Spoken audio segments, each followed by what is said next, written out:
Well, welcome to Blackpool Cricket Club, the Metrobank One Day Cup clash between Lancashire and Kent. Keaton Jennings alongside me. We just had the toss. What's the news, Keaton? We've lost the toss. We are batting. Okay, and your team news? Our team news, we have one change from the last game, and that is Will Williams out and Tom Bailey in. Is the idea for those two to kind of rotate a little bit for the next few weeks? Yeah, I think with the schedule the way it is, you sort of play a fairly heavy sort of block of games. The schedule would be for the seamers to rotate round. I think for one seamer to play all the games, bowl his full quota, I think could be quite a big effort. So it's a matter of making sure guys are fresh, ready to go. Obviously, Will and Bales have had quite a heavy workload over the last sort of 4 or 5 weeks, really, in the Champo. So it's just about caring for lads and making sure they're in the best place to output their best sort of quality. A rain-affected match at Sebba, nothing at Scarborough. I guess you guys are keen to get going and play some cricket. It's felt rain affected every single game, to be honest. So yeah, look, really keen to get going. Keen to just play some cricket, really. So look, touch wood, forecast seems alright today. So let's play some cricket and yeah, have some good fun. Cheers, Keaton. Good luck. Cheers, Cody. Thank you, bud. Welcome to Conrad Dubai. Here's your key. Thank you. Let me help you with the bags.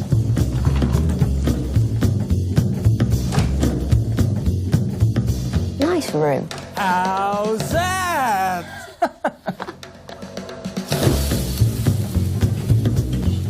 How's that?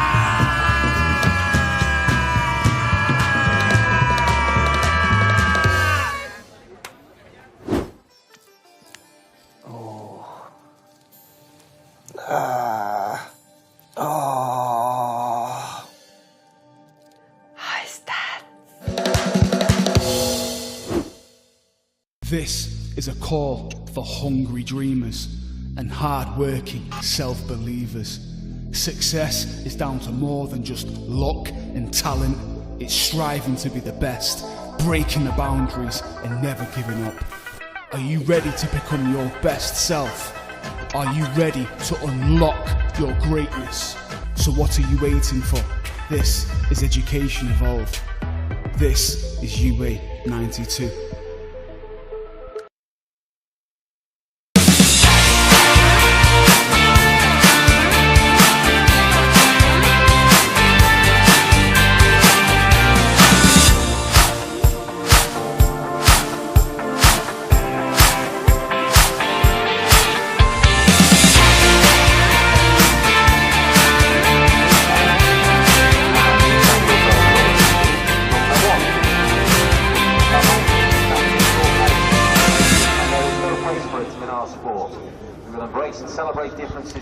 Hello, good morning and a warm welcome from Stanley Park in Blackpool for coverage of the Metrobank One Day Cup fixture between Lancashire and Kent. It is a beautiful day on the Fylde coast.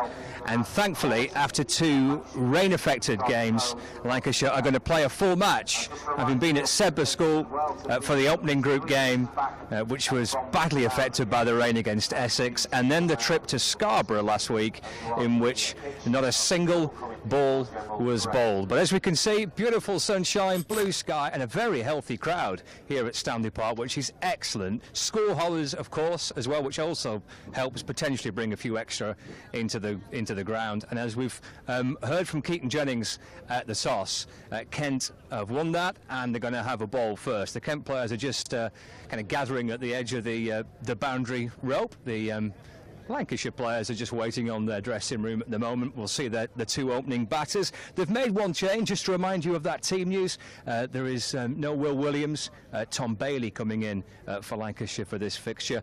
I think the idea, as Keaton suggested there, is that they'll rotate between those two through the course. Certainly the early part of this group campaign between Tom Bailey and Will Williams, they'll rotate between those 2 bowlers as the competition goes on. But I think most of the players are absolutely chomping at the bit to have a go and to play some cricket. So those 2 washouts, hugely frustrating for Lancashire. We got on at Sebba.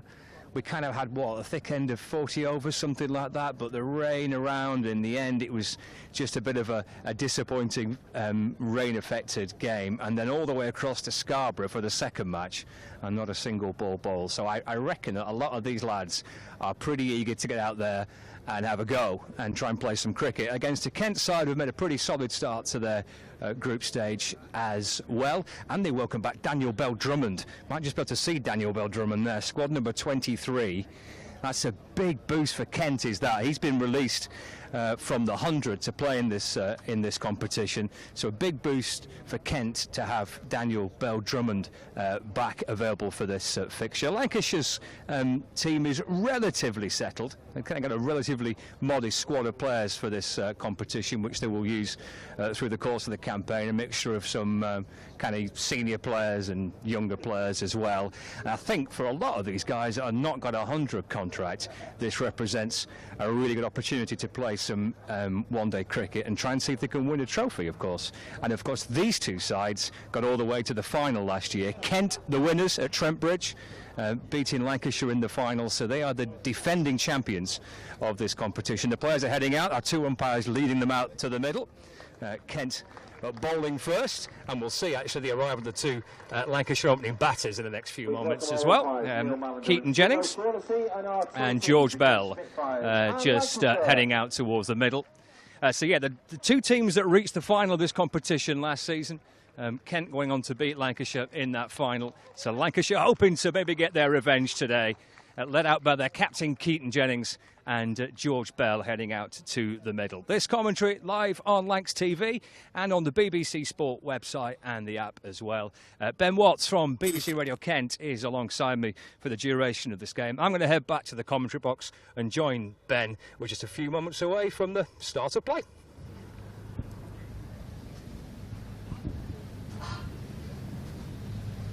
Scott Reed, thank you very much for a wonderful introduction. Absolutely beautiful scene here at Blackpool. Blue skies overhead, sunshine bathing the ground. And as he mentioned, a wonderful crowd in as well. Packed into the various crevices around the playing arena. Ready to take in some one-day cup action.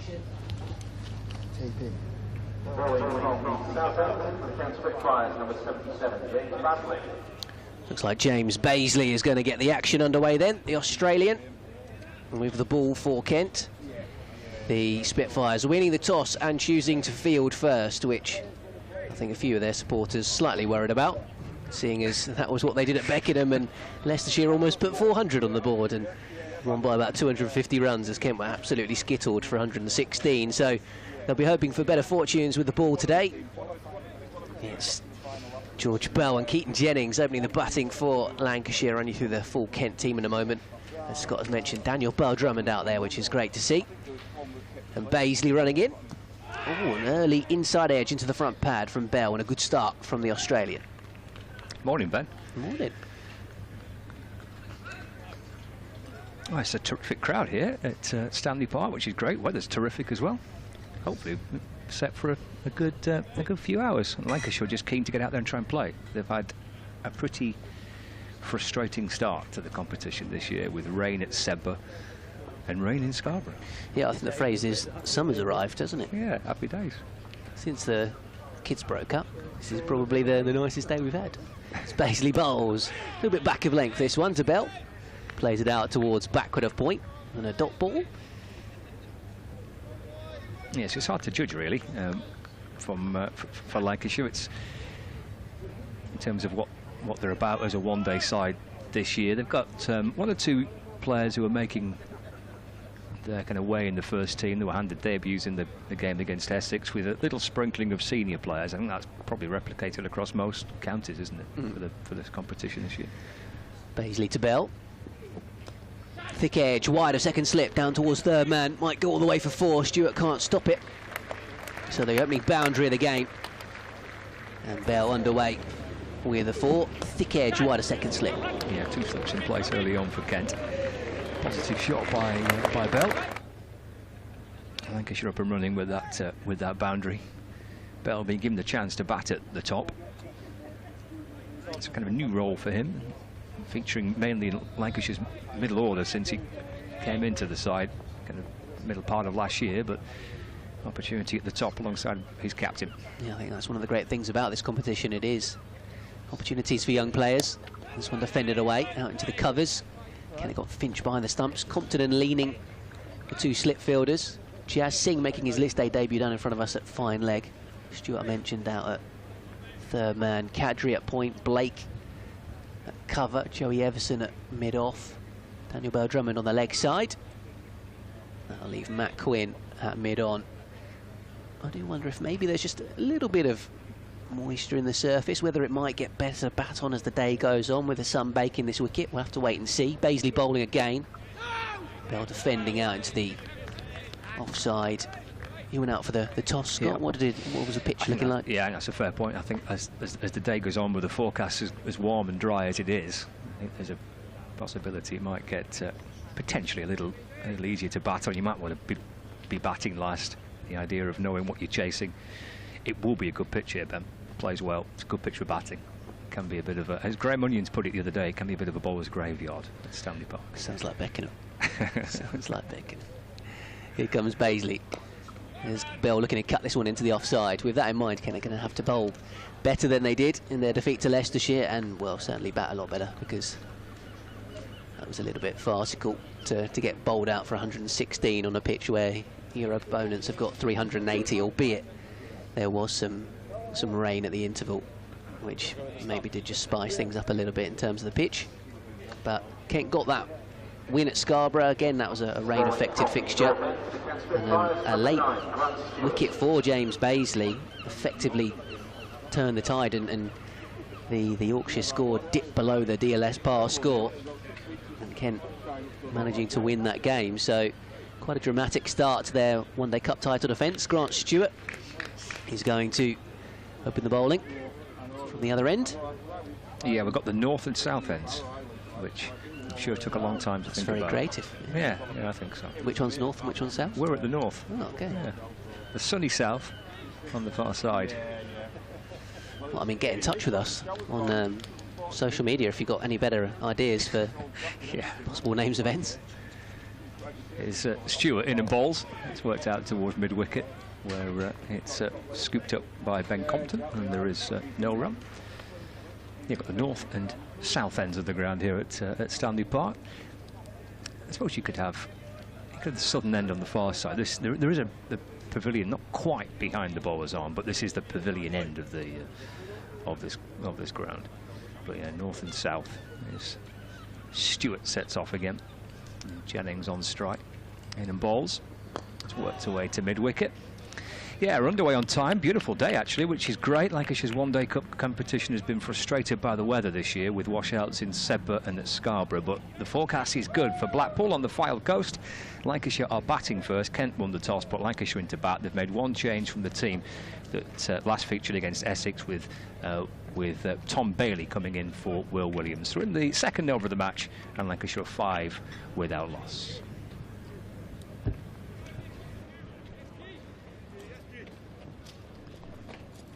Two slips in place with Bell on strike. Is Stewart in for Kent. He's going to come right arm over the wicket and bowls to Bell. And that's eased away and towards the offside. And he jogs through for a quick single. The Metrobank one-day cup table is obviously is its infancy, because we've only had a handful of games, haven't we? But Nottinghamshire are top with 5 points. Leicester are second with 4 points, and Hampshire are third with 4 points, and Lancashire are fourth with 2, Yorkshire with 2, Kent with 2, Middlesex, Surrey and Essex all a point apiece towards the bottom. As Jennings just plays inside the line of that delivery and through to the keeper, and there is no run. There is a couple of games elsewhere taking place in this competition, so we will keep across those scores through the course of the day. It is Derbyshire against Sussex and Northamptonshire against Somerset, so we'll have a little look at those games through the course of the afternoon. A bit of width there for Jennings, who carves this one away. Good stop at Backwell Point. Good work there, because that's hit firmly by Keaton Jennings. Sliced away to Backwell Point. And there is no run. So it remains 6 without loss. 1 ball after the second over here on Lancs TV and the BBC Sport website and the app. Watching Grant Stewart to complete his first over, and in bowling, Jennings off the front foot. plays a defensive shot back and on the ground, and there is no run. So we've had a couple of overs of this 50-over Metrobank One-Day Cup game, with Bell on 5, Jennings on 1, 6 runs scored from the first 2 overs, 4 of them off the bat of Bell. That drive beyond the reach, second slip down to deep third for 4 runs. Have you got Metrobank fever yet, Scott? I've got Metrobank fever before even a ball was bowled. Oh, well, there you go. Yeah, I'm just... It took me a while to recover from the Royal London. I had Royal London fever, but it's been replaced now. I've moved on from them. Was it an amicable? It never is. Baisley bowling from the south end of the ground, driven away up towards mid-off. Yeah, the names of the ends does remind me a little bit of Beckenham, because there's a town end and a northern end. Okay. I think those are the official names. I mean, come on. One of them I sometimes call the city end, and then the other end is known as the Crystal Palace training ground end. Oh, you've named that one then. So yeah, I have, but yeah. That's a bit rubbish as well. Come on, really. people, let's be a bit more creative. This one's off the back foot, punched away very nicely timed by Bell, out towards deep point for 4. When we were at Sedbergh School for the first time, probably 2019, for a championship match. Did you watch back that good-looking back foot shot? We realised that having spoken to the schoolmaster and the head of cricket at Sedbergh, when we asked him what are the names of the ends, he said, "I have no idea. I don't think they've actually been christened." Yeah, sure. We conjured them up in the pub. So I say we. Baisley bowls. Oh, beauty. As this one goes past the outside edge and through to keeper Harry Finch. Yeah, playing a miss from Bell. Nice ball, just a bit of shape away from the batter. No run. Yeah, Paul Edwards, cricket writer extraordinaire, who's in the box today. He is. He said, well, we need to think of something. So that between the three of them, we kind of came up with the ends of the... What did you come up with? I'm intrigued now. Tell me in a minute. Here comes Baisley again. 2 slips, Bell just bending his knees, flexing, waiting for the ball. Plays off the back foot into the covers. Alex Blake doing the fielding. Well, one end is at the village side of Sedbergh, so that would have been an option potentially, and the other end is towards the main school building. You could have village end, school end, yeah. Town end, school end. Didn't go for that. No, that would be far too straightforward. Yeah, it would, wouldn't it? Yeah. So Bell again, waiting for Baisley. The Australian just bending his back a little bit there. Digging the ball into the pitch, getting some carry. Through to Harry Finch, these brand new white balls, of course. Yeah, it's good bounce and carry through, wasn't it, to the keeper? And so then that was scrapped. So they got the idea of the Howgill Fells. That's at one end. There's a big fell that towers up above the village of Sedbergh, the Howgill Fell. So maybe you could call it the Howgill Fell end, potentially. Lovely. No, that wasn't. No. That wasn't good enough, maybe. James Baisley, again bending his back of length, angled away through the gully by Bell for a single. Moves the Lancashire score onto 11 without loss. And I was sat completely out of my depth in the company that I was in, because they're all kind of academics. You know. I couldn't understand the conversation, really. Sure. And they decided that it would be more appropriate to name the ends after the schoolhouses. Okay, nice. So there's the Evans end and the Powell end, named after two of the schoolhouses at Sedbergh. Okay. But that was kind of last minute. Do you know who those 2 individuals are? Or? I'm not aware, but I'm sure that... They're probably somebody famous. I would have thought so. Kind of big deal in Sedbergh. Stewart in balls to Bell. It's a nice ball again. Brings him forward. Ball just shapes away from Bell through to the keeper. No run. So, where everyone's parked their cars in the park over the far side, surely that's the obvious for that end. Should be named after the park, or is it because we're in the park in general? I think we are in the park. We're still in the park. This is the park. Yeah, Stanley Park. But I know what you mean. The kind of the bulk of the green space is at that end. Yeah. Stewart to Bell. Goes through to the keeper, no run. Yeah, okay, you can't really have the Stanley Park end at Stanley Park. No, he's kind of, yeah, we're kind of surrounded by it. It's a lovely pavilion, though. It's nice, isn't it? Away to the right of where we're commentating from. Blackpool Zoo's behind us. Is it? Could have the Blackpool Zoo end. The zoo end. I'm very keen for the zoo end. I say behind us, you know, it's not like... roughly. Yeah. Poetic license. Yes, that's left by Bell. And again through to Finch, and there's no run. I mean, the most obvious one is who's the sort of most famous Lancashire cricketers to have come from Blackpool?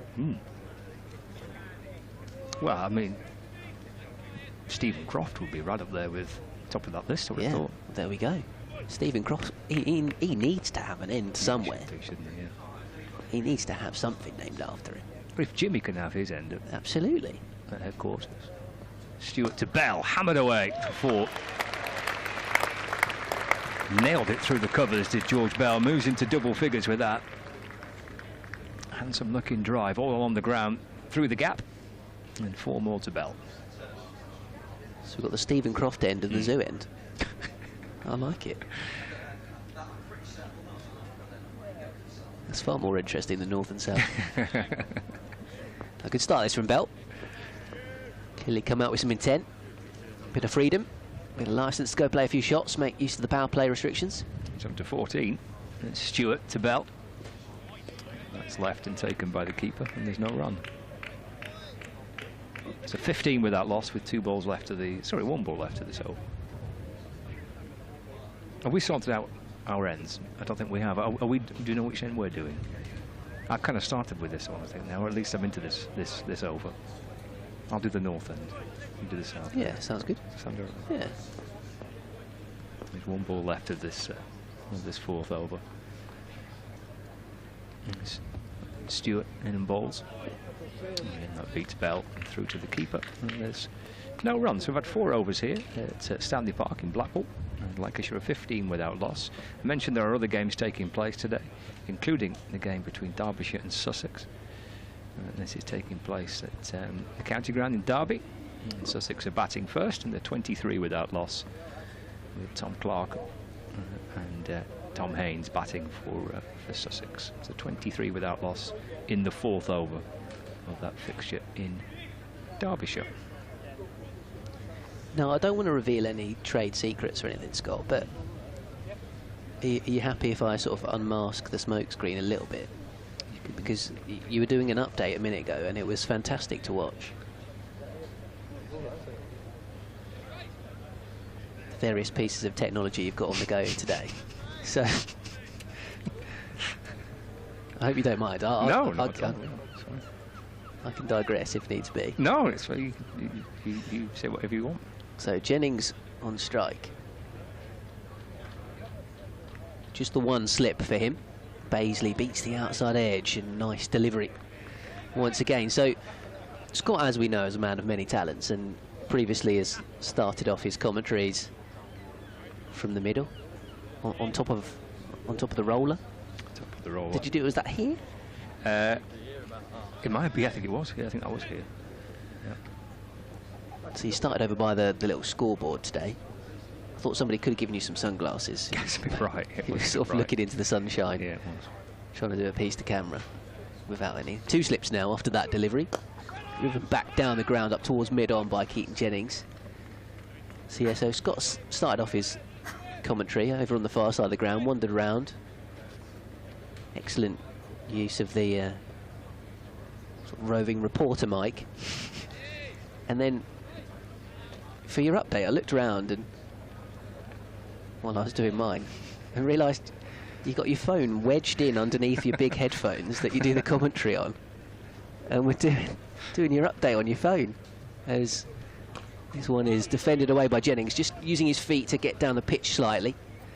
It's defended away into the onside, and there's no run, which I thought was just genius, to be honest. Yeah, I go into hibernation after each game to recover from this. Never before has a man broadcast on so many different bits of kit for the first 5 minutes of a cricket fixture. For a Metrobank One Day Cup match. Here comes Gilchrist. Edged, taken. Good low catch from Jack Leaning. And Baisley, the Australian, gets the early breakthrough for Kent. And Keaton Jennings will depart for just one. Lancashire 15 runs on the board, and in the 5th over they lose their first, and Kent strike through James Baisley, and a thick outside edge, well caught by Jack Leaning. He didn't actually got it too hard, did he, Jennings? He's not kind of gone really firmly at that. He's almost as if to try and play a little inside the line of it. Went softly to Jack Leaning at second slip. Took a good low catch. Good breakthrough for Kent. Jennings has been in good form this season. He didn't go at it particularly hard at all. You see him Bell at the other end really try and get the scoreboard ticking nice and early with a couple of forceful strokes, but as you say, if anything, it was almost like Jennings was trying to defend it softly, or maybe manoeuvre it down to third man. Might have had that in his mind. And of course, start of the over, Kent only had one slip. Leaning moved himself back in there and then gets a catch that goes straight to him. So he'll be a happy man.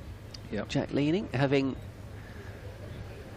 been given the task of captaining Kent once again in this game, because the squad list I got yesterday, Joe Denley was in the group, and he's coming back from injury, so it was a possibility that he might even be fit again to play in this game. But perhaps the fact that Bell Drummond was available, Kent deciding to err on the side of caution and say, well, Joe, give us another game. We can bring him in at the top of the order, and you can make sure you're fully ready to go. So yeah, Leaning captaining the side once again, as he has been doing for much of the season, filling in for someone else, with taking over the Red Bull captaincy from Sam Billings. So Bohannon rather is the new man to the crease. That would have been early for Balderson to come in, wouldn't it? So it's Bohannon in at number 3. Of course it is. Josh Bohannon, number 20 on his back, letting this first one go outside the off stump. Good start this from James Baisley. And that one did even nip back a little bit. Did. Towards the off stump, but it's always a good leave as long as it doesn't hit the off stump, which unfortunately is the way my own personal cricket season is going to finish. Oh dear. As Baisley is in and bowling. Clipped away into the onside. It's one of those as a bowler where you always just dream of somebody just shouldering arms to a delivery and it knocks out the off pole. And Chapper bowled me a couple of full bungers. Hit one away out to cover point for a single, got back on strike, 1 ball until drinks. Thinking, right here, no, just see this ball out. Have another go after drinks. I'd been blocking it like, a lot. so, you know, thinking, right, come back after drinks and be a bit more positive. And yeah, sort of thought it was going to be well outside off stump. Left it alone, looked around and thought, how's that hit off stump? Not ideal, is But, it? yeah, maybe it was a good thing. Wasn't troubling the scorers too quickly that day. In blocking mode, with Stewart in balls to Bell, plays and misses. Through to Finch, and there is no run. Yeah, so it was a bit soft on top, the wicket. We ended up being 80 for 8 and somehow mustered 126 and then bowled out the oppo for 113, so it's a classic low-scoring thriller. Sounds like quite a good day. The best kind of cricket, in my opinion. Yes. 2 slips waiting. And then comes Stewart again over the wicket and bowling. It's driven by Bell. Sent it straight to mid-off, where Joey Everson fields. No run. Score remains on 15 for 1. So we're in the power play. First 10 overs. I'm having to remind myself of these rules because I've not yet done a game, really. First 10 overs of the power play restrictions. And then they relax a little up until the final 10, when you can have 5 outside the circle for the last 10 overs. Again, Bell defends. Ball bounces out to backward point, no run. Remains on 14. Lancashire 15 for 1. There's 2 slips in place, and the 2 fielders outside the fielding circle at the minute. We're at third man and at fine leg. So 2 slips, point, cover, mid-off, mid-on and a mid-wicket. Stewart to Bell. It's driven. And that's nicely timed again. Yeah, another 4 through the covers. So 3 fielders inside the circle on the offside. Point, cover, mid-off. 2 slips in place. Trying to tempt Bell to drive, to try and bring those slips into place, but he's played that beautifully for 4 more. Moves on to 18. It's 19 for 1. 2 balls left to the 6th over. They're looking in good touch at the moment. Man of many talents. Batter, wicket-keeper, fielder, bowler. Yes. Stewart to Bell. Again, driven 1 bounce into the ground. And to Alex Blake, who's at cover, no run. Slightly Kentish vibes about this Lancashire team with about 9 wicket-keepers in the team. Well, it is in vogue, isn't it, that? You've got to have a, I don't think you're allowed to take to the field without at least having 3 options to keep wicket of the 11 that you name. I think it's in the rules now. Final ball of the 6th. It's off the back foot and played away to backward point, where there's no run. Hamid Kadri fielding for Kent. I mentioned that the game between Derbyshire and Sussex, the other game taking place is Northamptonshire against Somerset. And Northamptonshire are batting first. The Steelbacks are 35 without loss against Somerset, with Northants winning the toss and electing to bat first at Wantage Road. The 2 other Metrobank games taking place today will keep you across the scores through the course of the day. So James Bazley to continue. Harry Finch, the man behind the stumps for Kent with the gloves on. Bohannon looking to play a cut shot out towards point. It's a slightly sore topic, wicketkeepers, with Kent fans at the moment, because they've gone from having 3 who all could probably be first choice and all got England aspirations, really, and now they've effectively at the moment got none, because Harry Finch is not a sort of wicketkeeper by trade. He's only really taken it up in the last couple of seasons.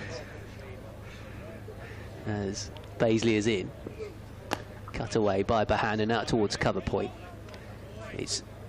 I was just about to say Harry Finch is actually very tidy with the gloves, and then he drops that throw in from Blake. So Lancashire fans will of course remember that he picked up that glove in the final last year, and inadvertently offered Lancashire some penalty runs because he picked up Ollie Robinson's glove and put it on to do a bit of fielding for a bit of a laugh.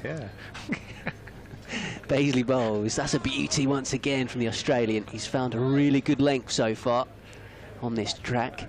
Through it goes to Harry Finch. So yeah, Sam Billings, of course, is away at the 100. Ollie Robinson moved to Durham and has had a very prolific season there. And then Jordan Cox has recently been announced that he's going to Essex next year. So yeah, wicket-keeping options is a bit of a sore subject. Should we gloss over that then? Yeah, maybe. Okay. Here comes Bazley in again. Bohannon defends out towards mid-on. Matt Quinn doing the fielding at the risk of boring Lancashire listeners and viewers. Let's maybe steer clear of that subject. Otherwise it could get a bit ranty from people getting in touch. But all your contributions are welcome. Indeed. Yeah. And I've got an email address, kentcricket@gmail.com. If Lancashire supporters want to use that as well, feel free. Let us know how you've got One Day Cup fever. As this one's pushed away out towards backward point. I've got it to such an extent I almost lost my voice ahead of this game. I think I did one football commentary and body went into shutdown for a couple of days. And where was your opening fixture for the new It was season? at Stockport. Oh, the Glamour. Finchley Park. Yeah. Yeah, the Gills somewhat burgled a 1-0 win. Happy days. And then battered Southampton last night in the League Cup, which was quite fun listening to on the way up. This is a good delivery again, a little bit wide. I think it just swung away as it went past the bat. Bohannon thinking about a cut stroke. Yet to score, Josh Bohannon. So Paisley's just completed a maiden over there, just showing how well he's bowling at the moment. 4 overs, 1 for 9. 7 overs gone, 19 for 1 here, Lancashire. Just all of those signs. We're not quite bang in line. We're just slightly askew at sort of a straightish long off as Stewart's about to bowl here, but certainly from what we're seeing, the pictures that some of you might be seeing as well, looks like there's a little bit of movement, a little bit of sea movement out there for the bowlers. Stewart to continue. Bell defends. Ball bounces up to mid-off. There is no run. Perhaps a little bit more from that south end of the ground. Paisley just seems to have got a little bit more off the surface than perhaps Stewart has, but it's a pretty good opening spell this with the by Stewart and by Paisley for Kent. Helped by the breakthrough, the dismissal of Keaton Jennings. And Bell goes back and defends. Ball scooped up by Stewart off his own ball. And there is no run. Remains on 18. Bohannon's on 0. The striker's end. Stewart into his 4th over. For 10 so far. Sets off again, still with 2 slips waiting. Who's going to come over the wicket to Bell? Takes a little shuffle forward, then shoulders arms, and allows the ball to go through to the keeper. And there is no run. Down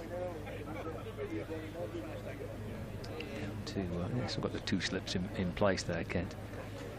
Deep third and deep fine. Outside the circle. 3 on the offside at point cover and at mid-off, and then there's a mid-on and a mid-wicket. Stewart to Bell. Now he goes after this one. Bell playing a miss. Through to Harry Finch. No run. I don't know if the ground staff, knowing that it can be a tough wicket for bowlers, maybe have just left a little bit of grass on it, whether there is a little bit of extra moisture in the wicket, but some good carry so far from Stewart and Paisley, and we're seeing Bell batting out of his crease there as well. Stewart to Bell. Again, driving the ball away. Stopped by Hamid Kadri at point. There's no run. 5 dot balls to start the 8th over. Good stop though by Kadri. He's fielded nicely there already in this match. Saved a few runs at point. Busy.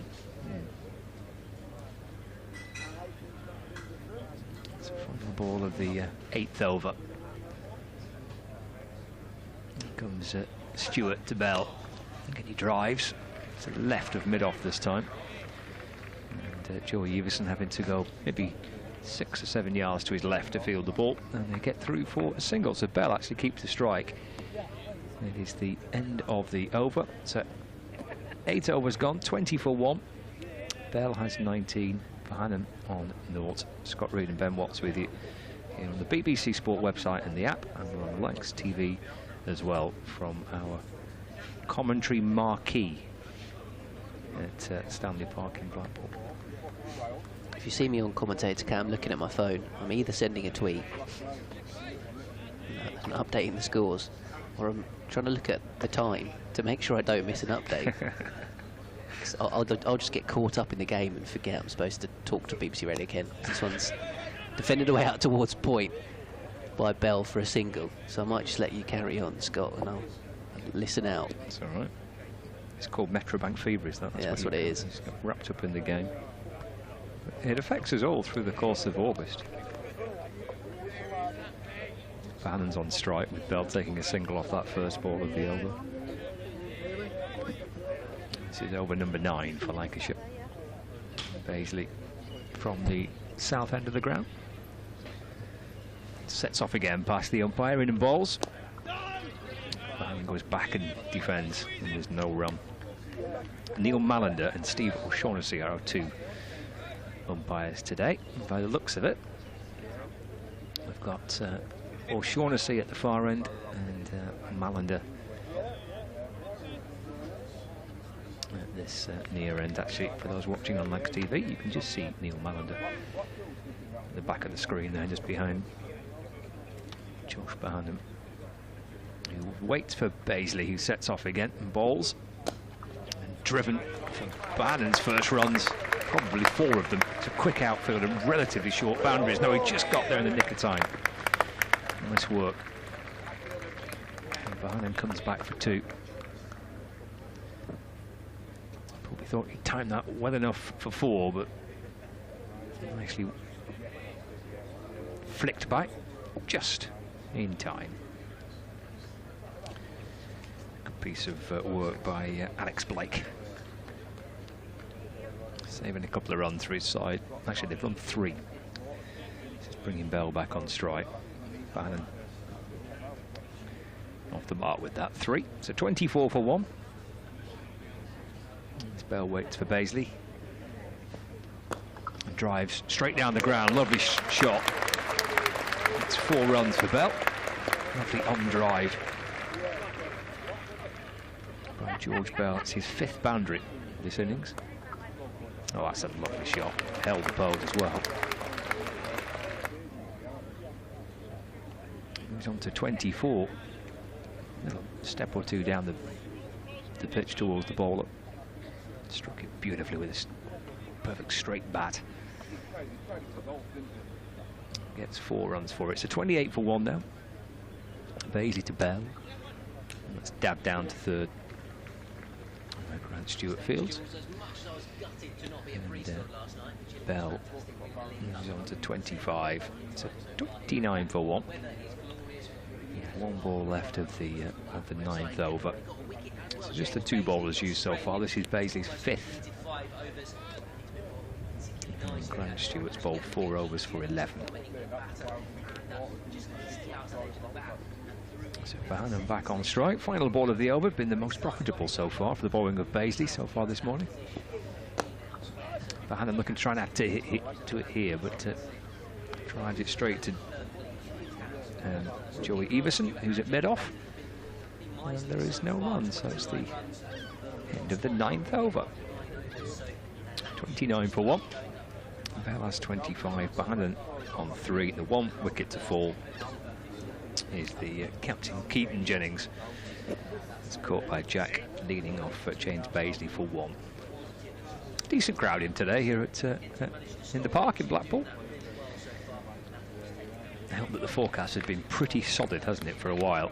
The last few days this has been earmarked. It's been a dry day, and it's been a rarity over the last month, hasn't it? So making the most of it, cricket fans on the Fylde coast of Lancashire. Driven by Bell to mid-on, where it's fielded by Yas Singh. And there's no run. Yes, for Kent listeners, or indeed for any listeners or viewers who are not familiar with this part of the world, in Blackpool on the Fylde coast, kind of sandwiched between Lytham and Fleetwood, Blackpool. On Lancashire's west coast, Stewart again to Bell. It's bouncing back down the pitch underneath the fingertips of Stewart, and there's no run. We're in the shadow of the tower. You can see Blackpool Tower away to our right-hand side. You can if you stand out the media tent. It's just over the pavilion. I'm sure Lancs TV will pick out the tower at some point. Yeah, just in the shadow of the tower, and maybe a few miles away from Bloomfield Road, and about half a mile away from the seafront as well.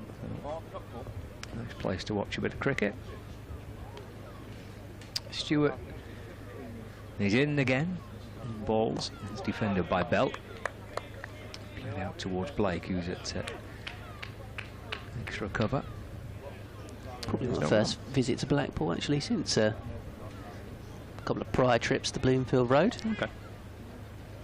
Been to Fleetwood a few times as well. Fleetwood north or south of here? Fleetwood's north of here. Yeah. I seem to remember staying at Fleetwood. 2 days or 3 days before Christmas. It was like the 22nd of December a couple of years ago on a Friday night. But that was chilly. It's hammered away by Bell out through deep point. And it's worth 4 more runs. He's timing the ball beautifully, Bell, so far this morning. And that's another 4 for him there. Carved away towards that point boundary. Bell moves on to 29. No hotels in Fleetwood. You have to come back to Blackpool to sleep. You can only just go for a day in Fleetwood. You can't make it an overnight stay. See, the Friday night game drove back the next day, and driving home for Christmas was never more appropriate. Stewart to Bell. It's turned out towards mid-wicket. There's no run. You can get the tram from Blackpool to Fleetwood. Yeah, you could have, I mean, probably quicker to drive, and that's probably a smart move by you. But the tram would have been a lovely route. It would have been fun, yeah. Yeah, it would. Yeah. Tram right up the coast. Follows the coast up to Fleetwood, down to Lytham. Is that where the golf club is? Yeah. As you can imagine, there's quite a few links golf courses in this part of Lancashire. Shot played neatly off the pads by Bell. It's stopped by Yaz Singh at mid-on. Bell gets through for a single. And that's 10 overs gone. So that's the first block of power play overs. We've got Bell on 30, Bohannon on 3. It's 34 for 1 after 10.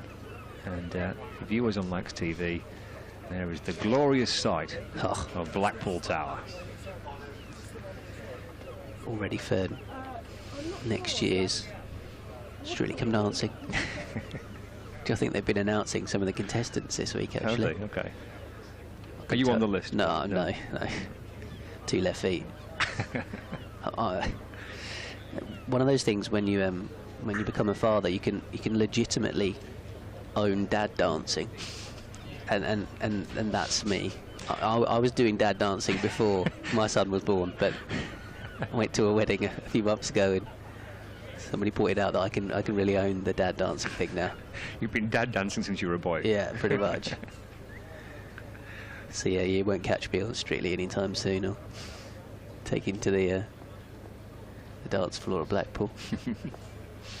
So Matt Quinn is going to come into the Kent attack. I saw about 3 or 4 Kent bowlers that were throwing their arms around and potentially loosening up and suggesting to the captain they were ready to come on outside of the power play overs if he was keen to give them a bowl. So Quinn is the first man that he goes to, and that's a good bit of bounce actually as Bell looks to try and cut the delivery away into the offside, and through it goes to Finch, and probably a good idea from Jack Leaning to replace Bazley with Matt Quinn from that southern end of the ground, because Bazley was getting a little bit of carry from back of length, and Quinn is pretty much that kind of bowler. Just his strength is his consistency and his ability to bowl a good length and line.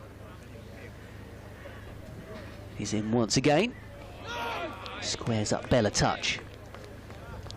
Blake doing the fielding, so extra fielders out of the circle at deep point and deep square leg to go with the third man and fine leg that Kent are utilised so far.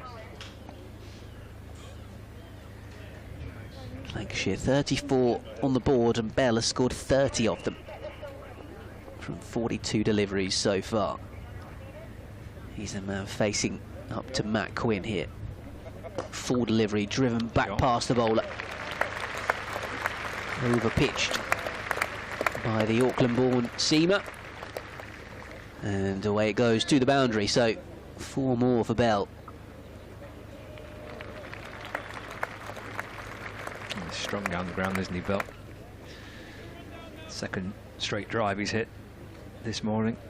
It's a terrific start, this. Really positive start, but pretty risk-free so far. And it's clearly not that easy out there. As Quinn bowls to Bell, turns his way up towards mid-on, they come through for a quick single. It's a misfield as well from Bazley. It's very casual. Poor mistake in the field, so they come back for a second one. considering, you know, Jennings nicking off and then Bohannon so far 3 off just 11 balls, clearly shows that it hasn't been played sailing so far. So the fact that Bell has played as well as he has, it's always good when you're there out in the middle and you're not quite feeling in the best touch. You can't get your scoring rate going, but if your mate at the other end's doing it, as Bell is here, you can just relax a little bit, as this one's played square up towards deep point. So for Bohannon, he knows that he's good enough if he stays there to get a big score. So he doesn't need to worry about his scoring rate being a little bit down to start with, because Bell is going along so nicely at the other end. Yeah, it takes the pressure off, doesn't it? Bohannon slamming his bat on the ground and waiting. Oh, Quinn again gets a bit of carry. And Bohannon didn't quite know whether to go forward or back to that one. End of the over, 41 for 1. 11 gone. It was an awkward length, wasn't it? And it was good bounce again through to the... There's been a little bit more, I think, off the surface from that southern end of the ground so far. Just a little extra bounce through to the keeper.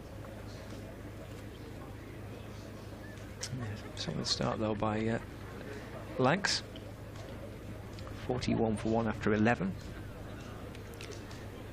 Despite the likes of Joey Everson and Jazz Singh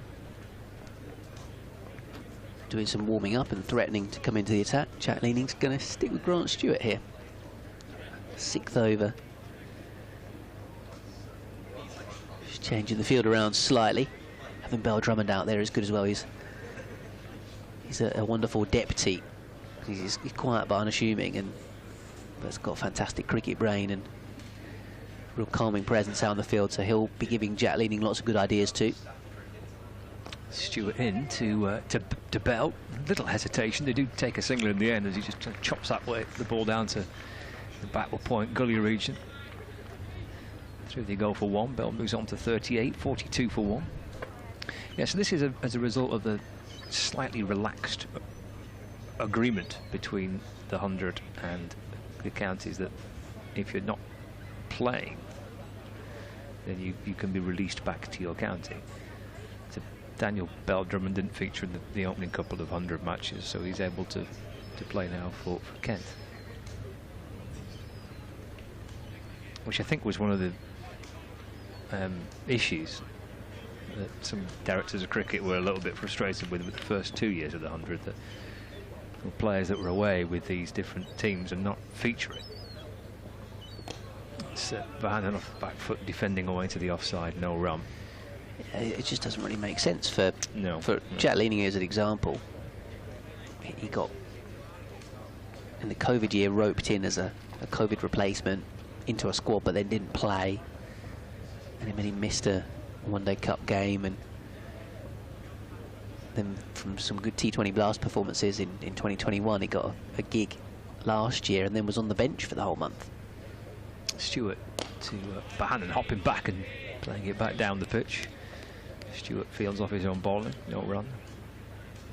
And I mean, for a professional sportsman, professional cricketer, to not play any cricket for a month in August in the middle of a season just seems a bit dumb.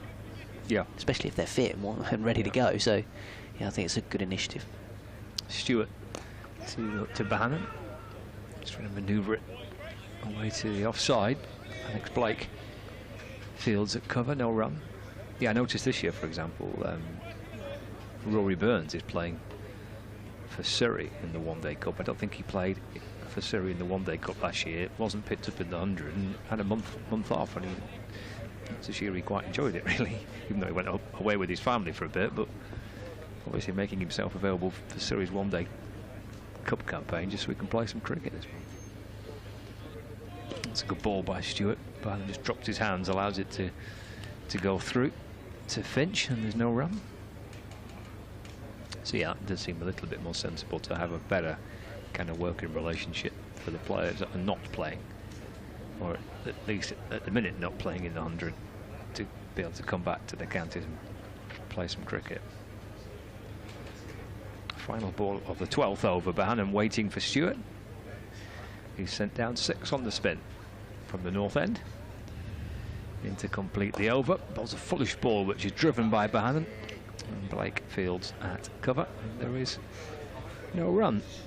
So 42 for 1 after 12. Bell 38, Bohannon on 3. Thanks to those of you that have been getting in touch on the email, kentcricket@gmail.com.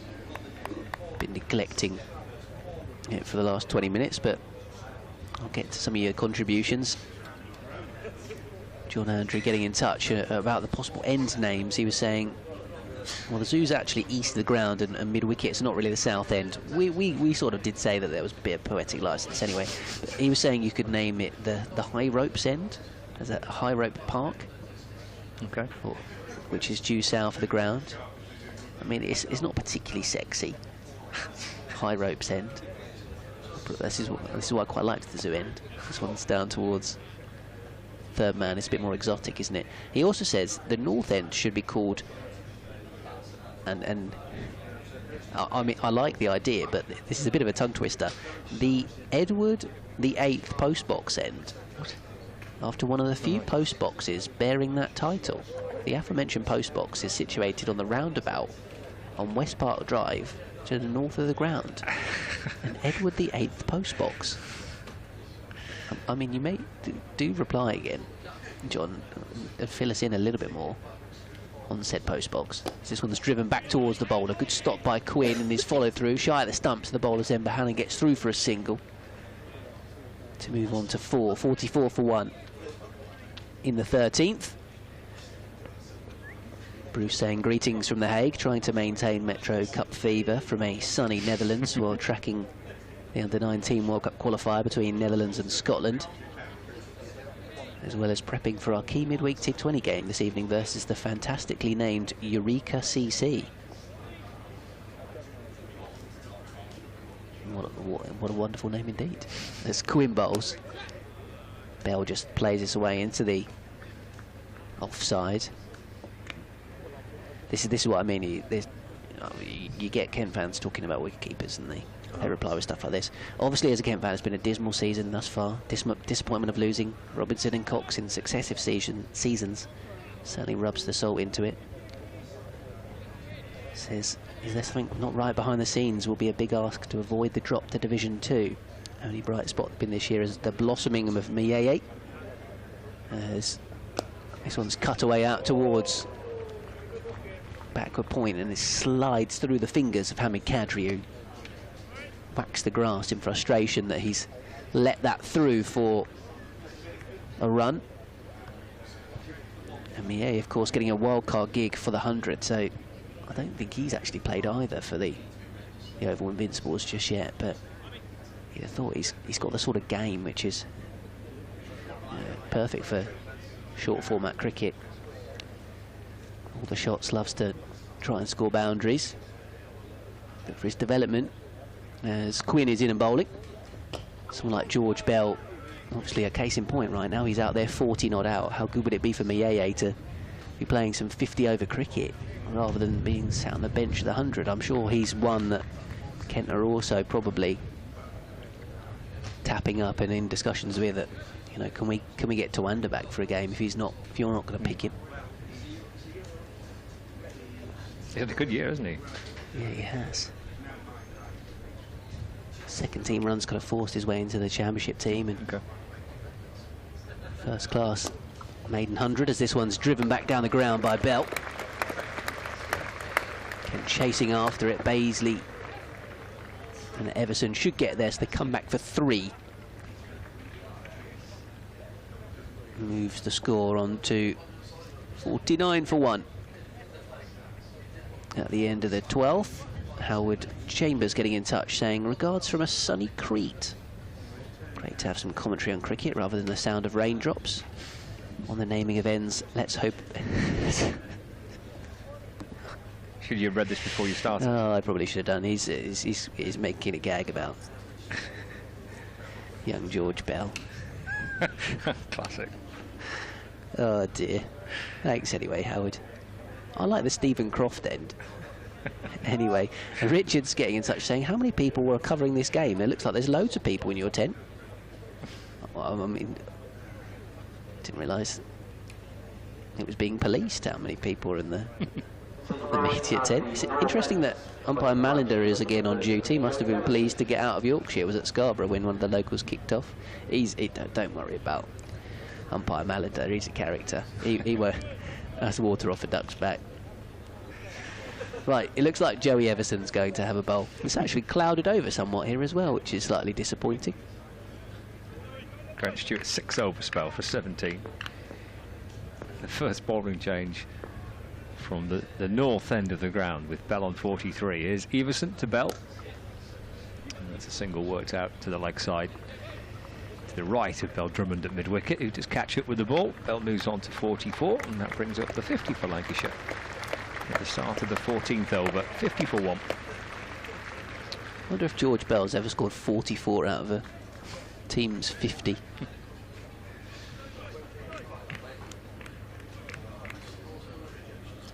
44 from 51. It's not bad after being moved up to open the batting, is it? No, it's not. No.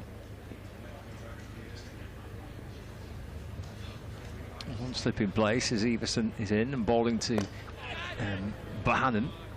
Played uppishly through the onside to the right of Bell Drummond at mid-wicket. Easing out towards Kadri on the mid-wicket boundary. Got a fantastic email from Bernie, which is one of those where the actual body of the email is completely blank, apart from it says sent from ...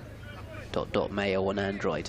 He's put all his message in the title, but we'll let him off because it's a nice positive email. 51 for 1. Everson to Bell, flicked off the pads down towards fine leg. Finch went leaping away to his left to try and get a glove on that. Scooped up on the fine leg boundary. And Bell comes back for 2 more, so he moves on to 46. And it's 53 for 1. Did he get those runs? And he did not in the end. No, 2 leg buys. I did wonder if it was leg buys. Yeah, Bernie says, TV coverage good this morning. Just like to say the streaming coverage from Lancs TV is excellent. The audio is synchronised perfectly to the visual. Oh, what a dream that is. Listen to Bell. It's a nice shot driven to the left of mid-off, and it's well stopped by Grant Stewart, actually. The amount of times our wonderful correspondents get in touch saying, the audio is slightly out with the pictures, and I turn around and go, it's nothing to do with me, I can't change it. I'm just chatting nonsense on the radio. Send your complaints to this email address. But he says, how many cameras are involved? Good outfit coverage. Everson to Bohannon. I think that deflects down towards fine leg. And they come back for 2 more leg buys. Do you know how many camera operators? How many different angles? I don't know. Lancs TV have? I'll get a little bit. There's 6, I think. 6, I think. 6, I think I've been told. Oh. 56 for 1. Final ball of the 14th is Everson to Bohannon. It's defended into the offside, and there is no run. So 14 overs gone, 56 for 1. Bell 45, Bohannon on 6. I think it's the envy of many county teams. The streaming service provided by Lancashire. I seem to remember that in the game at Beckenham the other year, the Lancs team brought all their gear down to Kent, didn't they? Because they wanted to trial it for an outground, and in the end that game was, yeah, you guessed it, curtailed by rain.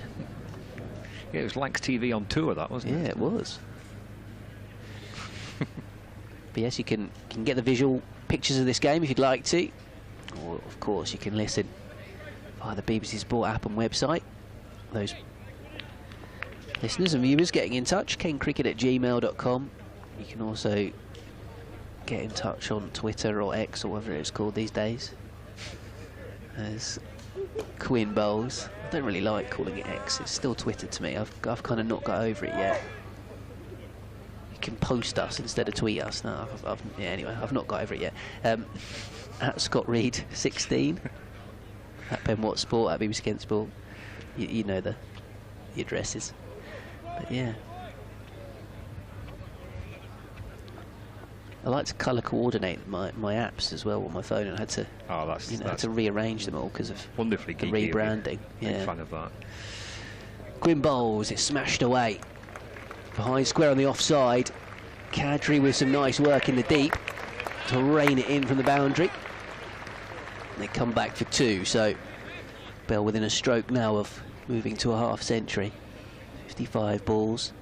He's been out there for his 47, and he's pretty much single-handedly helped up this run rate to over 4 and over, and Lancashire 58 for 1. Yeah, super knockless, isn't it, so far by George Bell? So he's played predominantly for Lancashire since in the middle order. Just nudging this one up towards mid-on. Like Compton does the fielding, Kent have removed him from the slip cordon. I think his Lancashire debut came here, actually. I'm going to have a look on... Yeah, it did. His first team debut came at Stanley Park last year. It was in a T20 match against Durham. I think he got runs in that fixture. Quinn bowls. Cut away, past. Jack leading at point. Stewart diving around the boundary's edge and doing extremely well to save a couple of runs for his team. A lot going on there. There was cut stroke, flashing past, leaning. Stewart scampering round to do the fielding, and then Kadri was there to help out his mate too. It's a great stop, isn't it? See, look at that camera angle as well. Oh, delightful.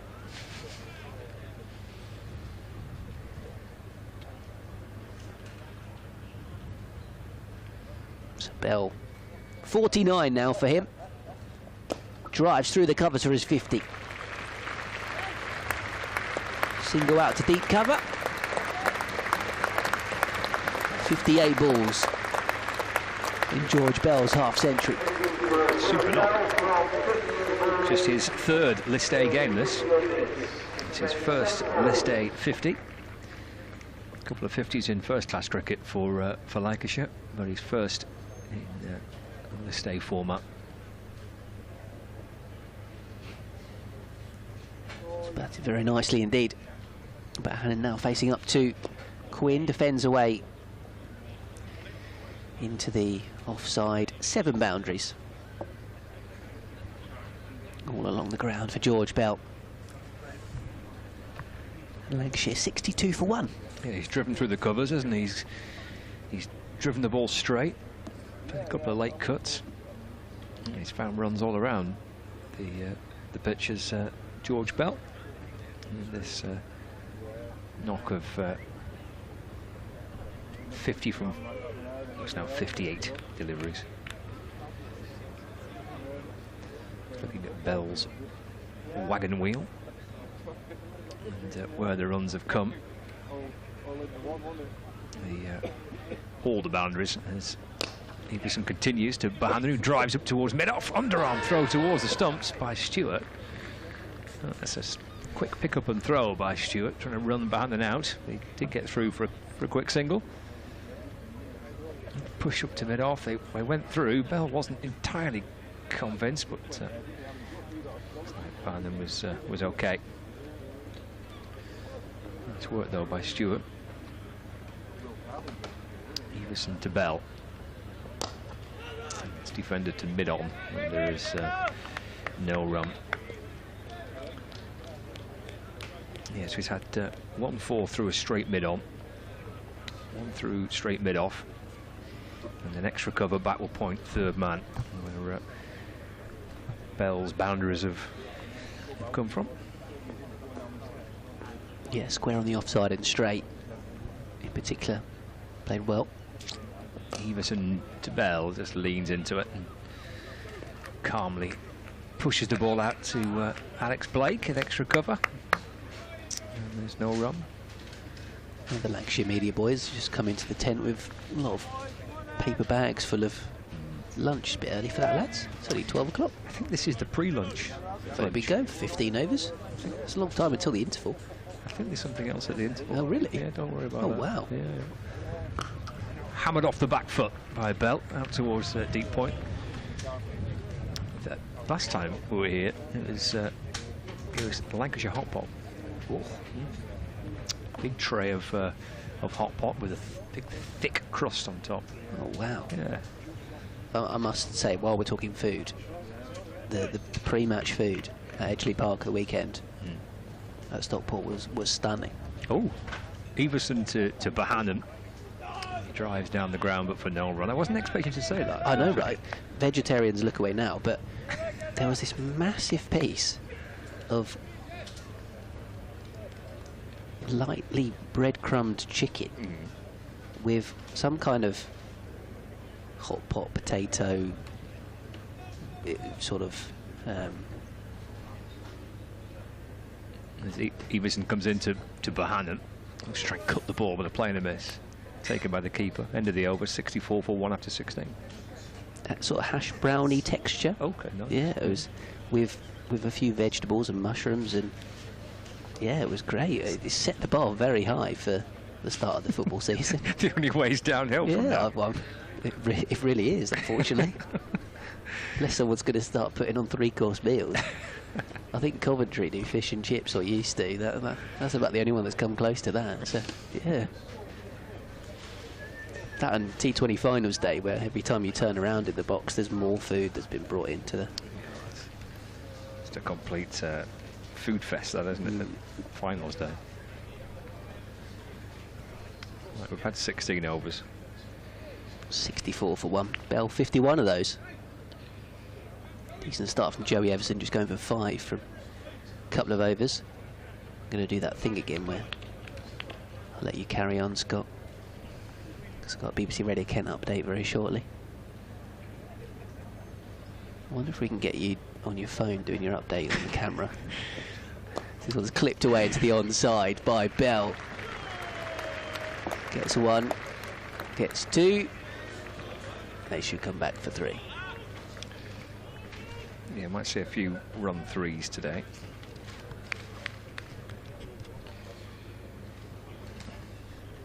$67 for 1.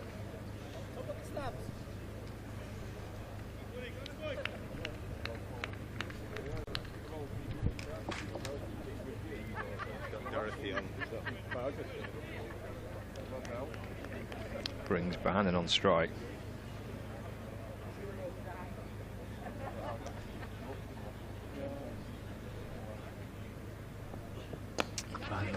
Back foot guides the ball away to the offside. Little uppishly, an extra covers in the game for a minute, but bounces short.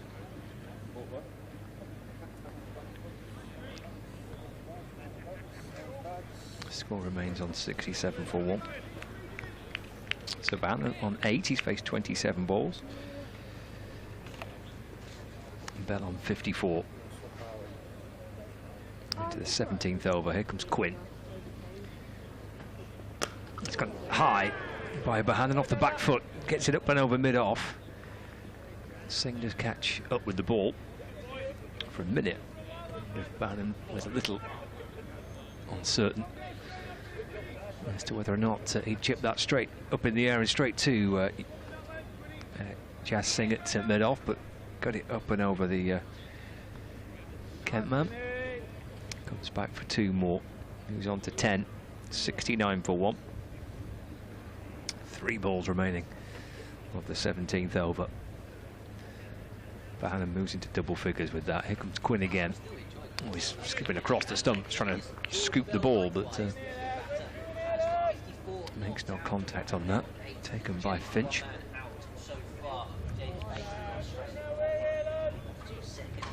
He's got the gloves for Kent today. His partnership is worth 54 from 71 balls, so good response by Lancashire, having lost that early wicket of Keaton Jennings. It's caught at second slip. The bowling of Baisley. Bohannon with a little push and go. Another quick single. Another shy at the stumps towards the keeper's end. Another underarm attempt towards the stumps, but scamper through for 1. Takes Bohannon on to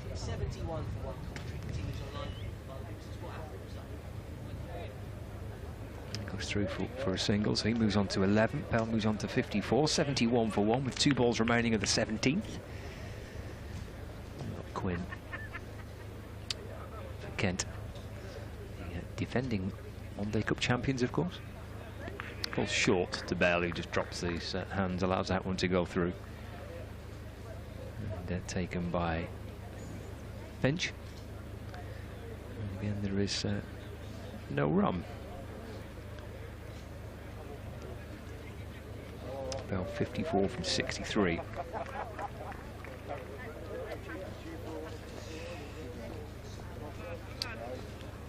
Have a look at that dismissal of Keaton Jennings at the end of this this delivery. End of this over. It's Quinn to complete his 4th over. In and balls to Bell. And it's played away through the offside.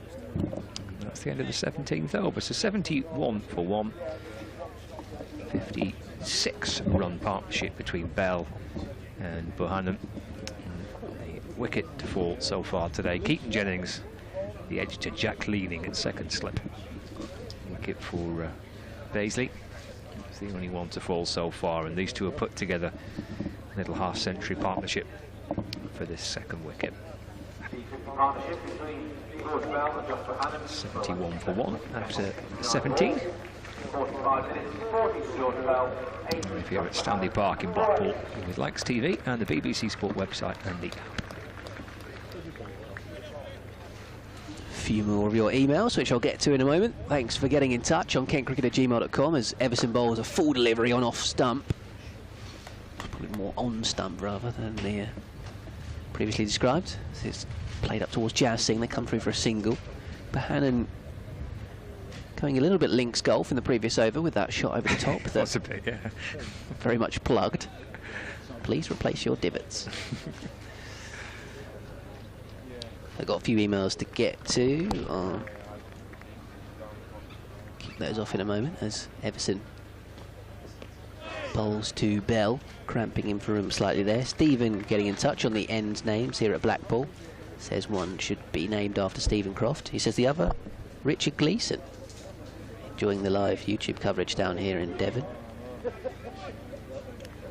Yep, both Blackpool lads. Gleeson and Croft. Croft is part of Lancashire's one-day coaching setup this year. I don't think he's going to play. And Gleeson's currently with the 100. Everson bowling. Driven again up towards mid-on. Jazz Singh fumbling slightly there in the field. Alex, I think, is getting in touch off the back of the suggestion about the post box, because he sent me a link for what's called a pillar box. So it's still famously red in colour, but it's that bit smaller. I'm assuming this is what he's referring to. Anyway, he says there's a Queen Victoria one near me in Plymouth. So this is the one that one of our previous correspondents was telling us about, Andrew, that it's the Edward VIII post box or pillar box, as I'm being told they're also called. Oh, so they are the same thing then, a pillar box and a post box. This one's cut away out towards deep point for a single. I'm just having a look at the link he sent me. Can you fit post in there? It's not as big, if you will. According to... But yeah, it does look like you could fit post in there. According to our search engine, a pillar box is a type of freestanding post box. Oh, there you go. Here comes Everson. Pushed away back up towards the stumps at the bowler's end, and it made contact. Bales fall off, but there was no touch from the bowler, and Everson's bowled another tight over, just 2 more runs off it. So far 3 overs from him. Joey Everson has conceded just 7 runs, so lovely stuff from him. I'll keep talking, keep getting through some of your emails, because Jonathan's made a number of points. And thanks for your comments on the coverage as well, provided by BBC Radio Kent and BBC Radio Lancashire. He says, real shame Parky isn't involved in this game, isn't playing. As a Lancs fan, would have liked to have seen his motivation against his parent club. I'm glad you've used the term parent club, because I almost went to use that in a tweet earlier, and I was sort of like, is it his parent club? I mean, yeah, he's on loan at Kent, but he's joining Kent, and Lancashire aren't his former club yet, but yeah, it was all very confusing. He also says, why is Everson not down to open for Kent, given how well he did in this role in last year's final? Which I think is a very valid question, actually, that it's interesting to see Everson not pushed up the order once again, rather playing a more middle order role that he has played in the Championship. I think he himself, in an interview after the game at Scarborough, and he got 100 batting at 6, was saying that something to do with his workload, and obviously he's doing a bit of bowling as well, and he kind of stepped up to the top of the order as a fill-in, so it's a more natural position for him perhaps. As Kadri is into the attack, the off-spinner for the first time from the southern end of the ground, the high ropes end of the ground, or the one where most of the park is situated behind the burger van at the far end, and is that a pizza truck of some sort? Bohannon then on strike. And Jonathan's email continues, Lancs against Kent games are always fun. The final last year was a brilliant day, even with the result, and I was sat behind Zach Crawley, who seemed like a lovely bloke. Shame we will no longer get to hear Kent fans chanting Steve-o. Oh, I think some people will be quite glad that Kent fans no longer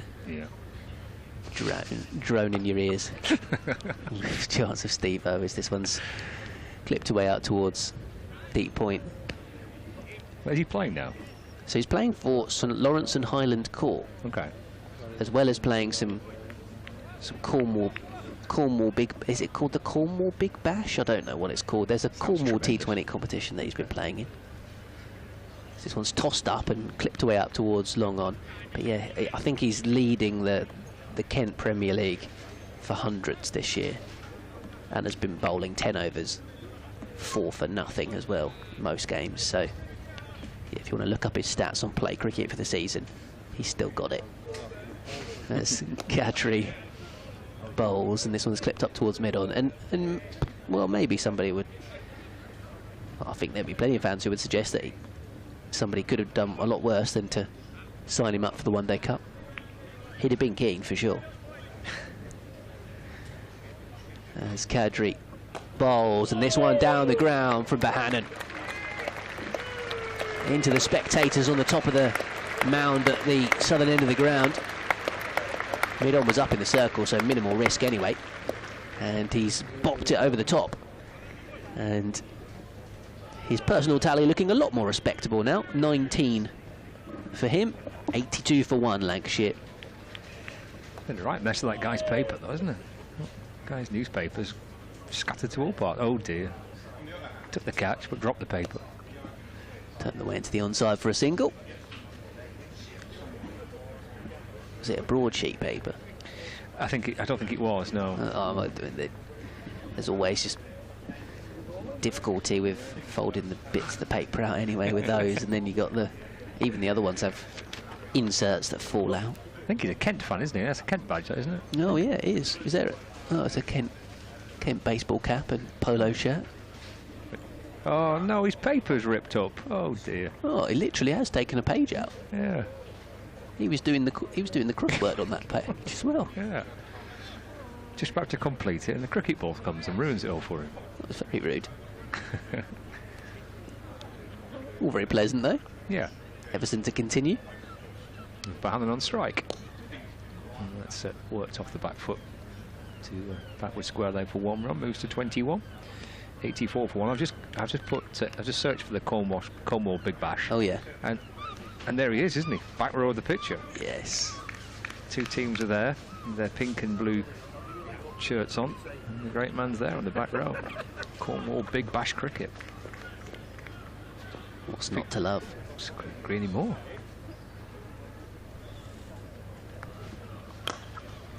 Driven firmly back down the ground by Bell. Good stop by Singh, coming round from mid-on.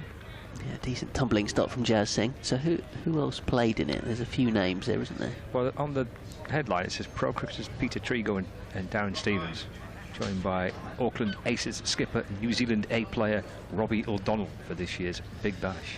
Could see some poetic licence in the use of pro cricketers there for Pete Rico, retired about 5 years ago. Bell takes a single off the pads out towards square leg. Moves on to 58 not out. And the score moves on to 85 for 1. We're in the 20th over, halfway through the 20th over. Bell 58, Bohannon on 21.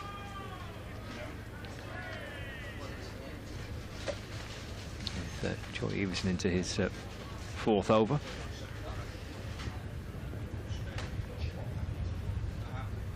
And bowling to Bohannon.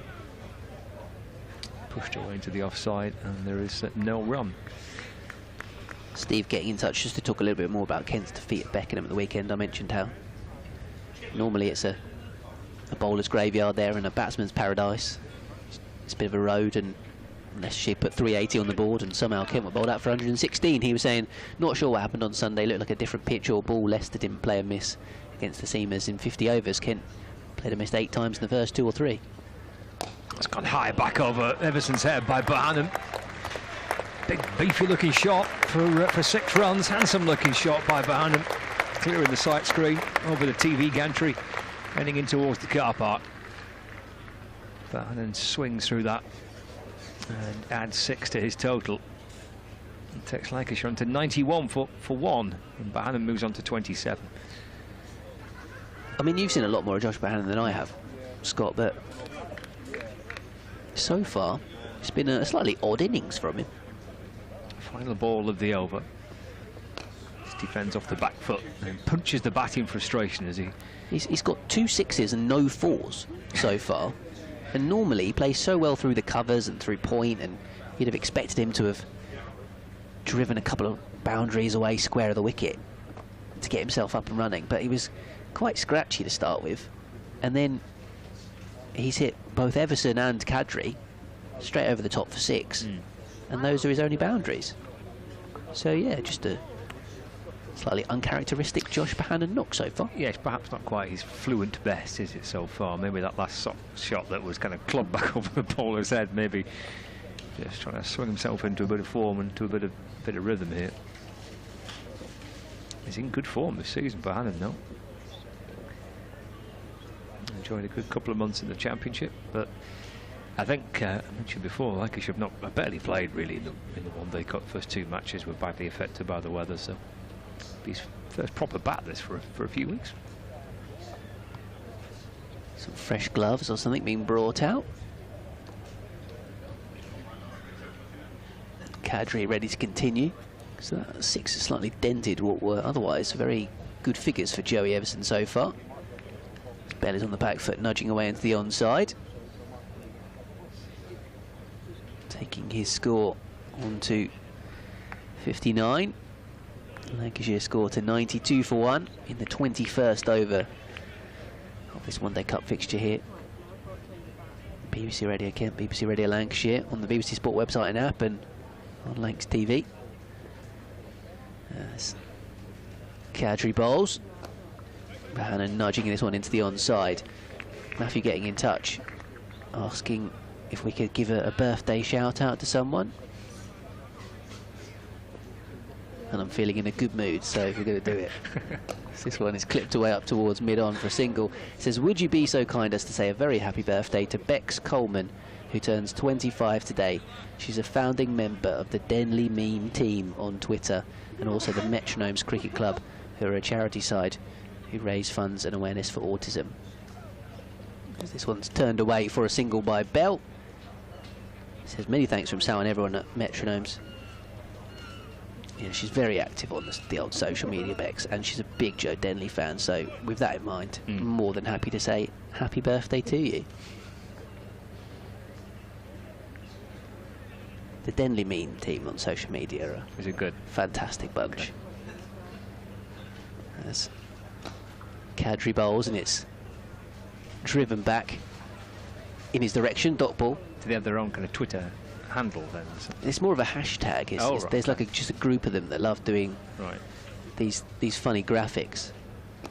So this one is nudged back towards Kadri, another dot ball, and there'll be like words in bold type, colourful letters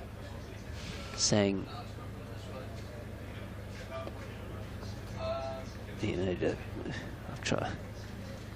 I'm gonna have to try and find one of the two. The best way to explain this is probably to put the hashtag in myself. It's just a bit of a Denley loving. It is just a bit of a Denley loving. Right. Oh, we're all in favour of that. There's not enough love for Joe Denley, you know. So I think the fact that the Denley meme team are so on board. You see Jazz Singh placing that spell from Joey Everson. Bowled 4 overs for 15, but his figures were dented a bit by his last over, which was hit. One of them was hit for 6 by Josh Bohannon. My 4G's not loading up the picture itself, but just for example, the other hashtags include Denley Guys, Denley Dolls, Project Denleyisation. You know, just stuff like this. Big Den, Happy New Year from the Denley meme team. It's got Joe Denley's face on Big Ben. Here comes Singh for the first time with the ball for Kent. Starts with a wide down the leg side. First time in list A cricket with the ball for Kent. So yeah, that kind of sums it up. They've sort of superimposed Joe Denley's face onto stuff, and then there's words like Denleyisation used. And I presume the great man himself is aware of this. I think he is. As being a thing. Yeah, I think he is. Yeah. Like Luke Wells has his own fan club on Twitter. Nice. Yeah. As he should. Singh bowling. Bell takes a single off his pads out to the square leg boundary. And moves on to 61, 96 for 1. The 22nd over to Jazz Singh for the first time in Kent colours. In List A cricket, that is. Bowling from the north end of the ground. Tall man, right arm bowler. He's going over the wicket to Bohannon, bringing him forward. The ball beats him. That's a good ball. Through to Finch. There's no run. Built like a fast bowler, isn't he? I'd say. Tall frame, square shoulders. Big strides coming up towards the crease. Squad number 19 for Kent. Shuffles his way back in again. It's cracked away by Bohannon. Square of the wicket for 4 runs, actually. He's a fielder on the deep point boundary. Yeah, it's Baisley again, and actually he was the one that misfielded for the 2 that Bell got earlier, and that obviously only cost his team 1 run, but that was another bit of laboured fielding, to be honest. That's cost his team a little bit more. Should have stopped that. Unfortunate for Jazz Singh. It's brought up the 100, that for Lancashire, 100 for 1. Just dropped up to mid-off. Throw comes in towards the keeper's end by Jack Leaning. It causes Bohannon to duck underneath it as he threw it over his head. Scamper through for a single. Bohannon moves on to 33. It's 101 for 1. One of the Kent media team have sent me a link to a message from the man himself to the Denley meme team. So, yes, he is aware of his fan club. Excellent. Singh to Bell. Again, another single taken down the ground. They've run well, these two, actually. Just dropping it to mid-off, to mid-on. Set back, not all the way on the edge of the discs, but further enough back for them just to drop it through mid-off and mid-on and get through for a single. Apparently I have to put a pound in the Steve-O jar as well. Scott has to as well, after looking up the Cornwall Big Bash. Oh, right, OK, so that against the rule. Well, final ball of the over. Singh into Bohannon, who drives. It's down to deep third for a single, and that's the end of the over. 22 gone now, and Lancashire are 104 for 1. Only from the Kent media team, who clearly have no soul. Because the rest of us are still in mourning that Darren Stevens is no longer playing professional cricket. Ah, I see. Okay. I think you've got a nice stat, haven't you? Do you want to read that out? Yeah, it's Bell's best score across all formats for Lancashire. His previous highest score was in first-class cricket, which was 60. So he's gone past his best score in in all formats. Nice. For Lancs. That's what the competition's about, isn't it? 103 for 1. Oh, hello. Where's that gone? Over the keeper's head. Nobody can see the... Oh, in fact, it hadn't gone over the keeper's head. Ben Compton was looking around. Bohannon was looking around. Harry Finch, likewise, behind the stumps. Jack Leaning's now picked the ball up and is laughing because Bohannon's gone for a bit of a ramp shot. Didn't get it at all. And I think he's flicked it up into his own face, then trod on the ball and almost stacked it. Here comes Kadri. He goes for the same shot again. This time hits the ball down towards fine leg for a single. How did Josh Bohannon not realise that that hadn't gone over his head? Because he's sort of flicked it into his own chest. He did, didn't he? Definitely hit and himself. Then set off for a run and trodden on the ball. how has he thought that that's gone over his head there? He's had a brain fade. Kadri bowling to George Bell, turns away into the onside for a single. That was a marvellous slow-mo. Oh, go for the ramp. Flicks it into his face. Then looks over his shoulder and thinks, oh, it might have gone over. It might have made it there. Nope. It's in front of you. Oh, there it is. I've almost rolled my ankle on it. Kadri continues to Bohannon. Down the ground, smashes it over the bowler's head for 6. Beautiful strike. Yeah, well, you can, for the time being, put your ramps and your scoops to one side, can't you, and just do that. Who needs to score boundaries when you can just deal in 6s? He has actually got 1-4, disappointingly. I thought he was just going to purely hit 6s today. Just ignore hitting the ball on the floor like George Bell has done so nicely. Here comes Kadri again then. Bohannon taking a little bit of a liking to him. As this one's clipped away out towards deep mid wicket for 1.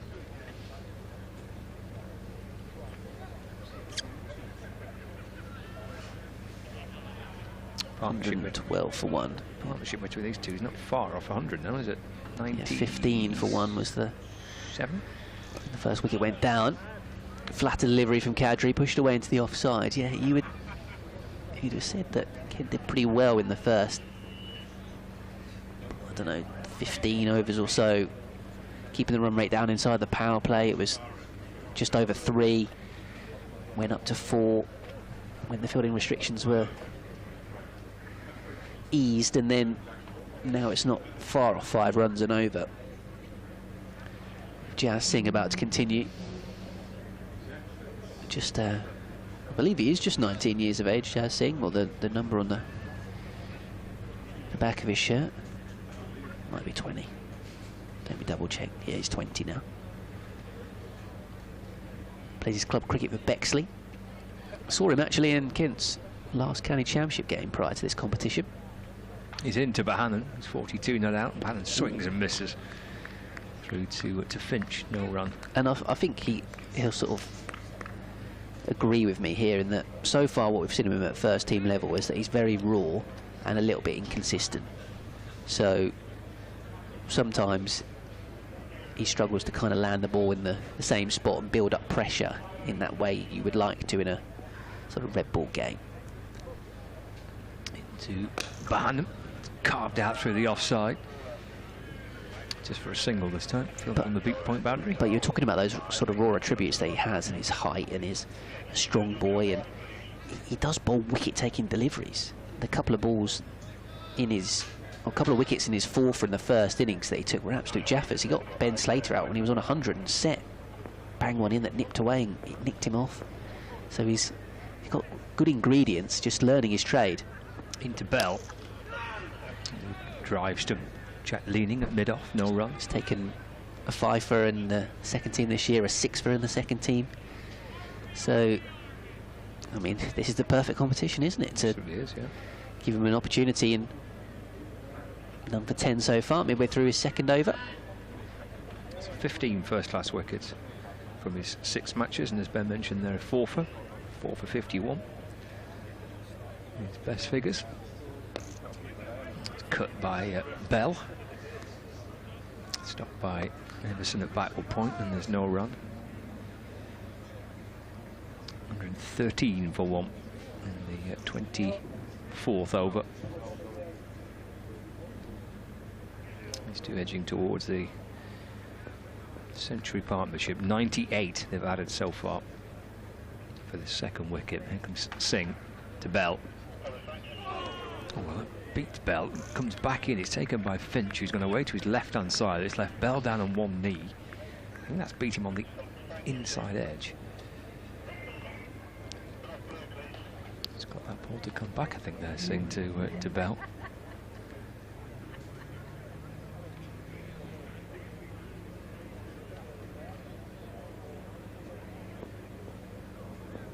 His first over went for 9. Not helped with that misfield that went for 4. That's a good ball that beats Bell, has him groping forward. That's a good way to end it. 2 good deliveries there. I think the previous one must have just come back in and beat Bell on the inside edge, and then the next one just snakes past the outside edge. So good end to the over for Jazz Singh. He's settling into his first spell. Well, 2 overs.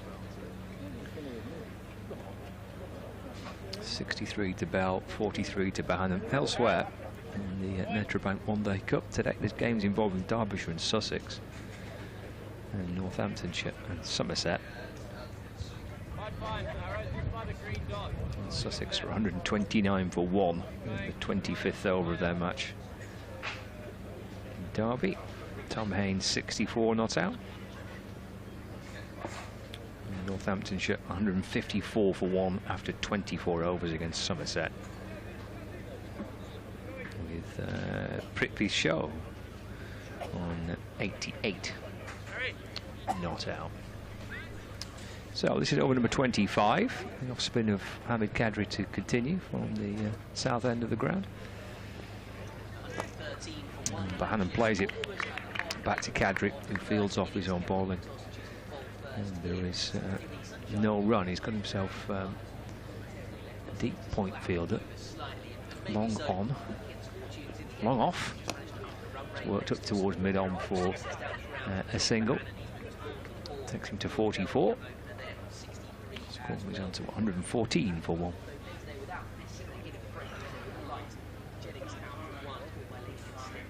Now bringing long off up and dropping fine leg back to the boundary.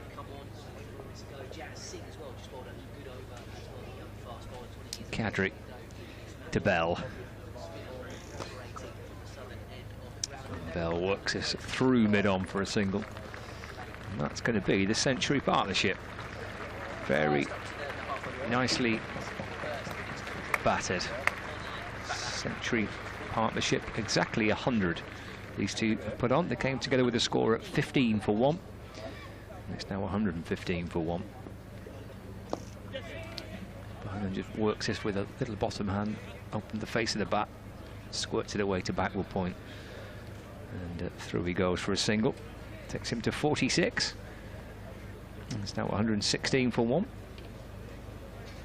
Bringing Bell back on strike. 2 balls left of Kadri's 4th over.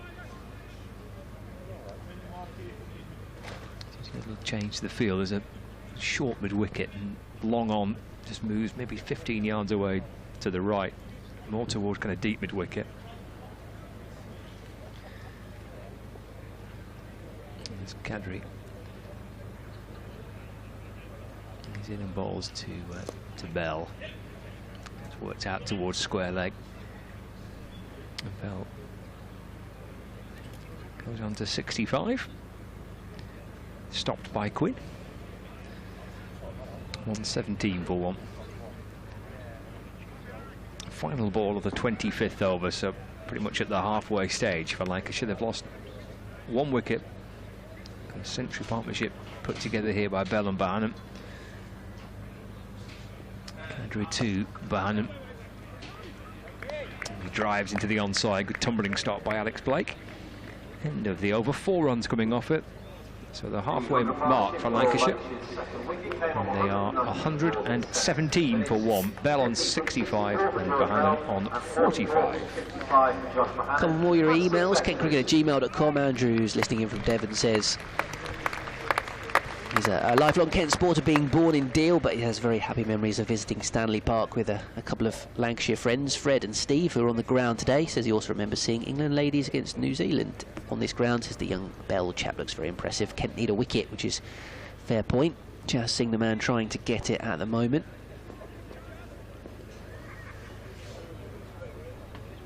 New Zealand bowling on leg stump, turned away into the onside. Andrew getting in touch again on the pillar box, saying King Edward the 8th only reigned a short while, and there's relatively few post boxes erected bearing his ER motif. That's right, there are only 92 still in use. He says, I'm sure a suitable abbreviation could be found at the post box end of the ground. This one's driven away out towards extra cover where Blake does the fielding. The problem is, due to its lack of height, we might struggle to remember which end it's at. Whereas the tower, we can see it. Yeah, you can't miss that. But anyway, says his tongue was firmly in cheek when suggesting the High Ropes Park end of the ground. Says it's an adventure park for those without vertigo. My son loved it and had no fear of falling. So this one's defended away into the covers for an easy single. Yeah, it's not to everyone's taste, I'm sure. He says get a move on, Lanky. I think they're doing okay at the moment. Charlie, meanwhile, says up the Kent, could I get a big shout out for Southwark? How am I pronouncing this? I think it's Southwark, isn't it? Southwark? Yeah, Southwark Park Cricket Club. I think it's Southwark. Who are all tuned into the stream today with severe case of Metro Bank fever. Excellent. Thoughts go out to all of you as Jat Singh bowls. It's pushed away out towards point. Says a special shout out to Tom, the Lancs fan, if possible, even though I hope he loses today. Says hoping to see Deebs and Denley at the Oval on Friday. Well, I just saw Joe Denley walk past us. He and Matt Parkinson were running the drinks. That's a pretty exclusive duo to be on drinks duty. However many England caps they've got between the two of them over various formats. County cricket appearances. This one's tucked away off the hip by Bohannon. Good fielding by Kadri on the run, actually, to pick that up and throw it in and keep that to just one. He's now feeling his hamstring slightly, but just two so far off this Jazz Singh over. It's always great when you say something nice about a bowler and then they bowl a couple of jaffers and just underline the point you're making about how he's got good balls in the locker. Although this is probably the tightest spell I've seen from him in a Kent shirt so far, actually. As you say, he's hit a good length. Tipped away down towards fine leg. He's tried to cramp the batters for room so far. Despite the best efforts of Compton in the deep, Bell scurries back for a second. Really good running. And moves the score on to 119 for one. He's on 68. In fact, it's 121 for one. At the end of Jazz Singh's third over. 14 he's conceded. And so without leaking runs here, Kent haven't quite managed to get the wickets I'm sure they would have liked. But Lancashire not getting away from them, so we got a leakage in the tent. I think we've got a bit of a leak in the tent. Yeah. What's going on here?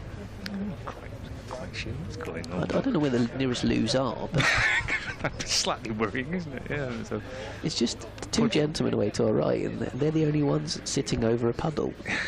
So I don't know what they've been up to. I heard the sound of the blotter being moved. Whether the blotter's leaking. Yeah, is that what it is? The blotter is. Could be, couldn't it? To the other side of that side of the marquee. So maybe it is. Yeah, there's the blotter. Maybe that's leaking. The blotter's. It's a leaky blotter. There's nothing worse than a leaky blotter. Well, quite. Yeah. That's the opposite of the blotter's job. It is, isn't it? Well, you go to the doctors for a leaky blotter. It's 2 weeks of antibiotics and a cold flannel and some ice cream. 26. They're having a drinks break, by the way. You're not you're not missing anything. There's a drinks break taking place. 121 for one after 26. But pleasant enough, even with a leaky blotter. Yeah, the sun has just disappeared, hasn't it? My knees are getting a bit cold. I went for shorts today rather than trousers. You went for a more sensible option. Yeah, I thought that was a bold move from you. Yeah, it was a bit bold. I mean, I like it. I like the optimism. Yeah, like I said, I heard that summer was meant to be starting today, so I went Very summary. You got a jumper? I've got one, yeah. Right, okay. I've got my gilet as well, so I've got other layers That's okay. for the top half. Yeah. But my chinos are in the car, which is a long way on the other side of Stanley Park. It's nearer Lytham than it is Blackpool, isn't it? The posh end of the Fylde coast. So yeah, if I'm still cold by halfway, I'll trek over and get the trousers, but it'll take me the entirety of the mid-innings break. So it looks like Kadri's going to continue after the stoppage.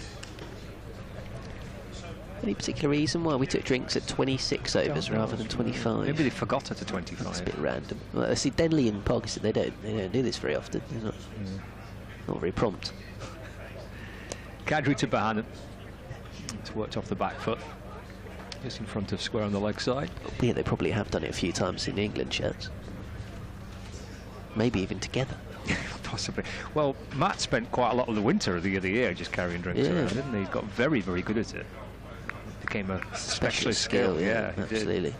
I think he really, really enjoyed it. 122 for 1. Kadri in to Bell. And that's nudged away to the leg side. And Bell goes through for 1, moves on to 69. 123 for 1. Nice to see Matt before the game. I chatted to him for a little bit when the Kent players arrived this morning. He's his usual chirpy self. Bowled well in the previous game. Yes, he was saying he was quite pleased with it. Bohannon off the back foot, working it to the leg side for another single. 48 to Bohannon now. Let me just double check what his figures were. But took a couple of poles, as they say. He's had a bit of a quirky little year, hasn't he? Because he obviously started at Lancs and then he's had a loan spell with Durham. He's currently got a loan spell with Kent, and he's joining Kent obviously for 3 years at the end of the season. Floating around county cricket at the minute. Yeah, well, because it was announced that he was joining Kent before he went on loan to Durham, I think. I think he went for a one-match loan spell. Oh, you're right, yeah. Then came back, and then I think they announced it. Then he went back again. Then he went back again, yeah. And Bell to mid-wicket.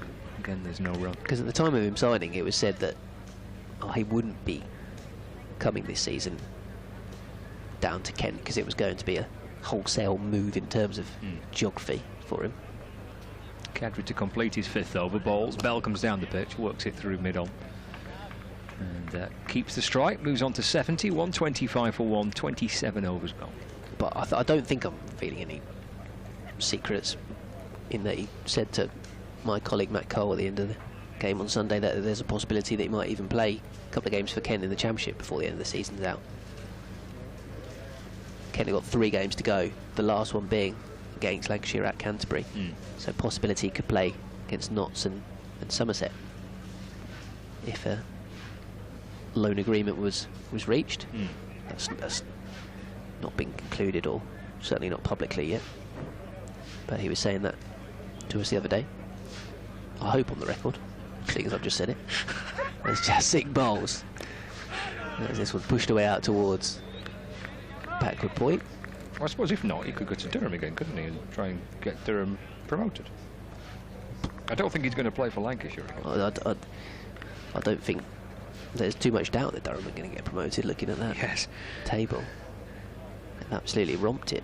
But so a great far. year, haven't they? Yeah. So Jazz Singh continuing from the northern end of the ground. This one's pushed back up the pitch. Yes, no. Pavilion away to our right. Blackpool Tower in the distance. The blotters leakage being swept up by a couple of the ground staff. Oh dear.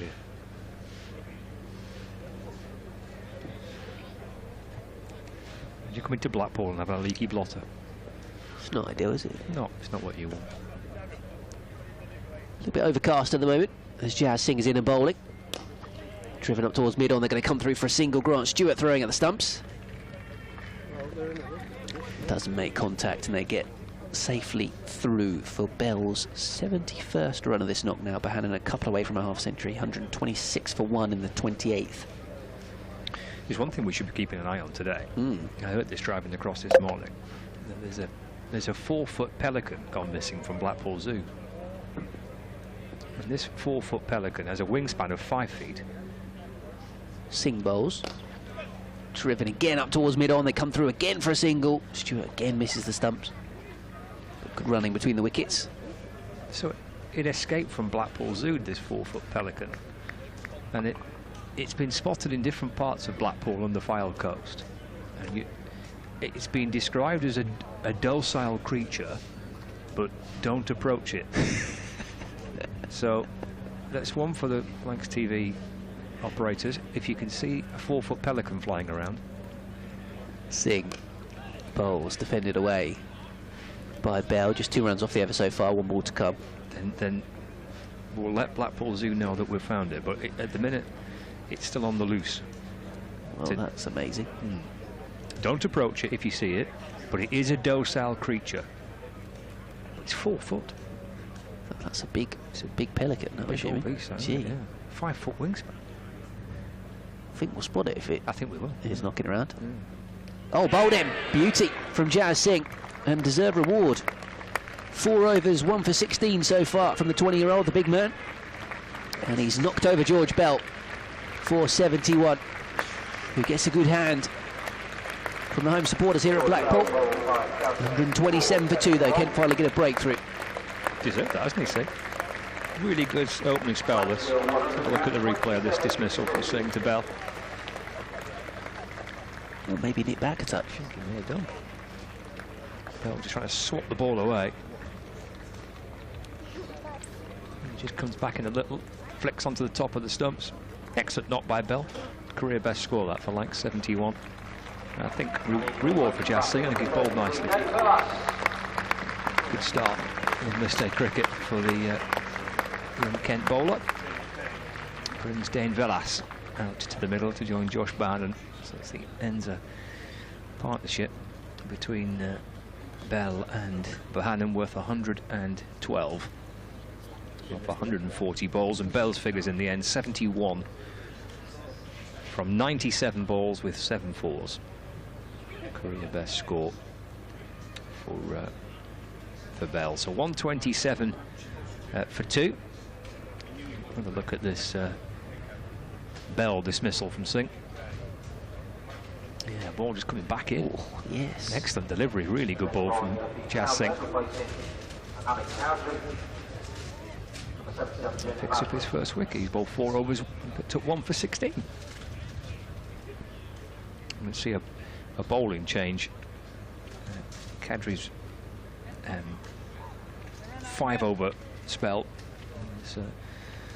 it's come to an end. 5 overs for 30, and James Bazley returns 5 overs, 2 maidens, 1 for 18. Right at the very start of the Lancashire innings, and he comes back into the attack. 28 overs gone. Bohannon is a run away from 50, 49 not out. 127 for 2. So there's Bazley for Kent into Bohannon. Bohannon just runs it down towards backward point. Picked up by Ben Compton. And there is no run. So nicely battered by George Bell, career best score for him. Went past his previous best score for Lancashire of 60, which was in the County Championship, and that came earlier this season. Bazley to Bohannon, drives back down the ground, 1 bounce, and stopped by Bazley off his own bowling. No run by Neil Mallender, actually at the south end of the ground. It's Steve O'Shaughnessy at the north end of the ground. Number 2 officials today.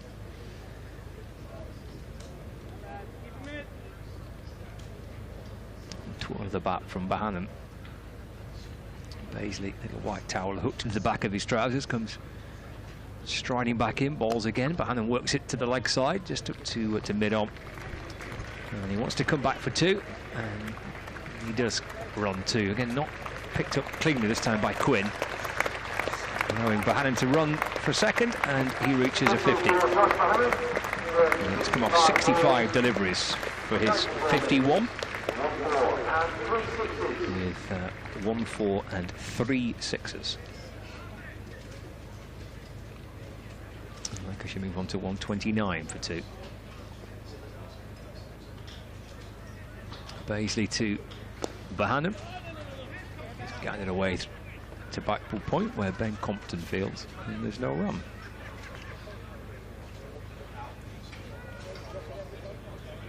So that second breakthrough for Kent. Coming 112 runs after the first one. 2 wickets to fall. Jennings for 1, and then just a few moments ago, Bell for 71. Baisley to Bohannon. A little inside edge, bounces past his stumps and picked up by the keeper. KentCricket@gmail.com for your emails. Todd Bartley's been in touch. He's left his official title at the bottom of the mail, which is Director of Operations of the Luke Wells Fan Club. Outstanding. This is bound to be utter nonsense that you're about to read out now. There's Baisley, comes in and balls to Bohannon. That's scythed the way through the offside, out towards deep point for a single. Bohannon keeps the strike. He moves on to 52. 130 for 2, just before we get to that email. I think we're just going to have a quick look at the 2 wickets to fall. Just a reminder, Jennings first out for 1, caught by Jack Leaning at second slip, not the bowling of Baisley. He was the first to fall, and then the second dismissal of George Bell. Jas Singh there. Anyone to come back in and beating Bell, who fell for 71. Todd says, afternoon lads. As a member of the Luke Wells Fan Club and a follower of the Church of Wells, I was astonished to hear that we're not alone in the county cricket universe and that there is a Joe Denley fan club as well. Keep up the good work and enjoy the game. Jas Singh in and bowling. Driven away square of the wicket out towards deep cover. I mean, there's many a fan club, Todd. I personally am secretary of the Zach Crawley Appreciation Society, which has surprisingly had a few more requests for membership after this summer, because previously we were just getting hate mail. Myself and President Rob Key were having to fight a lot of battles. Fortunately, Zach's done the talking for us on the pitch this summer. And now he's even talking about putting himself in the IPL auction and wants to play white ball cricket for England. Steady on. Check him out. Down the leg side from Jas Singh. Although Dane Villas did slightly move across his stumps, and maybe it's just brushed something, because the umpire hasn't given anything. I think there was a little bit of leeway, isn't it? If you go in across, he actually did go quite a long way across it, didn't he, Villas? So far that he could have easily been bowled by Singh. Well, I think that's good umpiring, isn't it? Yeah, I think so. Jas Singh 1 for 17 so far into his 5th over. Tight line once more, defended away. And I think this is quite comfortably the best spell of bowling I've seen from Jas Singh so far in a Kent shirt. We've seen a little bit more consistency. He's hit a good length. And not giving anything away. Previously there's been too many 4 balls in a spell from him, but he's really not given Lancashire much to hit at all, and as a result Villas is walking down the pitch again trying to create something, getting that bit of nip as well to bowl George Bell. And selected for this game over Arafat Bhuyan, who's part of the squad. Nathan Gilchrist has kept sort of managing his return to fitness, and it's a bit expensive in Sunday's game against Leicestershire. He's had a tough season, Nathan Gilchrist, in terms of injuries and setbacks. Jas Singh bowling again. Jack Leaning's even popped himself back in at slip for the new batter, who has, Villas here, cut the ball straight to a fielder. So another dot ball. Almost at the 30 over mark. They've certainly got a nice base here, haven't they, Lancashire, to try and... yeah, what's the old adage about 30 overs in a 50 over game? Do you double it from 30? There's Singh bowls, clipped away. Down towards long leg for a single. Just 2 off the over. Jas Singh 5 overs, 1 for 18. Very nice indeed. 132 for 2. 20 overs to go. Well, you double it, 264. But with wickets in hand, Yeah, Lancashire will want more than that. I would think so. Maybe 300 be the target. I think so, yeah, I reckon. But they're going to have to go some to get there. Getting the ball pretty well so far in this game. So let's see how it plays out. Yeah, still to come for Lex with George Balderson, George Lavelle, Matty Hurst, Tom Aspinwall, Tom Bailey, Jack Blatherwick and Jack Morley. Probably 300 is a target that I would have in mind. A couple of one-day, well, at least one. Actually, there was 2 one-day cup games here last year because they played the eliminator game, whichever way you want to describe it. Was it a semi-final or an eliminator? As we see Matt Parkinson chatting with Mark Chilton. Is that Joe Denley with the bucket hat on in front of him, I think? Very much in fashion now, aren't they? Yeah. Doesn't suit me. My ears stick out too much. Do they? Paisley in and balls to Villas. It's cut out to backward point. There's no I'd run. have to sort of tuck them in underneath the flaps that Right. kind of come down from the bucket hat. That feels a bit uncomfortable, that. Yeah, it's not ideal. Right. So you have given this a go, then, clearly. You've and you've took one look in the mirror and thought, not for you. Well, I went on a holiday earlier on this summer and made the mistake of not taking a baseball cap with me, so I was sort of perusing those market stalls that sell various bits of headgear. Dabbed away by Villas out to backward point, and there's no run. And was going to ironically purchase a bucket hat. Right. But then I found the style didn't really suit me, and then since then every cricketer under the sun's got one, so apparently it was going to be a less ironic purchase than I thought. 1-3-2 for 2. Just looking at the 2 games that were played here in the One Day Cup last year and the scores for those 2 matches. Games against Northamptonshire and Nottinghamshire. Just trying to roll it down off the face of the bat to third man. Gets through for a single. In the Northamptonshire match, which is with the group game, Lancashire 372 for 6. Whoosh. Northamptonshire 370 for 4. And the Nottinghamshire match, Lancashire 341 for 7. Nottinghamshire 338 for 8. So yeah, I thought both scores were quite a distance north of 300. And it doesn't feel like that kind of day thus far. Just been a bit more in this pitch for the bowlers. Whether a bit of moisture or a bit more grass on it. Comes back in towards Bohannon from Paisley. Defends out to the offside, no run. 3-3 for 2. Well, I guess that all gets fed back, doesn't it? Lancashire have had 30 overs batting on this pitch. Might have had, I'm sure they did have kind of aspirations and might still have of getting a score to 300 or north thereof. Things might get readjusted a little bit when you bat on it and you think actually maybe not quite that many might be required. Push it away, Bohannon. Can't get it past Ben Compton, just a backward point, no run. From what we've seen so far from the Kent Seamers, you would just expect the Lancashire attack to be fairly well suited. Tom Bailey, obviously a quality operator. Blatherwick with his extra bit of gas. Final ball of the 31st over. Paisley to Bohannon. Tries to work it off his hip through mid-wicket and pull the shot, the delivery towards the leg side. Playing a miss and through to the keeper. And there is no run elsewhere in the Metrobank fever. The Northamptonshire Steelbacks 193 for 2. Prithvi Shaw, recent overseas signing, is 104 not out. Northamptonshire 199 for 2 now. They've had 31 overs of that game taking place at Wanties Road.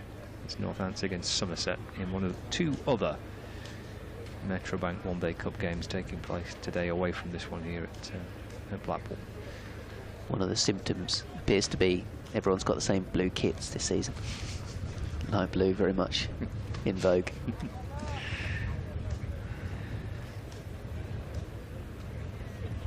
Lancashire had a year playing in lime green. At least it's different. Yeah, true. Jazz Singh continuing, as he well might, with his figures so far. This one's driven into the onside. Grant Stewart doing the fielding. Jazz Singh 1 for 18 from 5 so far. Dot ball there, decent bit of fielding to prevent a single. I mean, different was one way to describe it. A lime green one-day kit of Lancashire a few years ago. The Leicestershire one this season, last season, it's quite rogue as well. The sort of red and green got on the go there. So this one pulled away powerfully into the onside. And there is the boundary. That has just been lacking a little bit for Lancashire in recent overs. Jazz Singh's tendency just to miss his length every now and then. That consistency that he's striving for as a young cricketer making his way. It's not been too often though, has it? He just did drop short there, didn't he? But yeah, not in this game at all, no. But that's sort of an example of where his failings have been at senior level previously, but that's a much better length. Defended away. Jack Leaning having moved himself out to mid-wicket from slip. So Villas 6. Bohannon 53. Updates on the way in a moment for BBC Radio Kent, BBC Radio Lancashire. Scott's got his phone on the inside of his headphones again. Multitasking. Singh is bowling. Angled down towards third man for 1 run.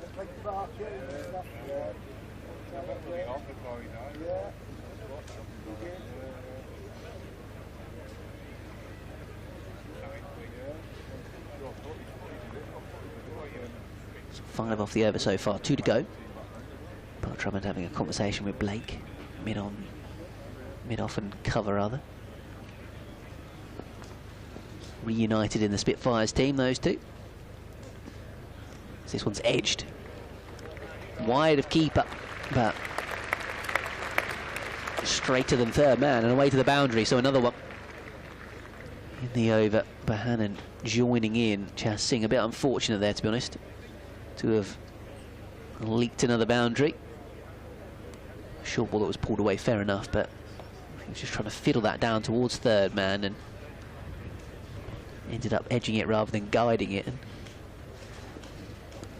that actually helped him get 4 runs instead. Singh bowls once more. Final ball of the over. Smashes it down the ground. This going all the way for 6.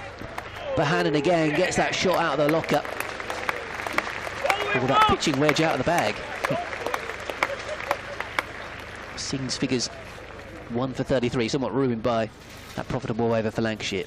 148 for 2. Yeah, he's had the habit of doing that, hasn't he, Josh Bohannon? A couple of times through the course of today, bowlers' figures being dented by a couple of Bohannon big hits. He's moved on to 63, 148 for 2. So 32 overs gone. Villas is on 7, Bohannon on 63. 148 for 2.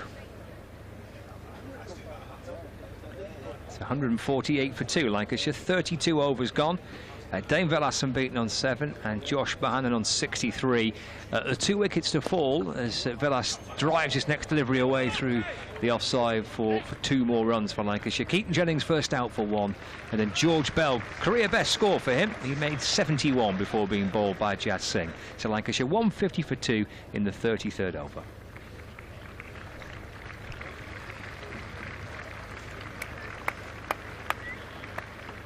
The 150 up now for Lancashire. Villas moves on to 9. Comes Baisley in and bowls, driven by Villas to extra cover, and there's no run. Alex Blake, who's been in that position for most of the afternoon for Kent.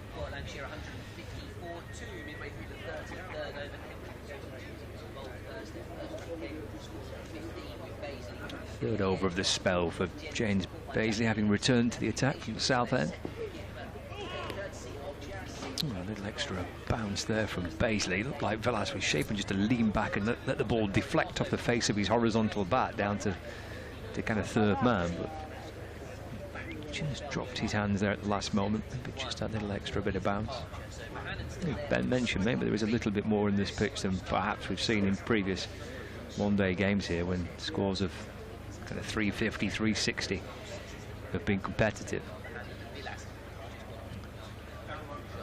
Baisley to Villas. Eases the ball up towards mid-off. Takes him to double figures, moves on to 10. It's 151 for 2. So 2 balls left of the 33rd over. Bringing Josh Bohannon back on strike. 63 not out.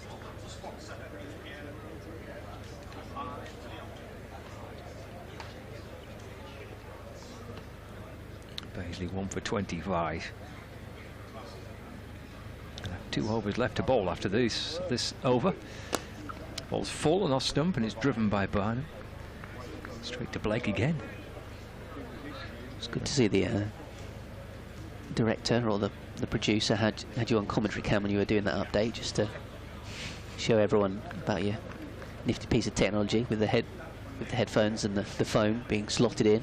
Although your phone's very black all the way around. Mine's white on the background, so I was sort of doing it as well to point out for viewers who are confused by the camouflage. Baisley to Bohannon, that's run down to third man for a single.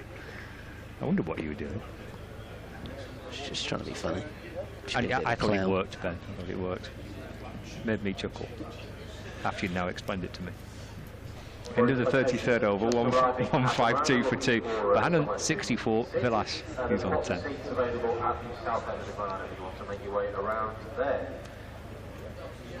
Just a couple of observations here at the ground. Good to see that Stu is here, selling ice cream in the corner. Stu's ice cream truck. Excellent.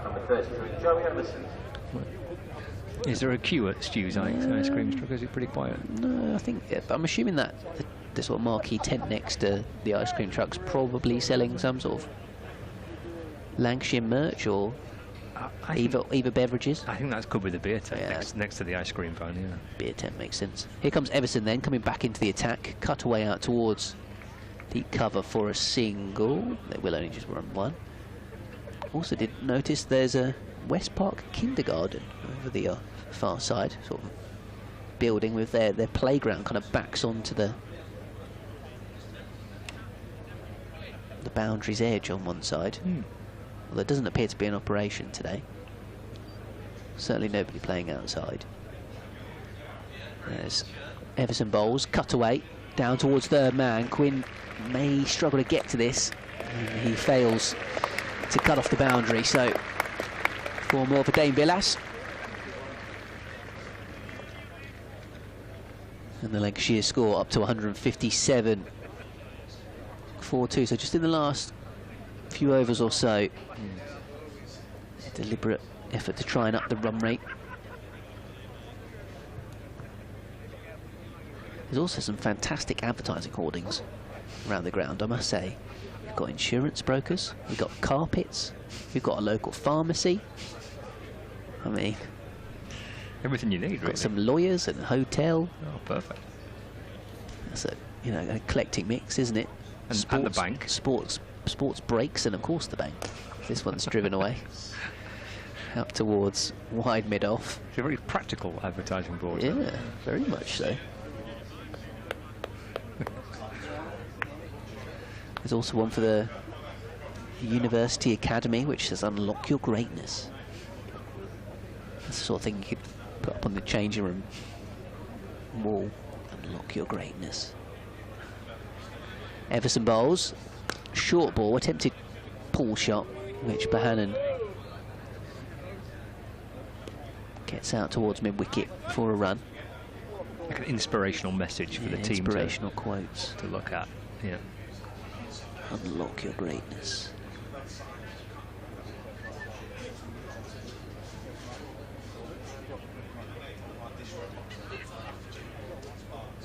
Everson for Kent. Cut away by Villas of Lancashire. And a misfield as well. Been a little bit untidy in the field at times today, Kent. And sorry, James Baisley, but he's the one who's misfielded it again. I don't mean to pick on him. But he's Australian, so he can take it. Yes, he has had slightly buttery fingers in the outfield today. 160 for 2, Everson bowls on the stumps, nicely driven up towards long on for 1.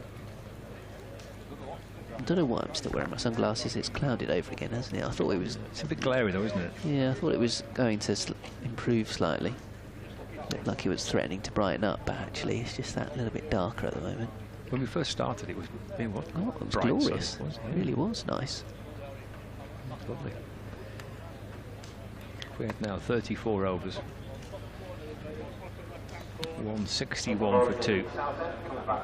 Another bowling change here, so Baisley's 3-over spell. 3 overs for 8 runs. Brought him back to see if they could try and get another wicket, having ended that century partnership. Going to save him for 2 more a little bit later on, it would appear. I mean, this is a pretty niche personal grievance, but you talk about glare. When you have the white sight screens and all the players wearing white, and then the sun's reflecting off it, it's not ideal sometimes. But that's one of the great things about this one-day cup: coloured kits and black sight screens. Bohannon waiting and just dabbing the ball away to the offside and going through quickly for a single. Picked up by Compton, shy at the stumps. As Matt Quinn returns for Kent from the south end of the ground. Bohannon moves on to 68, 162 for 2. I'm just happy to have glare as an issue. I mean, watched it rain for I mean, it is it's a bit of a first world problem as a cricket commentator, isn't it? Squinting.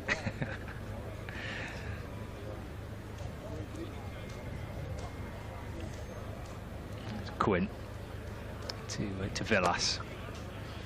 Villas will nudge the ball away to the leg side, and Bell Drummond fields at mid-wicket, and there's no run.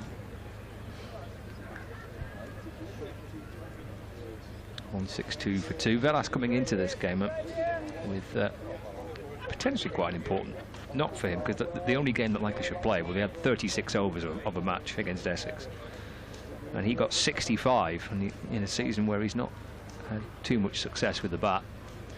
Runs that could prove crucial for him as he mullers this one out towards the leg side.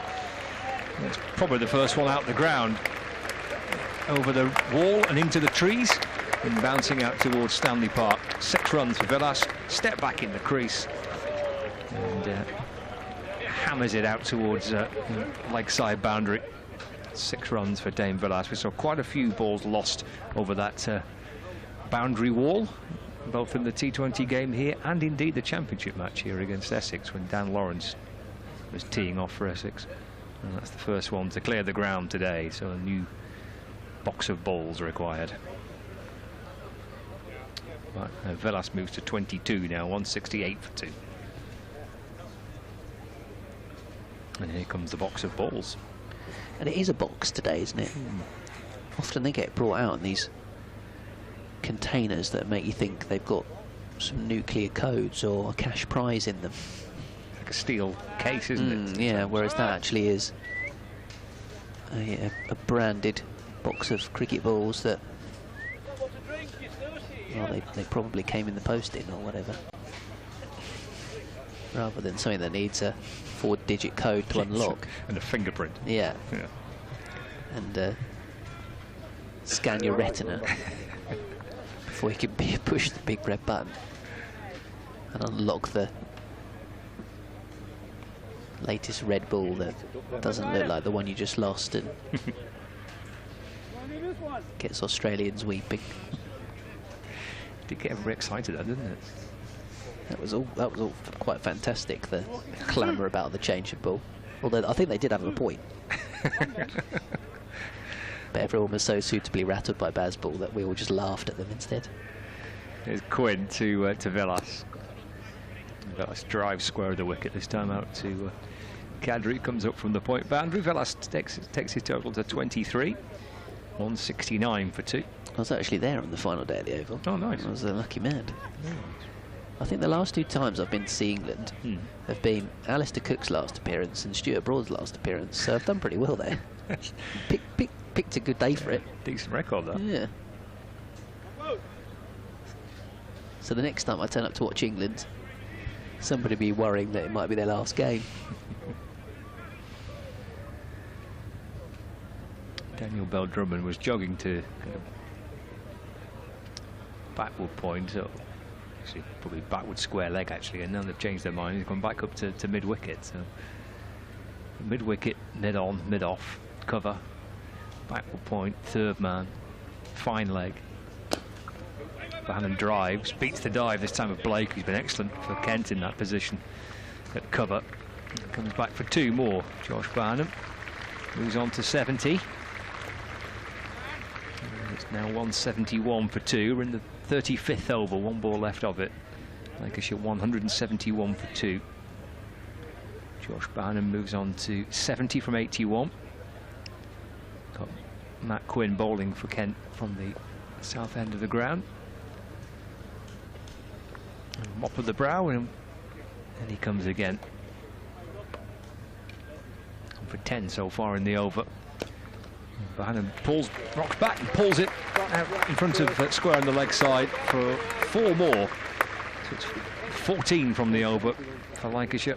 Very profitable one for the Red Rose. So he's pulled it behind square there, Josh Bohannon. And that completes the 35th over, 175 for 2. Bohannon to 74, Velas on to 23. Yeah, Matt Quinn, 5 overs, none for 41, by far and away the most expensive of the Kent bowlers.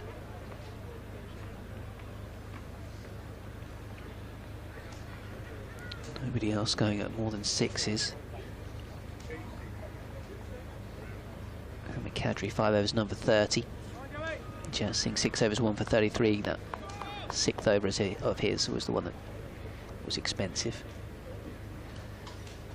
So yeah, it's not been a great day out so far for Matt Quinn. He's the one bowler that the Lancashire batters have seemingly taken a liking to. As Everson continues, it's turned away into the onside for a single by Villas. 176 for 2.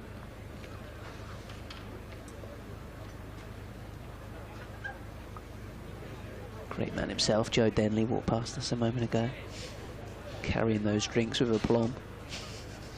Doing it stylishly. Yeah, I mean, it takes quite the man to pull off a green bib and bright yellow set of drinks bottles. And this one's turned away into the onside. Sunglasses on, of course. Obviously. This one's slung in by Kadri from the deep. He's made his way round to Matt Quinn to give him a drink, but maybe to pass on a few words of advice.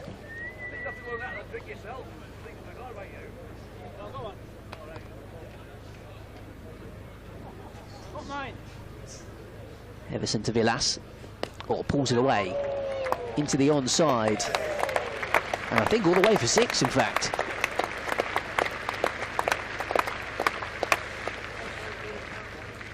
First original thought was that it wasn't going to make it all the way to the boundary's edge.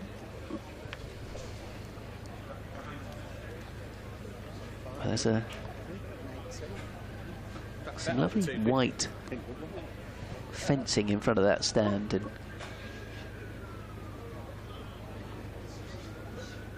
who's in the that particular bit of seating being treated by that stroke.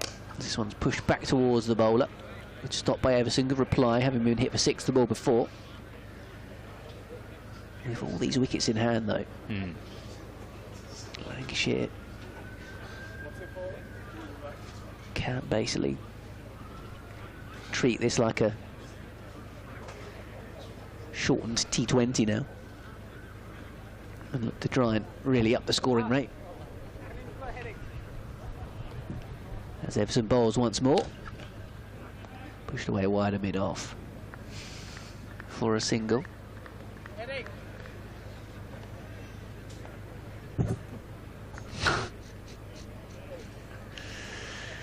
And one of the Lancs TV team was He's in being charge, a jester. apparently. He's in charge.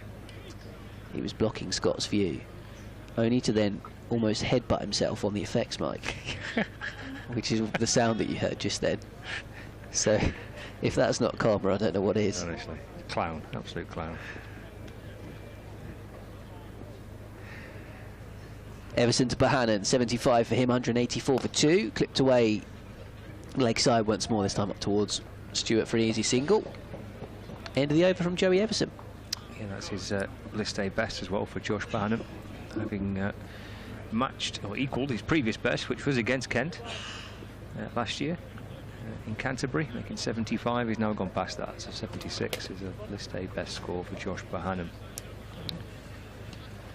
It's funny when you get stuff like that and stats like that, because you think, oh, Josh Bohannon must have scored a list 800 at some point, but they play so little 50 over cricket, some of these guys these days, so actually you do get little nuggets like that. This is 32nd list day game.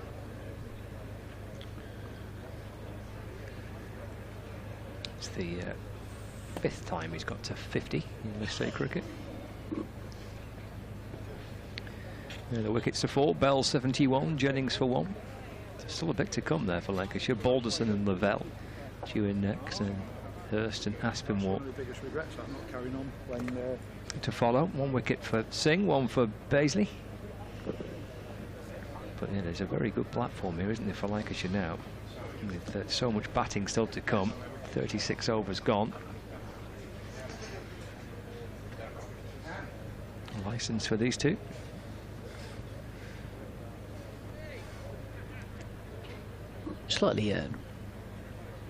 Slight tangent as Matt Quinn's about to bowl, but you'll work out where I'm coming from in a moment.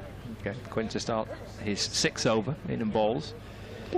Bohannon swings and misses. Quinn asks whether there was a little thin edge through to the keeper. Certainly some extra bounce there.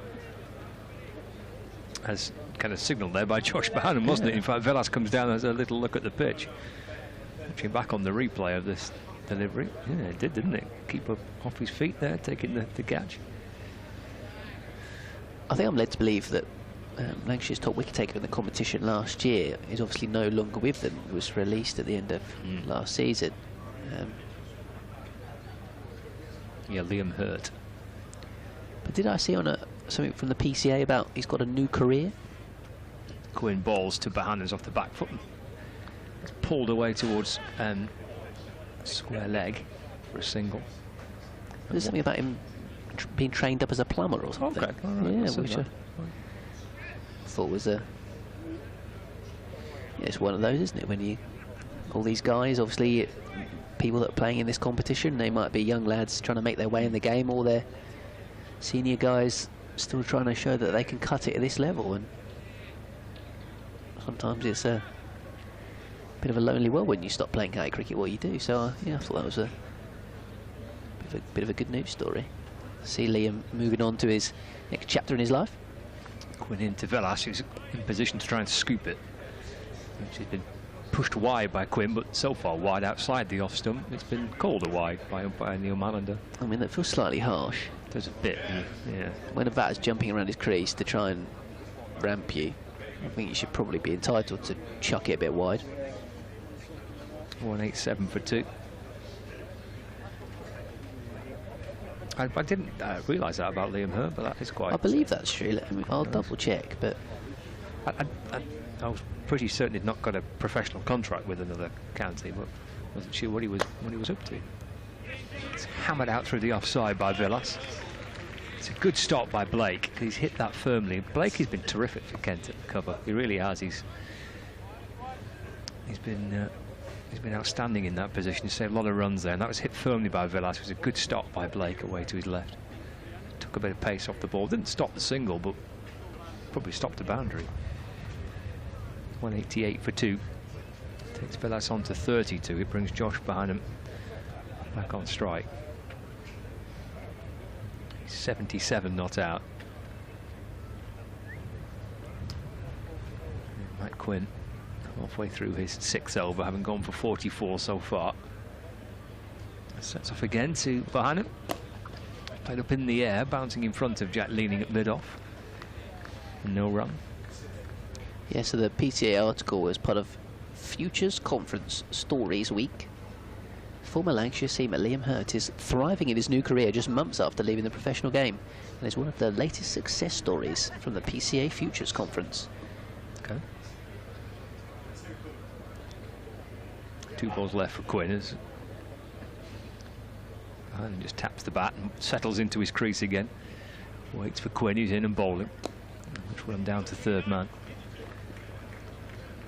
Bohannon turns and comes back for 2 by the time the throw comes in from Stewart. Moves on to 79, not out. It's 190 for 2 now. The 29-year-old attended the 2022 event following his release from his boyhood club and is now forging a career in the plumbing trade. So yeah. Excellent. That's great, isn't it? I remember speaking to, when I first started covering Lancashire, speaking to players at the back end of their careers, and some of them admitted that. I don't know what I'm doing next. I don't quite know what to do next. And he's completely wrapped up in trying to be a professional cricketer, which is hard enough as it is, isn't it? To try and get into the game that maybe you don't think about what's to come. Yeah, as a kid, you grow up thinking, right, I want to play for England or whatever, and when you make it as a professional, then you're sort of in the position where you think, right, didn't think there would have to be a next, or didn't think about what might be come afterwards. I think the PCA do work hard to try and help players in that regard. Oh. Into Bohannon, scythed away through the offside. Again, Blake stops it. Looked like it slipped out of the hand a little bit, but I think he was deliberately going for the wide Yorker, in fact. End of the over that. 37 gone. It's 190 for 2 here. Where are we there? Derbyshire, aren't we? Derbyshire against Sussex. Speaking of light blue kits. Yeah, there's plenty on show. Sussex are batting. Pujara unbeaten on 40. Tom Haynes making 94. So Sussex are playing Derbyshire, and Sussex are 217 for 3 in the 41st over. The game taking place at the county ground in Derby. Sussex 218 for 3. It's one of the great things about this competition, that you've got guys that are making their list A debuts, and then you've got guys like Pujara who've played 1,000,000 50-over games in their career.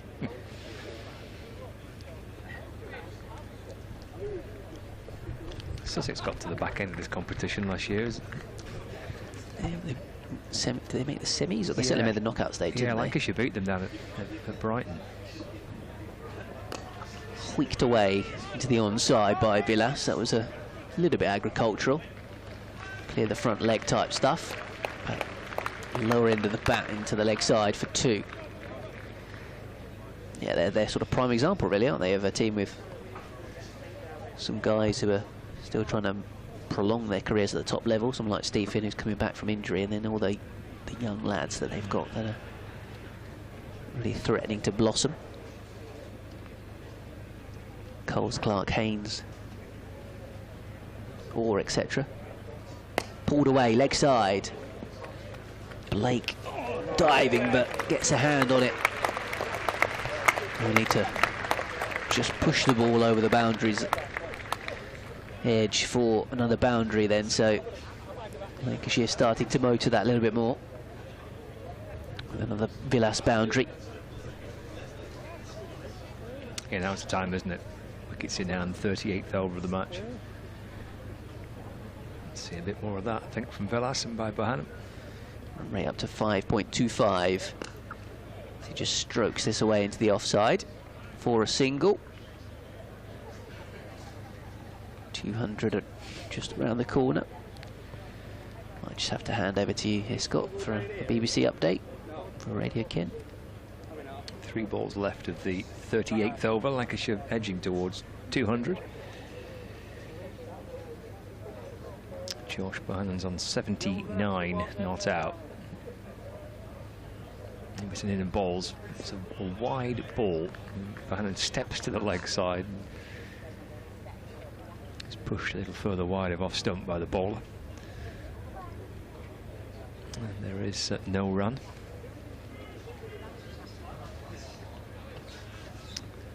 Everson wicketless so far, 1 for 41, is into his 7th over.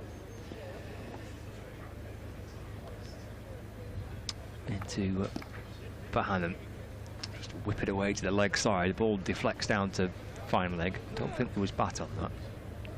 I think that was single as a leg by. So Bohannon remains on 79. Score moves on to 198 for 2. When Villas back on strike. So I've looked at the Derbyshire-Sussex match. There is one more game taking place today. Northamptonshire against Somerset. A little look at that in a moment. At the end of the over. Final ball of it coming up from Everson in. And down to fine leg by Bohannon, helped on its way. And 4 runs for Villas. Down towards the fine leg boundary. Flash away off the pads. Yep. Retrieved by a couple of kids who are watching some cricket today at Stanley Park. That brings up the 200 that for Lancashire. 202 for 2. Villas moves on to 43. In the third match taking place today, Northamptonshire against Somerset. And Prithvi Shaw, Northamptonshire overseas signing, is 171 not out from 113 balls. He's some signing for Northants for their as an overseas for this competition. Prithvi Shaw, I think they've been lining him up for a while. And Steelbacks to 281 for 2 in that match at Wanties Road. 281 for 2, Northamptonshire against Somerset. And the other Metrobank one-day cup game back here at Stanley Park. We've got 12 overs left. Lancashire 202 for 2. As Bohannon pulls this next delivery from Everson down to the fine leg boundary for a single. He moves on to 80. It's 203 for 2. And the 39th over brings Villas back on strike. Dismissals of Bell for 71, Jennings for 1. 2 wickets to fall so far for Kent. And there's Matt Quinn to his 7th over. Just a chat there with his captain Jack Leaning, who's at mid-off. In comes Quinn to Villas. Push full and wide, but again too far wide. Umpire Neil Mallander spins round and signals are wide towards the scorers. The score moves up to 204 for 2.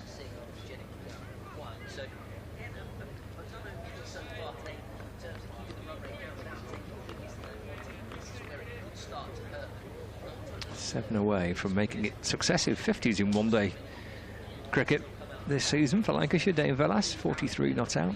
Made 65 in the match against Essex at Sedbergh School. It's hammered off the back foot. That's going to be 4 runs. Set up nicely for him. Swatted it down the ground to the right of mid-off. Bouncing up towards the seating on the far side of the ground. 4 runs for Dane Villas. He's on to 47 now. 208 for 2 in the 39th.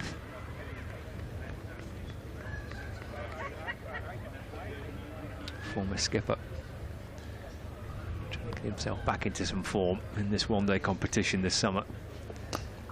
Nice, up and over the offside this time. It bounces in front of Kadri on the point boundary. Getting it up and over extra cover out towards the boundary, bouncing in front of Kadri. So just 1 single. Villas moves on to 48, 209 for 2 now. Feeling a little bit dirty, Scott. Oh no, why? Just said Dane Villas is with the platform that's been set by the Lancashire batters, has got the freedom to go and play a T20 or a 100 style knock. It felt topical to talk about the 100, but I don't think that's really a thing, is it? You now feel embarrassed and ashamed for that. A 100 style knock. Yeah. Not really sure what that means. No. But essentially, to bosh it a bit. Yeah. Yeah. Go out and do what you want. Yeah, he's on 48 at the non-striker's end. This coins into to Bohannon. Pulled out towards the square leg boundary. Speaking of the 100, did you see there's a clip doing the rounds of a delivery that Lauren Bell bowled the other day, which swung an absolute mile. It started off, somebody took a still online and it was, you know, about 7th stump, and then it ended up cleaning up middle, and it was it's like, how are you bowling that? That's how are you trying to play that as well when you're trying to score quickly, and you're obviously not going to just go bat pad and block anything in the 100, are you? So how are you supposed to hit that when you're trying to score runs? A ridiculous ball. I think Anya Shrubsole bowled a similar one, which tail back in lane. Velas down on one knee, clubbing it up and over extra cover, bouncing out towards the boundary, and he'll come back for 2 to bring up a 50. And he's reached 50 from 34 deliveries, with 5 4s and 2 6s, successive half-centuries in one-day cricket for Dane Velas. 212 for 2 now.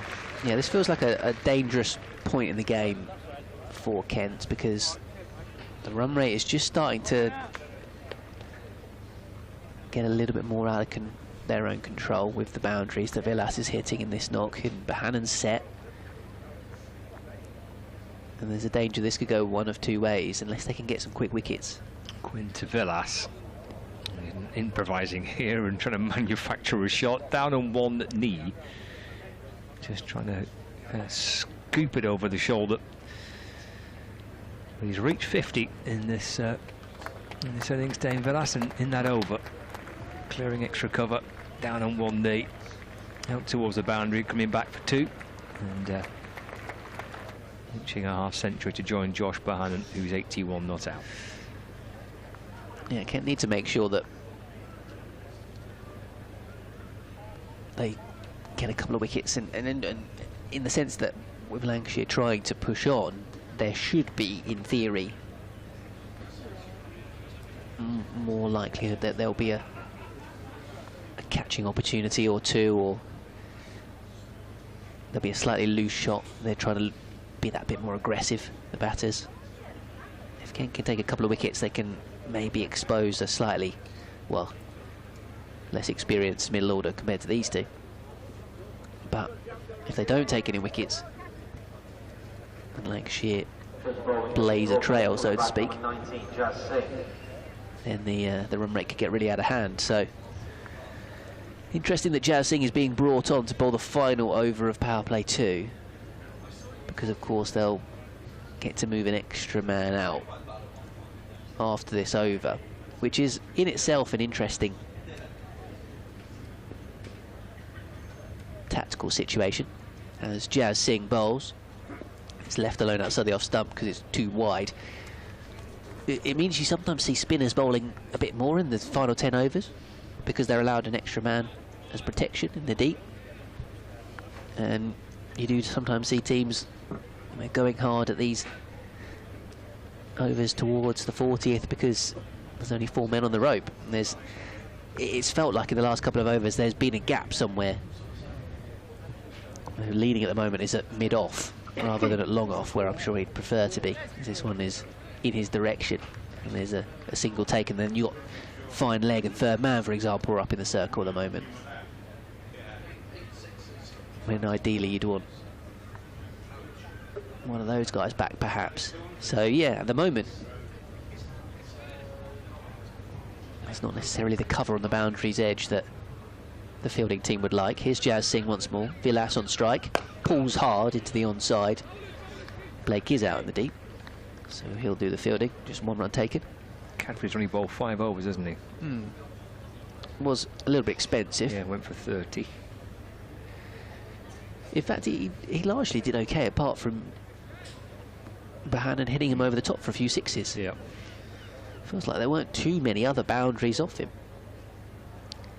As Jazz Singh bowls, Again, short and pulled away out towards the boundary on the onside. Blake is there. They've got 2 men out there at the moment, so they're going to scamper back for 2. Good running. Yeah, it's excellent.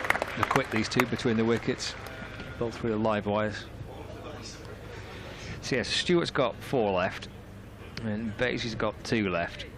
So there's 6 overs between those two. Finding 4 overs from a combination of Singh, Kadri. Quinn's been the most expensive bowler so far, 7 overs for 56. Singh bowls. Sunshine is back with us here at Stanley Park in Blackpool. As the ball drops away on the onside for a run.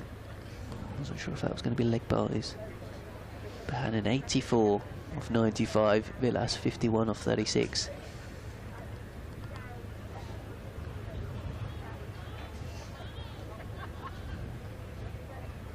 Couple balls to go in the over. That's more like it though, in terms of the sunshine. And full delivery smashed into the hands of Jack Leaning, who takes the catch and holds on. Another one for Jazz Singh. And there's the example of wicket-taking opportunities being there because the batting side are looking to try and put the foot down on the accelerator, and Vilas trying to clear long mid-off rather, because he wasn't back at long off. Hasn't quite got hold of it, and a bit of a miscue in the end. And a safe pair of hands, Jack Leaning. And a second wicket for Jazz Singh and a third one for Kent. So 218 for 3 in the 40th. Selfless shot, wasn't it, by Dane Vilas? This stage of the innings, looking for runs, playing for the team score. Nice for Jazz Singh. Very, very impressive list day debut, this, with the ball. 2 for 39. It's into his 7th over. He's bowled very nicely.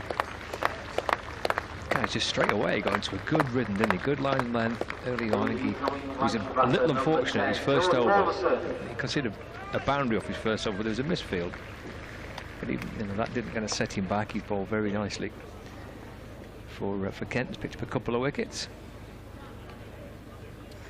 But yeah, Vilas looking to play there a little bit for the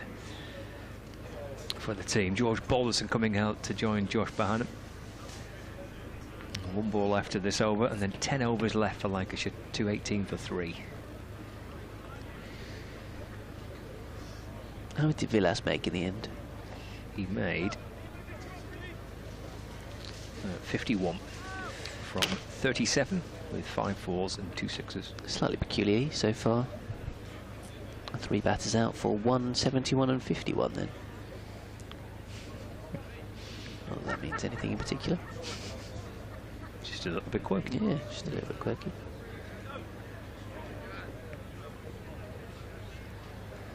So Jazz Singh to complete the over.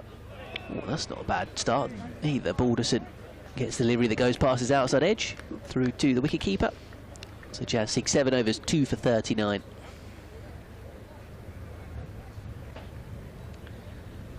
He's quite well. I'm pretty sure he's nailed himself in front. I think it's another couple actually. He's bowled 7. He's got 3 left. He might have a chance of bowling his 10 here. He's bowled nicely. 2 for 39. Look at his figures here actually as they flash up on the screen in front of us. Yeah, 7 overs, 2 for 39 for Singh. Paisley 1 for 26 from 8 overs. Stewart's got 4 overs left, 6 overs for 17. So Grant Stewart, he's likely to complete his allotted overs. You can see Kadri to return for these final, the first of the final 10 overs for the Lancashire innings. Nice day for a Stew's ice cream potentially. But there's not much of a queue outside the ice cream van at the minute. Hopefully with the sun back out, it's just starting to warm up a bit. Should get a bit of business. Still early days at 1:45 in the afternoon. It's Kadri to Bohannon. It's driven back down the pitch, covered by Kadri off his own bowling, and there's no run.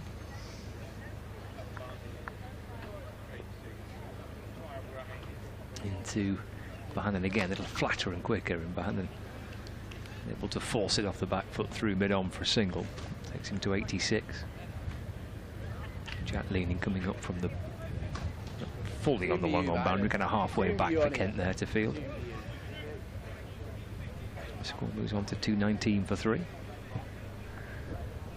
KentCricket@gmail.com, John saying he thinks that Liam Hurt's been playing a bit for Staffordshire. Okay. National county stuff. Yeah, it's always interesting to see which names pop up in that minor counties. Alderson driving for his first run.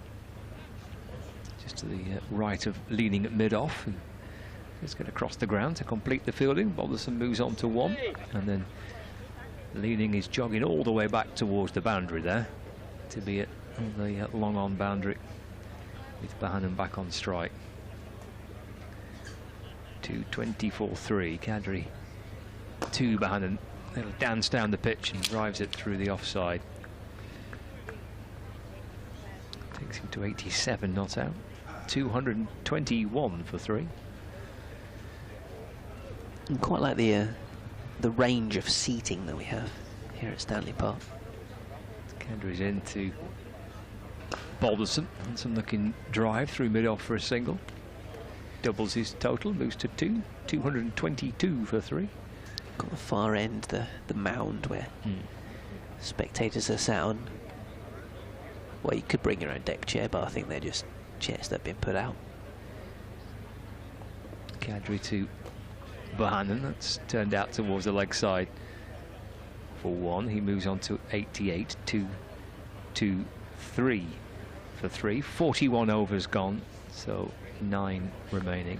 Yeah, you like that little mound, don't you? Yeah, that's a lovely mound, isn't it? And then you got the stand with the nice fence in front of, and then the other two quite heavily populated areas of seating. I don't know how to describe it, but they're almost a bit like pews, because there's not like individual seats. It's just like a sort of long bench, if you like, and then you've got rows of them that people are sat in. And quite a few people like me went for shorts today as well. You can just see lots of pairs of legs as they're sort of sat on those benches, or whatever way to describe them. But yeah, so it's good to see. The moral of the story is there's good to see so many people inside the ground, however they are sitting watching the game. This one's cut away hard by Bohannon. Jazz Singh continuing, which you suggested he might, Scott, after his efforts in that previous over. 2-2-4 for 3 in the 42nd over. Yeah, I've moved my seating position. Now the sun's come back out to try and on the legs warm my knees up a bit. Yeah, it's a bold move from you. 6 hours in the tent. Here comes Jazz Singh to the left-handed Balderson, driving into the offside, and Stewart doing the fielding, of course, as well. A wicket or Villas just means that a new batter has to come to the crease and reset a little bit. So as much as Kent have done an okay job with the run rate, taking a few more wickets just brings that element of having to restart again. Bohannon is key, the set batter on 89, but he can't force this one away into the offside, and it's back to Jazz Singh, who does the fielding. So in terms of boundary fielders, they've got deep square, deep wicket, long on, extra cover, and fine leg is the other one. So still leaning up in the circle at mid-off. Jazz Singh trying to bowl a leg stump line. It's out towards square leg where Kadri does well in the deep. Just the 1 run taken. Certainly less the field for the right-handed batter. And then in terms of the left-handed Balderson, Stewart comes up into the circle at mid-off. And then they've got fine leg and third man back for Balderson, who's facing Jazz Singh here. Down the leg side. Leaning was about to appeal. The umpire is about to signal a leg bye. So it must have just brushed. thigh pad or something on the way through there.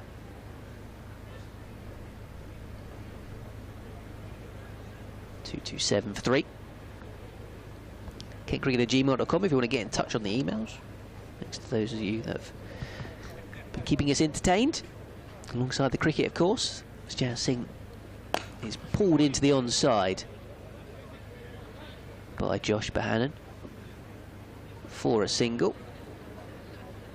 A very tight over, and again this kind of goes back to what I was saying about how sometimes you get slightly more profitable overs for the batting side towards the end of the 30s and up towards this final power play, because teams can have that extra bit of protection in the final 10 overs, as we on the live stream see a shot of some people going up the tower. If it's anything like the Eiffel Tower, the queues will be a real pain. Well, it's a good day to do it today, isn't it? Yeah, absolutely. Nice and bright and sunny. School holidays, yeah, it'll be pretty busy, I would have thought, on the seafront today. Kadri to Bohannon. It's driven down the ground towards the long off boundary for a single. 92 now to Bohannon. Low full toss that one from Kadri, just over pitch, but got away with it. 228 for 3.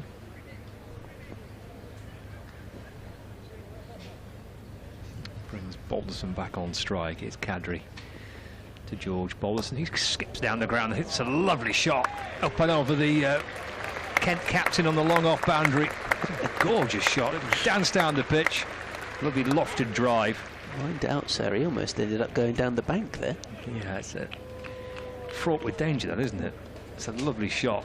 Just follow through from Balderson. Trying to get out of the way of the ball, and then ended up almost hurting himself or taking evasive action. If you sat on those seats by the edge of the little mound, you are in danger of tumbling down, aren't you, if you're a little bit too energetic. Nice comeback from Kadri there, stopped at cover. It's drilled down through the onside for 1 run to Balderson.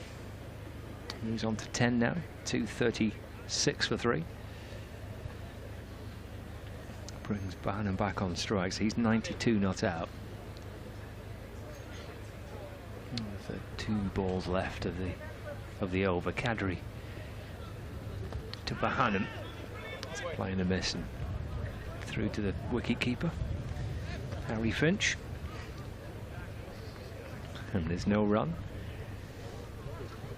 Final ball of the 43rd over. Kadri to Bohannon, shovelled away into the onside. And Bohannon nicks a single, and he keeps a strike as well. It's the end of the over. 237 for 3. 43 overs gone at Stanley Park in Blackpool. As Ben was mentioned, there's a good crowd in today, which is excellent to see. Cricket on the Fylde coast of Lancashire. School holidays. There's a few kids in the ground as well. Helped by the fact the weather's good. The forecast has been pretty clear for a few days.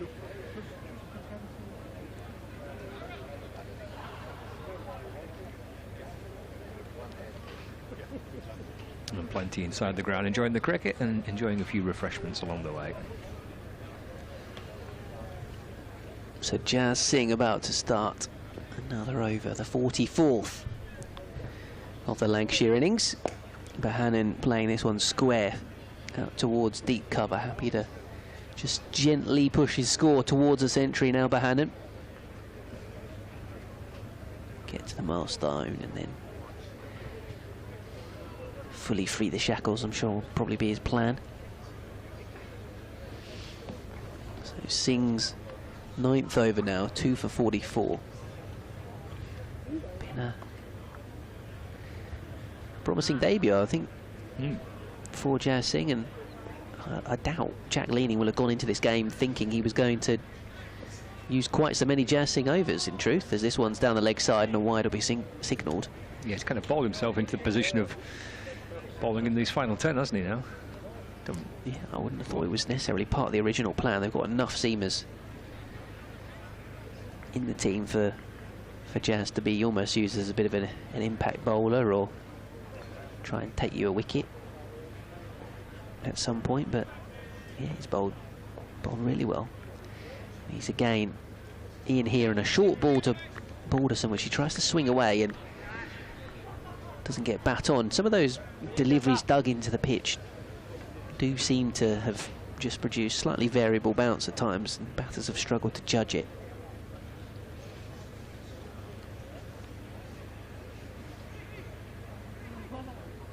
Jack Leaning is just going to wander down towards long on and bring fine leg up into the circle for the moment.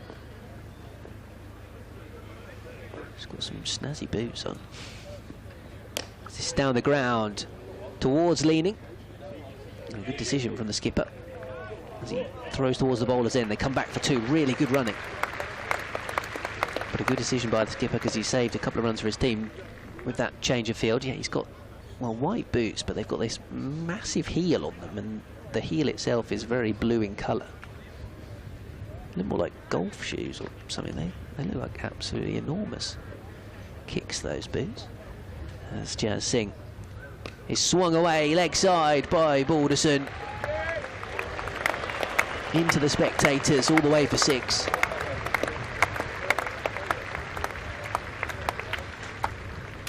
Good connection on that strike, takes the score up to 247 for 3. Good looking shot, wasn't it? Got it very sweetly in towards the crowd, and a couple of kids trying to duck out the way of that. Channing having a word with Jazz Singh. This is where obviously his relative inexperience and the skipper's guidance will come in. He's going to come around the wicket for the final couple of balls of the over, seemingly. Balderson smashes this straight down the ground, hit hard, and Leaning can't stop it from going for 4, despite positioning himself down at long on. Really well struck. Hard over the bowler's head by Balderson. Singh, having bowled so well, has gone for 10 in his last 2 balls. Yeah, it's always a dangerous guess, isn't it, when you've got the he has bowled really well. It's been a good debut by Jazz Singh, but Lancashire were always going to try and get at it in these final few overs, and he's probably expecting it. I'm sure he was. This then becomes the extra challenge, doesn't it, because of his relative inexperience and 2 batters trying to get at him, 2 batters well set and 2 good strikers of the ball. Different challenge now. Talked about Lancashire wanting to try and push their score up towards 300. Feels like they've, as this one's slashed away down towards third man for 4 more. Maybe slightly fortuitously for Balderson. Jazz Singh, frustrating for him to concede another boundary. Yeah, having obviously been on what, 130 after 30. Just talking about, well, what's the adage in terms of your score? You double it at 30, but 264 wouldn't have been enough. And obviously with the wickets in hand they've got, 6 overs out, they've managed to put this score up to 255. So 300 is looking on at the moment. Yeah, 6 overs left, 7 wickets in hand. Yeah, I think that's a possibility again, isn't it, for Lancashire?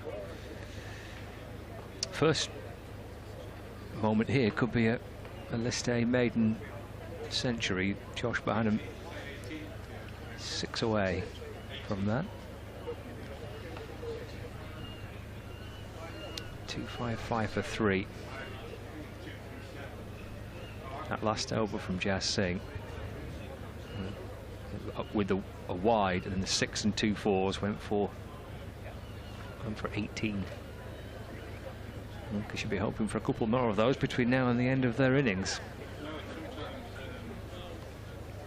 So Baisley to start his penultimate over. He's bowled 8 overs, 1 for 26. Baisley to Bohannon. Clipped up in the air. Like a little sandwich, that wasn't it? Just a little chip out towards mid-wicket. Goes through for 1, moves on to 95, 256 for 3.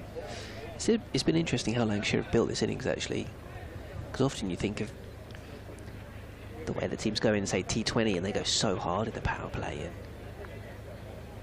really try and get the scoring rate up early on. But actually, 50-over cricket, sometimes it's better to... While some teams will still go hard in that first power play, actually, other teams will kind of ignore it and just make sure they build the innings, build the innings, build the innings, and then when you've got wickets in hand at the end, you can just go on and score whatever total by going hard at the latter stages. Basically to bowlers and thumped through mid-on for a single. 257 for 3. So it'll be interesting to see how Lancashire feel they've paced this. I feel like Kent bowled well at the start.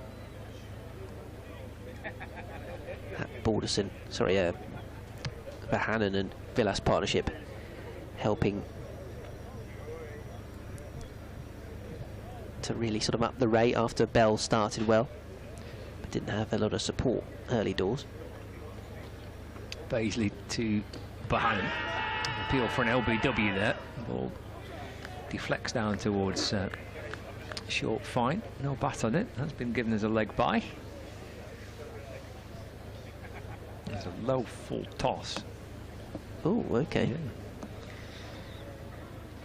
A leg bye signal, so umpire doesn't think there's any bat on that. I'd suggest that that's going to hit the stumps if he's not hit that. And Baisley, who didn't receive a lot of support, mainly because everyone else is not really in a great position to see, but I thought the original decision was not out because he hit it, but... It's full by Baisley, dug out by Balderson.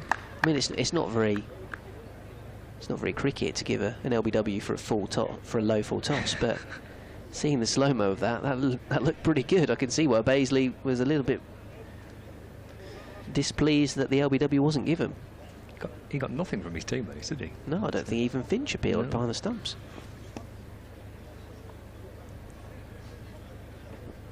Here comes Baisley into to Balderson. Punched to mid-off. Through he goes for 1, moves on to 28. 259 for 3. Brings Bohannon back on strike. He's at 5 away from a century. One ball after the 45th over. And it's now a beautiful afternoon. So this is much more like it. It's justified the short decision, hasn't it? Short's decision. All of a sudden. Yeah. Runs for Josh Bohannon through the leg side. And he keeps the strike as well, so he's on to 96. 260 for 3. That's the end of the over. 5 left for Lancashire. With Balderson on 28. So yeah, 8 and over would take you to 300. That's got to be the aim.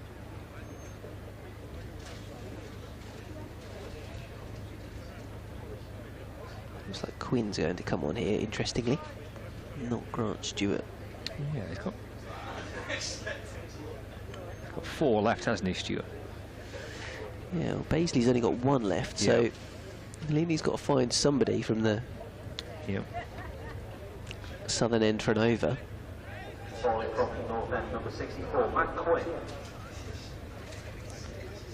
Maybe he will just look to mix it up in these final stages. That's what he's seen us. This might see Lancashire light up a little bit.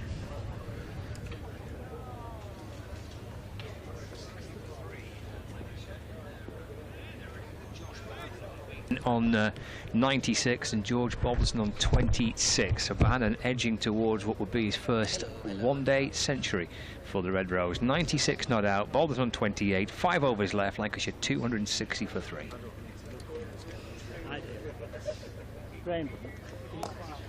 It's chipped away through the offside towards the cover boundary for 1 more. Takes him on to 97. 261 for 3.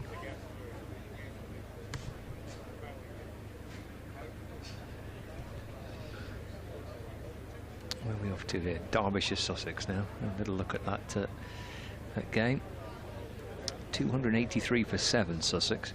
in the 49th over of their innings. And Pujara making 56 in the end. Tom Haynes top scoring with 94. Sussex 283 for 7 in the 49th against Derbyshire at Derby. That's Quinn just altering his field a little bit here, pushing short third a little finer. Quinn sets off and bowls to Balderson. It's dragged out towards the onside. Jack leaning. And those fancy boots on, as Ben was describing, comes up from the boundary to field. Let's have a look at that Northamptonshire to match. Prithvi Shaw, wow, what a way to start. Overseas signing for Northants, double century. 207 not out from 134 balls. So it's 3-4-6 for 2 for Northamptonshire against Somerset at Wanties Road. Here, Josh Bohannon, 97 not out. And it's Quinn to Bohannon. It's going to be called a wide, I reckon it is. Umpire spins round to signal a wide towards the scorers. Another terrific summer, Josh Bohannon. Centuries in red ball cricket. 3 away from his first in List A cricket. Waits for Quinn, who's in and bowls. That's pulled away towards the leg side, out towards deep mid wicket, and there it is. It's gone for 4. It's a century for Josh Bohannon. It's his maiden List A century for Lancashire. It's a wonderful knock. He's enjoying another fabulous season. He's 101 not out from 113 deliveries. That was his 4th 4 with 4 sixes. Brilliant knock by Bohannon, his first List A century. And the score now 267 for 3. 3 balls left of the over. Quinn balls to Bohannon. Swings and misses. He's down on one knee. The glamour of reaching 3 figures and then the the slump on one knee. Just the very next delivery. Yeah, as we were saying earlier on, it was a slightly peculiar start to his innings. Took a little while to get going. He was playing second fiddle to George Bell at the top, and then hit a couple of sixes to get himself going before he'd even hit any boundaries. And from there on in, he's accumulated well. Good decision maker at the crease. It's almost like he needed those couple of 6, wasn't it, to try and get him, get himself going. But, yeah, bit of super knock. He's enjoying another fabulous season. Quinn to Bohannon, a slower ball, but it's going to be wide again by Quinn, who struggled a bit with the ball today. Interesting that Kent really persisted with him, deeming that he can mix it up enough to keep the batters guessing in this late stage.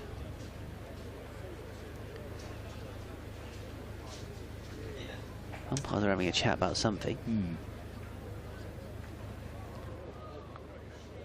Well, are they?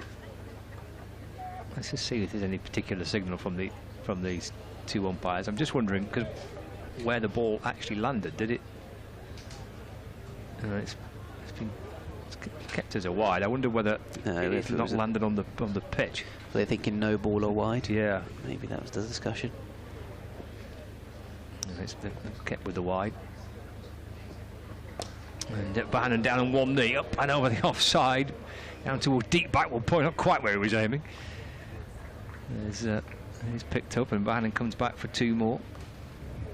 Yeah, I was talking about 8 and over being needed to get up to 300, but you've got so many wickets in hand. You've got a batter who's now set on 100 not out. Yeah. 8 should be easy. They'll be thinking a few big overs and they can get beyond 300 potentially. Final ball of the 46th over.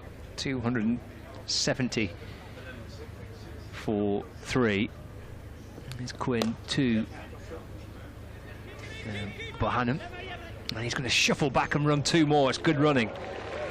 Forced 2 out there. Excellent running by Bohannon and Balderson to put the score to 272 for 2.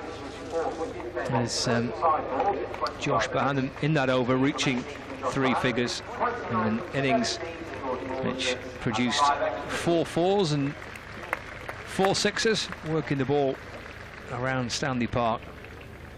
A couple of powerful looking shots down the ground. And had to get himself going a bit with those sixes early on. He ran well, and he got to 3 figures with his 4th 4. Actually, just prior to that, his previous 12 scoring shots were all singles.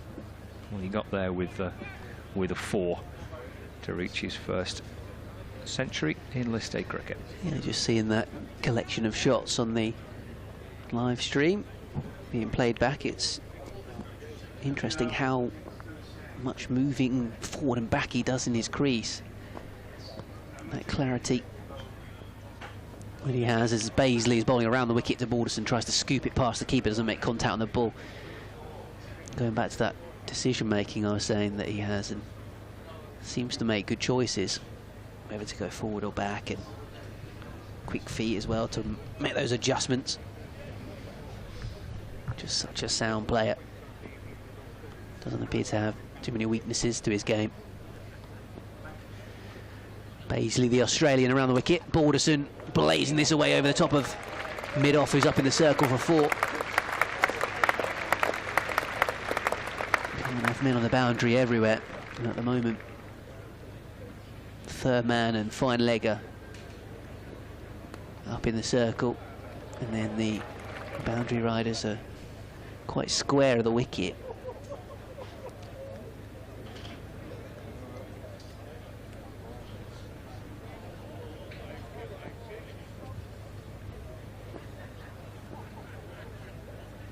Long on back, but mid-off in the circle, so straight over his head. This next one from Balderson. I don't think Bazley quite getting it right at the moment.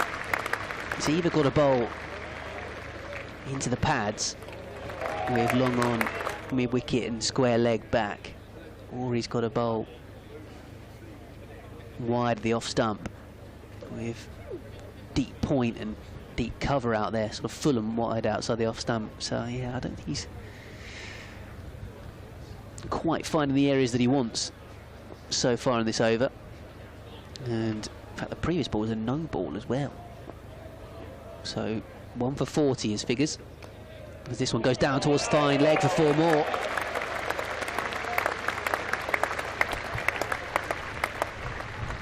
And that's a little bit more unfortunate for Bazley, to be honest, because like I was saying, he wanted to bowl that a little bit tighter line, and then having done so, having got his line right, Balderson just shuffling slightly across his stumps and getting a little bit of bat on it to knock it past fine leg. So unfortunate for the bowler. But yeah, just a little bit ragged at the moment, Ken. The run rate now above 6 and over for the first time in the innings. And 300 looking comfortably on as it's squeezed out towards deep point for just 1. Balderson has gone to 42 now from 22 balls. Got on with it, hasn't he?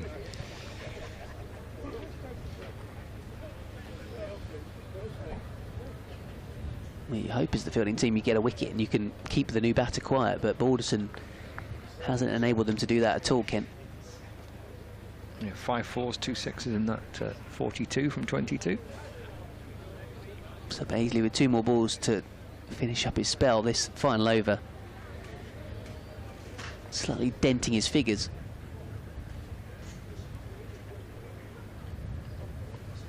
As Bohannon is on strike and is going down the ground and up and over mid-on. Catch. In fact, Jack leaning on the rope, just underneath it in the nick of time. And Bohannon couldn't quite clear the man out there in the deep. So Bazley gets another wicket, leaning another catch. And Bohannon will get the applause from the crowd as he walks off, having scored 105 Lancashire 287 for 4. Yeah, it's a super knock. It's a good catch running backwards. Didn't have too much room to work with on that long on boundary. Just a few inches away from the boundary rope, but good catch. And it's a really good knock this by George Bohannon. Fabulous innings. 105 off 116 balls with 4 fours and 4 sixes. And he'll head back up towards the Lancashire dressing room, I'm sure with plenty of applause from his teammates for a terrific century.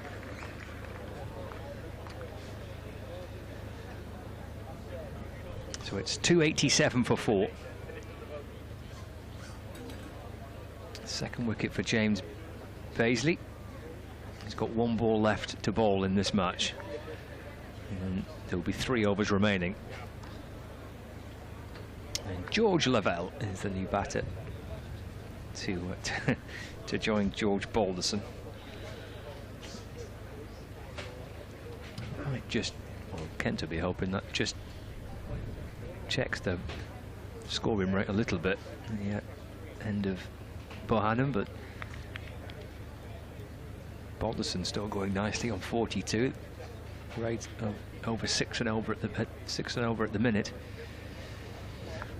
Still wickets in hand. Yeah, there is. So Lavelle's got freedom to come and pick his shots.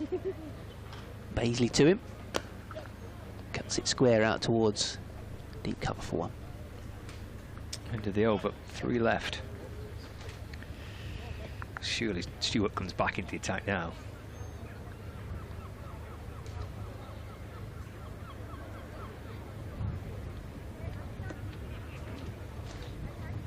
I guess you just try to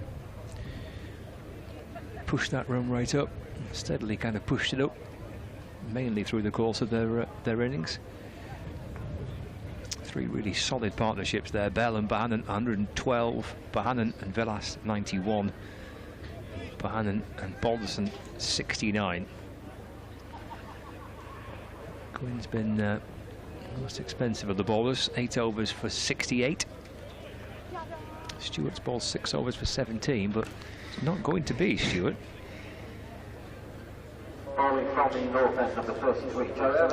Yeah, it's got to be injured, hasn't he?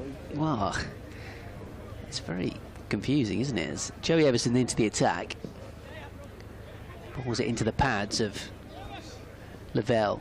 I mean, in terms of bowling right now, Grant Stewart isn't always kind of the best death bowler. He's often used in, well, certainly in the T20 this season, he was used a little bit more outside of the power play and outside of the death overs in the middle. And but early doors he was swinging it a bit, wasn't he? And with those figures, like you say, 6 overs, none for 17, if you were thinking, right, we're not going to bowl him at the death, I think you'd have probably front-loaded him a bit more, or maybe given him a couple in the middle somewhere. So it is surprising. He could have bowled 10 on the spin, couldn't he, to start with? Yeah, I mean, it's going to look rather peculiar if Kent end up conceding whatever score here, and then Grant Stewart bowled 6 overs, none for 17. Down the ground towards Stewart, who's in the deep and does do the fielding. They take 1. Yeah, he looks all right, doesn't he? Doesn't look like he's carrying any knocks or anything. But maybe that's just the plan. You bowl him for a bit at the start with a new ball when it's moving a bit, and then that's it. But yeah, I mean, it just looks a little bit odd, doesn't it? It does just look a bit odd, like you say.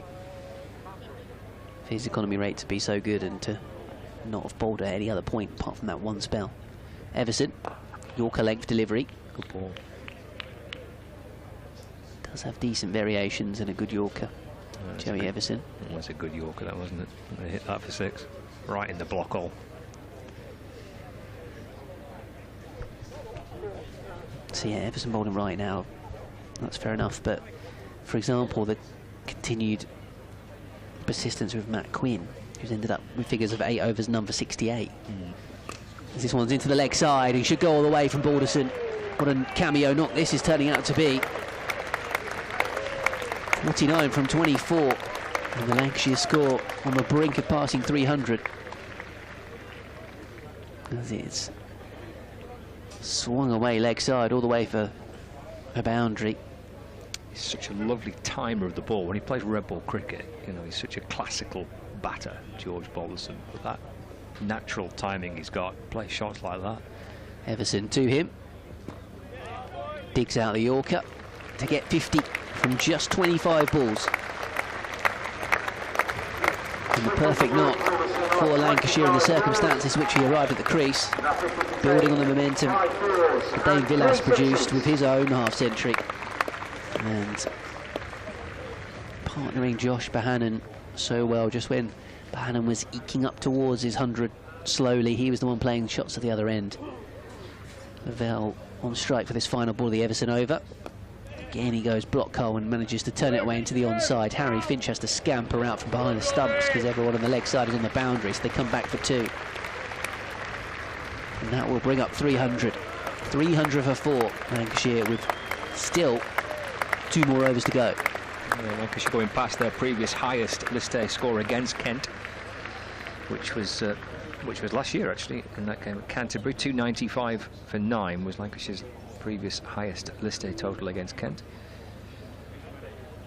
And as it stands, Kent are going to be set a pretty stern total, and their highest list A total against Lancashire is 306 for 6 at Trent Bridge in the final last year. So looks like they're going to have to get themselves a new highest list A score against Lancashire to win this match.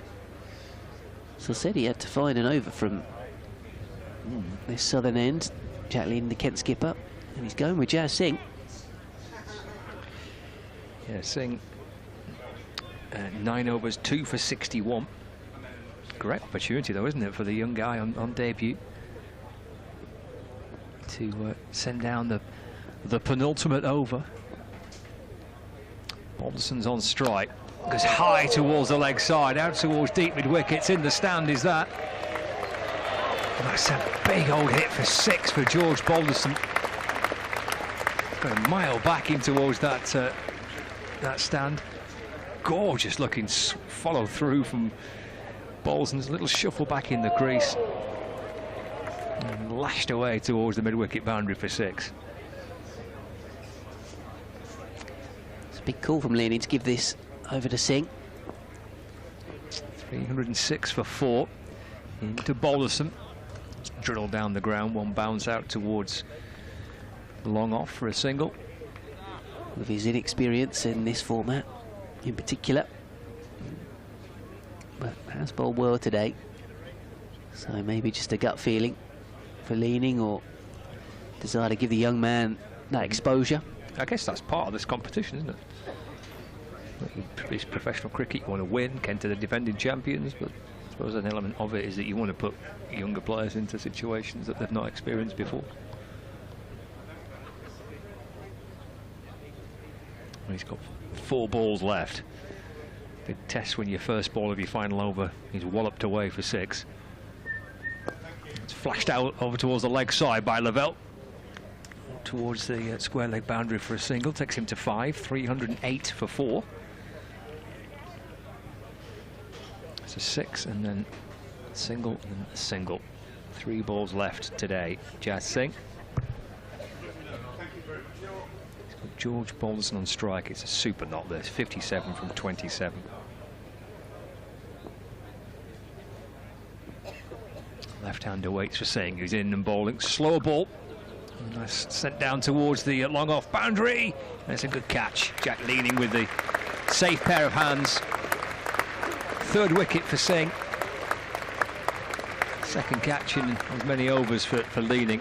End of a very fine knot from Balderson.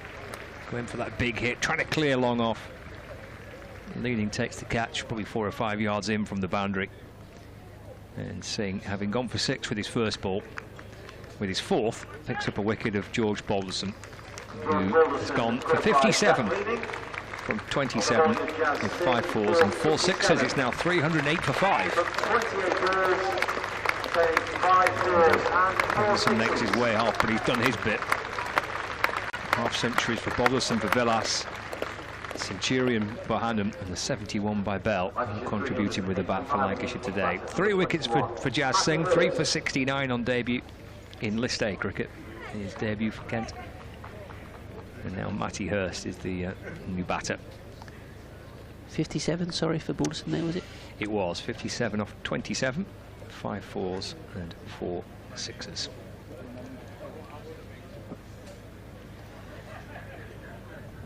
So Hurst takes guard from umpire Malander.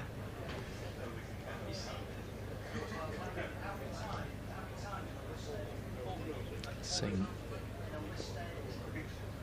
Can you get through the over?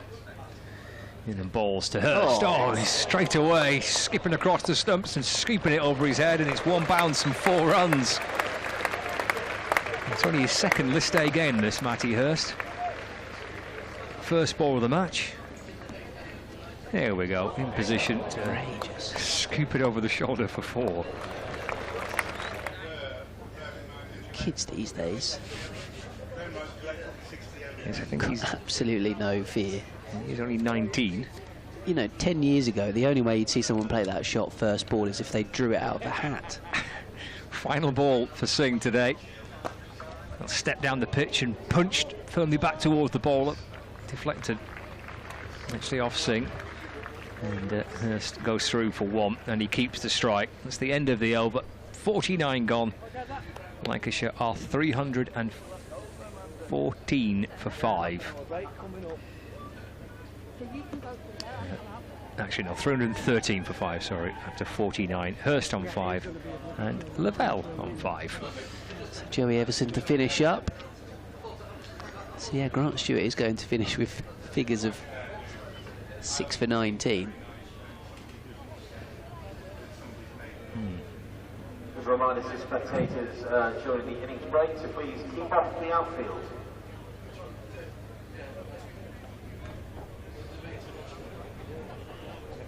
There's 3 hits here, isn't it? 6 free hits, basically. Hurst and Lavelle between them at the minute. Hurst will be on strike for the start of it. Yeah, 5 runs each so far. So from that point of view for Ken, at least they've got set batters out in the latter stage of this, with Bohannon and Balderson removed in recent overs. Ball's full of Jack leaning around a little bit in the field. It has a bit, yeah. So Everson, first ball of the last over. Hurst on strike, comes down the pitch. Hits it very nicely. And might all go all the way for 4, in fact.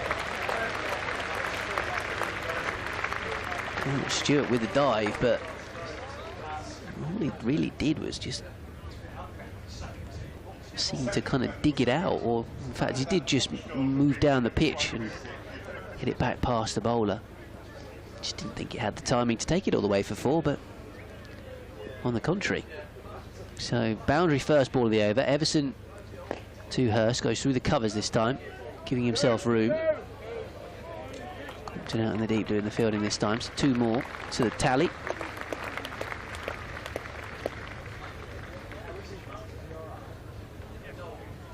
Four to go until the break, till the midway point. And Lancashire, who at one stage, we were talking about 300 as being a target for them. Now put 319 on the board. As Everson bowls a short ball, and it's again flat batted over his head, straight down the ground for 4.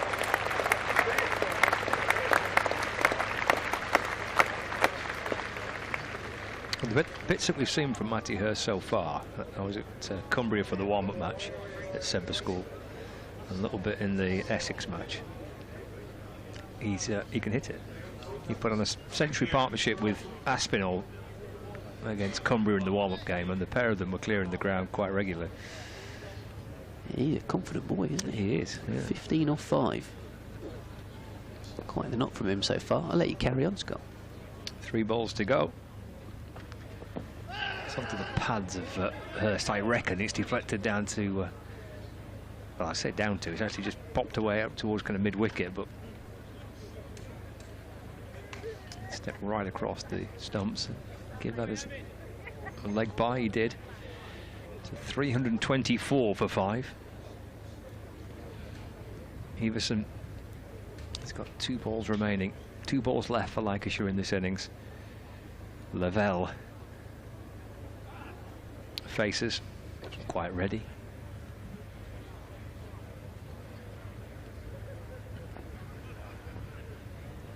Comes Davison again and balls to Lavelle, 4 ball driven to mid-off. Shy at the stumps from Jack leaning. He missed actually, nobody backing up, and they can come back and run 2. So 326 for 5. And Lavelle's on to 7. So this is the final ball for Lancashire. Being asked to bat first by Kent. Final ball with Lavelle. Squirting it out towards mid-wicket. A 4 ball by Joey Everson. And they'll hustle back for 2. Very good running. They've squeezed 2 out. Final ball of the innings. Means that George Lavelle finishes unbeaten on 9. The crowd enjoying this little cameo at the end between Lavelle and Hurst. I think enjoying a very good day so far for Lancashire, certainly with the bat. Hurst 15, Lavelle on 9. And Lancashire finish on 328 for 5 from 50 overs. With Bell 71, Villas is 51, Balderson's 57, and Bohannon's 105. The shining light here at Stanley Park in Blackpool. The players are heading off. The spectators have a chance to have a break for half an hour or so. Lancashire players head back to their dressing rooms. They'll be thrilled with that. They've got themselves for 328 for 5. Kent will have to score their highest list A total against Lancashire to win this game, which was previously 306 for 6. OK, let's round things up before we leave you here in Blackpool for a short while. That's Lancashire's batting card. Bell 71, Jennings 1, Bohannon 105, Villas 51, Balderson on 57. And that little partnership between Lavelle and Hurst. Lavelle finishing on 9 and Hurst on 15. And Kent's bowling figures all sing on debut, list A debut, 10 overs, 3 for 74. And James Bazley 10 overs, 2 for 46. And Lancashire's partnerships through the course of their innings: 112 between Bell and Bohannon, 91 between Bohannon and Villas, 69 between Bohannon and Balderson, and who knows, a little 20 that Lavelle and Hurst put on at the end there could yet be important runs for Lancashire. So Kent win the toss. They invite Lancashire to bat first. And Lancashire finish on 328 for 5 from 50 overs. Kent will require 329 to win.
This is a call for hungry dreamers and hard-working self-believers. Success is down to more than just luck and talent. It's striving to be the best, breaking the boundaries and never giving up. Are you ready to become your best self? Are you ready to unlock your greatness? So what are you waiting for? This is Education Evolved. This is UA 92.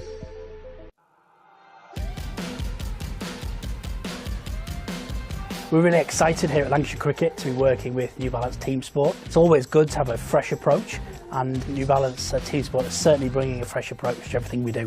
Lancs were great to work with. They had a really clear direction of where they wanted to take it. We really wanted to incorporate both the old and the new within the kit design. The design of the kit's really important for us here at Old Trafford. We look at the Red Rose, we look at the history that's established with us, and everything's got to weave together. We met up with Lancashire Cricket and the design team to learn about their values and what they wanted the kit to represent. The team really focus on what works not only for the players and the professional environment, but what works well for the fans. New Balance and Lancashire Cricket share the same values of inclusivity, so it's really important for us that the shirts can be worn both on the pitch but also when people are hanging out with their friends. There's a sense of pride there that we've found a partner that just fits with everything we're trying to do. I think a club with such a rich heritage such as Lancashire Cricket allows for much more of a story to be built into the shirt and what the club stands for. And it's just really exciting to think about our ladies and gents going to be walking out onto the pitch before long in their New Balance Red Rose tops.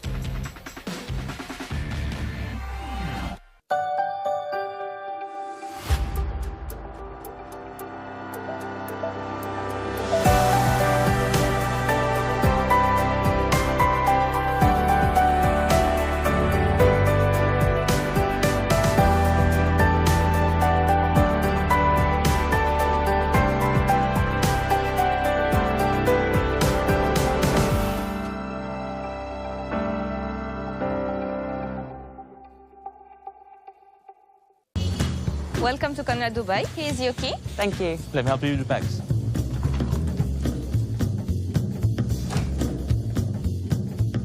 Nice room. How's that?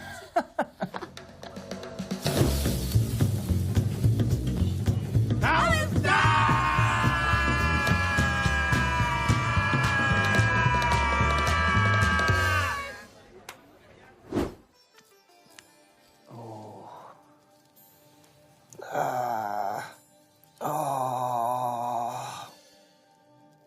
How's that?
Lancashire.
So here we go.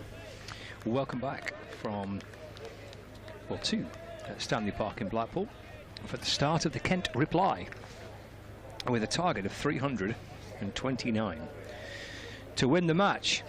The Lancashire finish on 328 with a century for Josh Bohannon, 71 for George Bell, a couple of half centuries for Dane Villas and for George Balderson. Here's Tom Bailey running in, bowling to Ben Compton.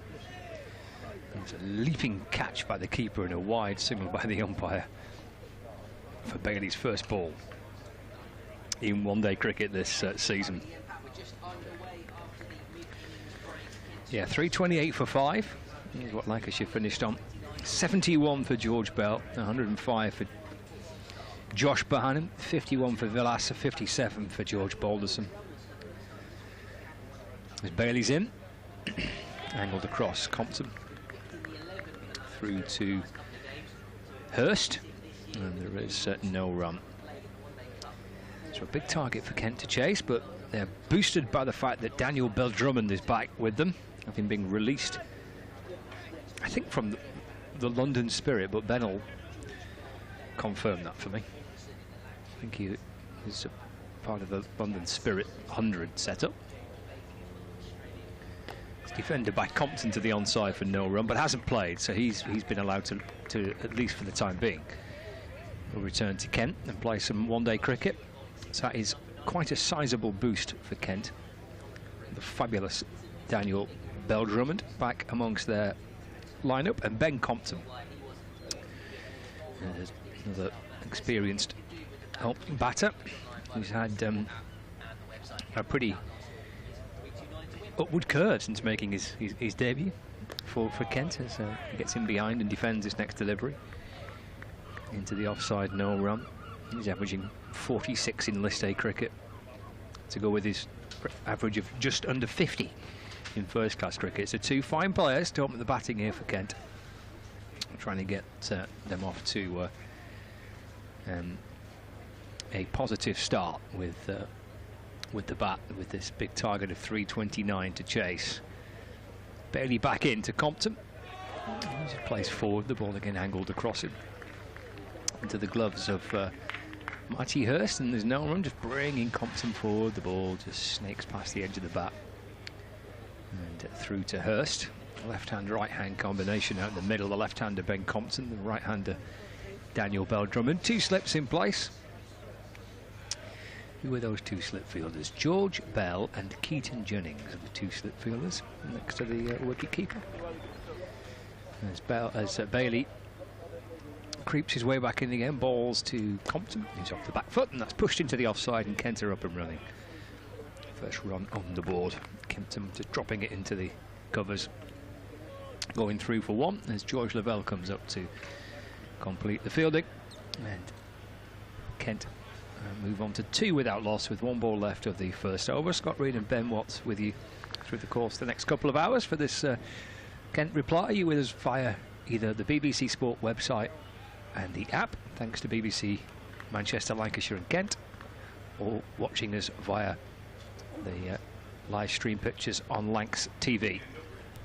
Watching Bailey coming in to Daniel Bell-Drummond. That's angled away from Bell-Drummond and through to Hurst. That completes the first over of the Kent innings. 2 runs from it, the wide from the first ball and the single from Compton 2 without loss. Kent looking to try and get 329 to win the match. Nice to have Daniel Drummond back in a Kent shirt, out there at the crease,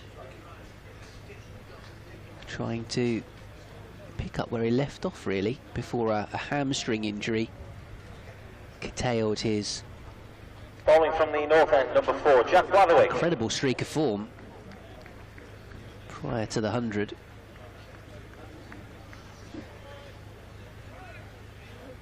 He had quite the June to remember with a triple century against Northamptonshire, and I think was the leading run scorer in the T20 Blast up until the point where he pulled a hammy a few days after the game at Wantage Road. Something like 800 runs in all formats in June, which is just ridiculous, bearing in mind that the majority of that was T20 cricket. And then how often do you see a triple century? So he's back out there trying to recapture some of that form, and it's Blatherwick bowling across the left-handed Compton through to the keeper to start the second over of the Kent run chase. Yeah, Hampshire, he got 89. And then a 59 against Surrey in the Championship, then 66 back to T20, 66 against Middlesex, 56 against Gloucestershire, 69 against Essex, 111 in a T20 match against Middlesex, and then 300 not out against Northants. Blatherwick bowls to Compton, driving this one outside the off stump, goes through to the keeper once more. That's pretty decent, isn't it? Yeah, it's not bad, is it? He was on 292 when Arshdeep Singh came out to bat at number 11. And all of a sudden, everyone held their breath, because Arshdeep has a bit of a knack of hitting the ball straight up in the air first ball, which is in fact exactly what he did, but he chipped it over mid-on. And then somehow managed to stick around for Daniel to get to 300, and as soon as he got to 300, Arshdeep got out the next ball. This one is away through cover point by Compton. Bohannon chasing it down towards the boundary's edge. They come back for 2. Good running between the wickets. So yeah, Drummond, just the ultimate purple patch, really, in the T20 Blast, and from the brink of obscurity, if you will, Kent almost managed to qualify for the knockout stages thanks to Daniel's runs, in part. As Blatherwick bowls here to Compton, left alone outside the off stump. So Essex obviously made the final, and you know, might have even beaten Somerset on another day. But Essex only got out of the group stage because of Feroz Kushi's last ball at the oval, which he swung away to the boundary rope.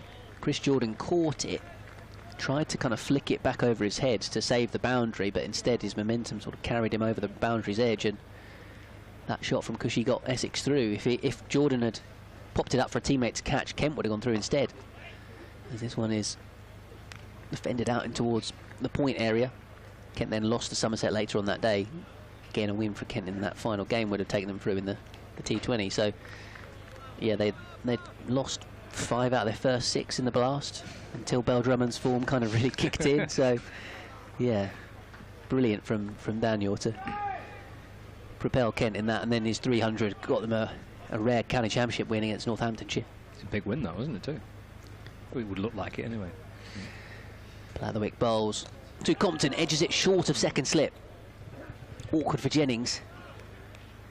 Been a little bit of pain there as it's gone down towards third man for a single. Yeah, Kent's only 2 county championship wins of the season have come in both games against Northamptonshire, right. And they lost pretty heavily to Middlesex at Lords. So yeah, in terms of the table, it's looking like a bit of an ask. They're probably going to have to get a result against Lancashire at Canterbury on the final day of the season. They'll have to go to Taunton, get a result. Middlesex are in reach as well. Yeah. Catch Middlesex? Middlesex won at Edgbaston in the last round of games, and they've got a game in hand. So although it's close in terms of the points at the moment, Middlesex 84, Kent 81. Depends what Middlesex do in their game in hand, but Kent have only got 3 more opportunities to overhaul them. Here comes Bailey again. Starts a fresh over, bowls to Compton. Through to the keeper it goes, and there is no run. Ooh, he did have a little fiddle at that, didn't he? A little flirt with it. Yeah, good swing bowling there from Tom Bailey. Used to seeing him nip it away from right-handers, but he's going to cross Compton at the moment. He's got those 2 slips in place. Gets a little bit of swing, Bailey, and finds the edge of the bat. Bell and Jennings alongside the keeper. Defends Compton away into the offside, and there's no run. That delivery actually from Bailey reminded me a little bit of what James Anderson often can produce, the left-handers with the pronounced swing. Interesting that he's going to carry on. He doesn't want to retire anytime soon. If anyone was going to retire at the end of the Ashes series, thought it might be James Anderson. Instead, it's his old pal Stuart Broad who's gone. Compton waits as Bailey's in and bowls. It's scooped straight to extra cover where Lavelle takes the catch and Compton departs. And it's a bit of a gimme really for Lavelle in the covers. Chipped up to him. First wicket for Bailey. Kent lose their first wicket in the 3rd over. They are 5 for 1. It's a rather peculiar outcome there. I don't quite know what Compton's trying to do. Was it a cutter at all from Bailey? That's a very innocuous way to get out in professional cricket. Yeah, it's a soft dismissal. For a man like Ben Compton as well, we've got 100 against Yorkshire at Scarborough. Ben Compton caught by George Lavelle off the bowling of Tom Bailey for 4. Very disappointing. Kent So 5 Jack for Leaning 1. comes out at number 3. And the incoming Kent Spitfires batter, their captain, number 34, Jack Leaning. Yeah, big boost for Lancashire early on. I was just going through obviously Bell Drummond kind of speaks for himself, and we've just highlighted his kind of golden month he had prior to injury. Well, Compton likewise has got plenty of good form behind him. So a real bonus for Lancashire to have got Compton out in like a pretty cheap manner, really. Bailey picks up his first wicket. Bailey coming into the team. Will Williams being rested for this. The kind of the 2 frontline seam bowlers who have shouldered the bulk of the work in red ball cricket this season, and I think the idea is that they'll try and kind of rotate between Bailey and Williams through the course of the competition. They might both play at the same in the same match sometimes. As that comes off the inner edge of the bat, swinging in towards Leaning. He's kind of half forward, trying to push it away into the offside. Ball deflects out into the onside, no run. So 5 for 1 in the 3rd over. Kent captain Jack Leaning replacing Ben Compton. Yeah, Compton got 93 and Leaning 106 in the National Counties game against Hertfordshire. Bailey in to Leaning off the back foot, pushes into the offside, no run. And then, as I mentioned, Compton getting those runs at Scarborough, so Leaning himself will be desperate to get a big score. I was saying at the end of the Nottinghamshire defeat at Trent Bridge that a few more senior players need to stand up and be counted, and himself included, and put some bigger scores on the board with the bat. Final ball of the over for Bailey. And there's runs for Leaning here, just leans forward and pushes that out through the offside. Bohannon catches up with it. They come back for 2 actually. And that is the end of the over here. Just take a little look at some of the games elsewhere. 2 other games in the One Day Cup where Derbyshire have started their reply against Sussex. Sussex making 299 for 8 from 50 overs, and Derbyshire in reply 57 without loss.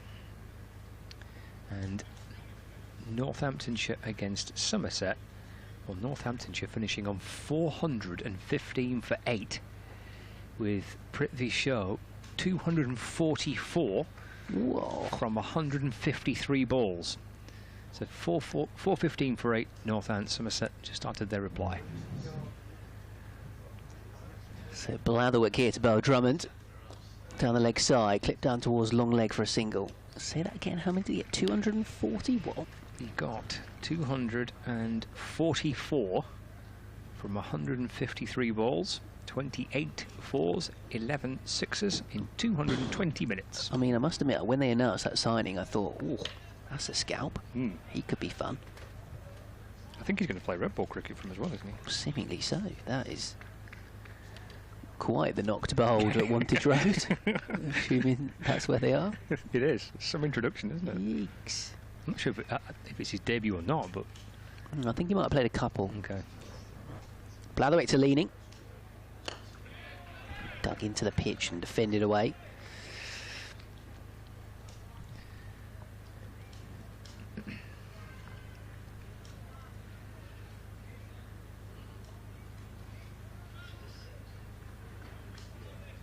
So 3-2-9. Can target.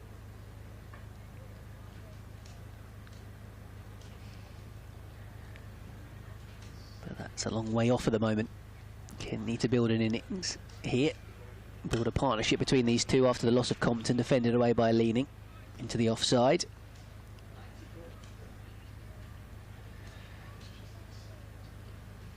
A somewhat innocuous start with the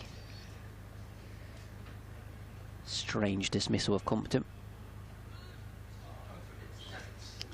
That score by Prithvi Shaw is the 6th highest individual score in List A history.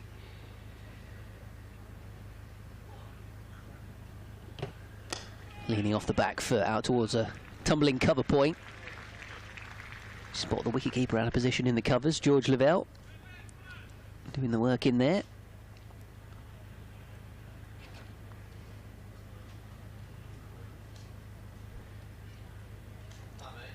The one-day cup table, and it's still relatively early in the competition. There's been quite a few rain-affected games, but this is how it looks at the minute. Blatherwick to Jack leaning down the leg side. There's half an appeal. I think that was to try and avoid the wide. It wasn't avoided. I think they just call groups A and B, aren't they? I think. Yeah, I think you're right. So, Lancs and Kent in Group A, which at the minute has Nottinghamshire top with 2 wins from 3 and 5 points, and there's 2 teams on 4 points, Leicestershire and Hampshire in 2nd and 3rd place. Leaning phasing up to Blatherwick. Defends is out to point. The dot ball, 9 for 1 in the 4th. So both sides have won 2 as well. Leicestershire played 3, won 2. Hampshire played 2, won 2. So that's the top 3. Notts are top with 5 points. Leicestershire 4, Hampshire 4, and then Lancashire are 4th with 2 points. Yorkshire in 5th with 2 points. Kent in 6th with 2 points, and then 3 teams on 1 point: Middlesex, Surrey, and Essex. So here comes Blatherwick again. Leaning drive straight back past him for 4. He was just interested for a moment in a potential caught and bowled chance. You felt there, the bowler. Leaning was just slightly squared up by it, but good contact on the drive. 13 for 1 at the end of the 4th. So yeah, it's still pretty early on in the group stage. Looking back at the dismissal of Ben Compton, chipping one out towards extra cover where Lavelle takes the catch.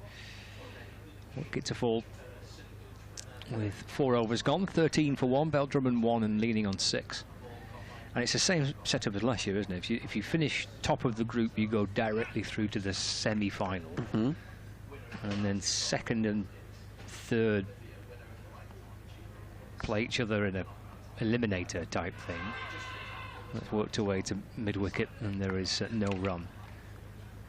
And I think if you finish top, you're guaranteed a home semi-final, I think, as well, aren't you? Straight to a home semi-final. Yeah, yeah. And I think the final again is taking place at Trent Bridge, as it was the scene of Kent's triumph last year. Darren Stevens' one-day cup final. Bailey's in and bowling, left by Bell Drummond through to Hurst, and there's no run. Yeah, because Kent had a ridiculous run really to make it to the final, beating the likes of Northamptonshire. Yorkshire in the group stage in a game they had to win. Grant Stewart hit the last ball of the match for 6. Darren Stevens got Kent over the line against Lancashire at Canterbury. We got some runs in that game, didn't he? And then they managed to get over the line. Bailey to Bell-Drummond.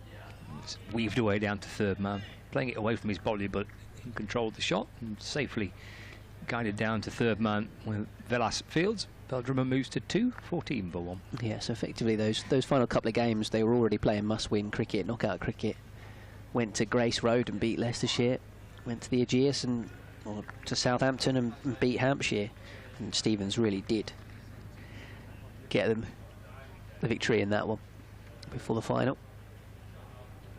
Bailey to leading, getting forward and defending, and there's no run.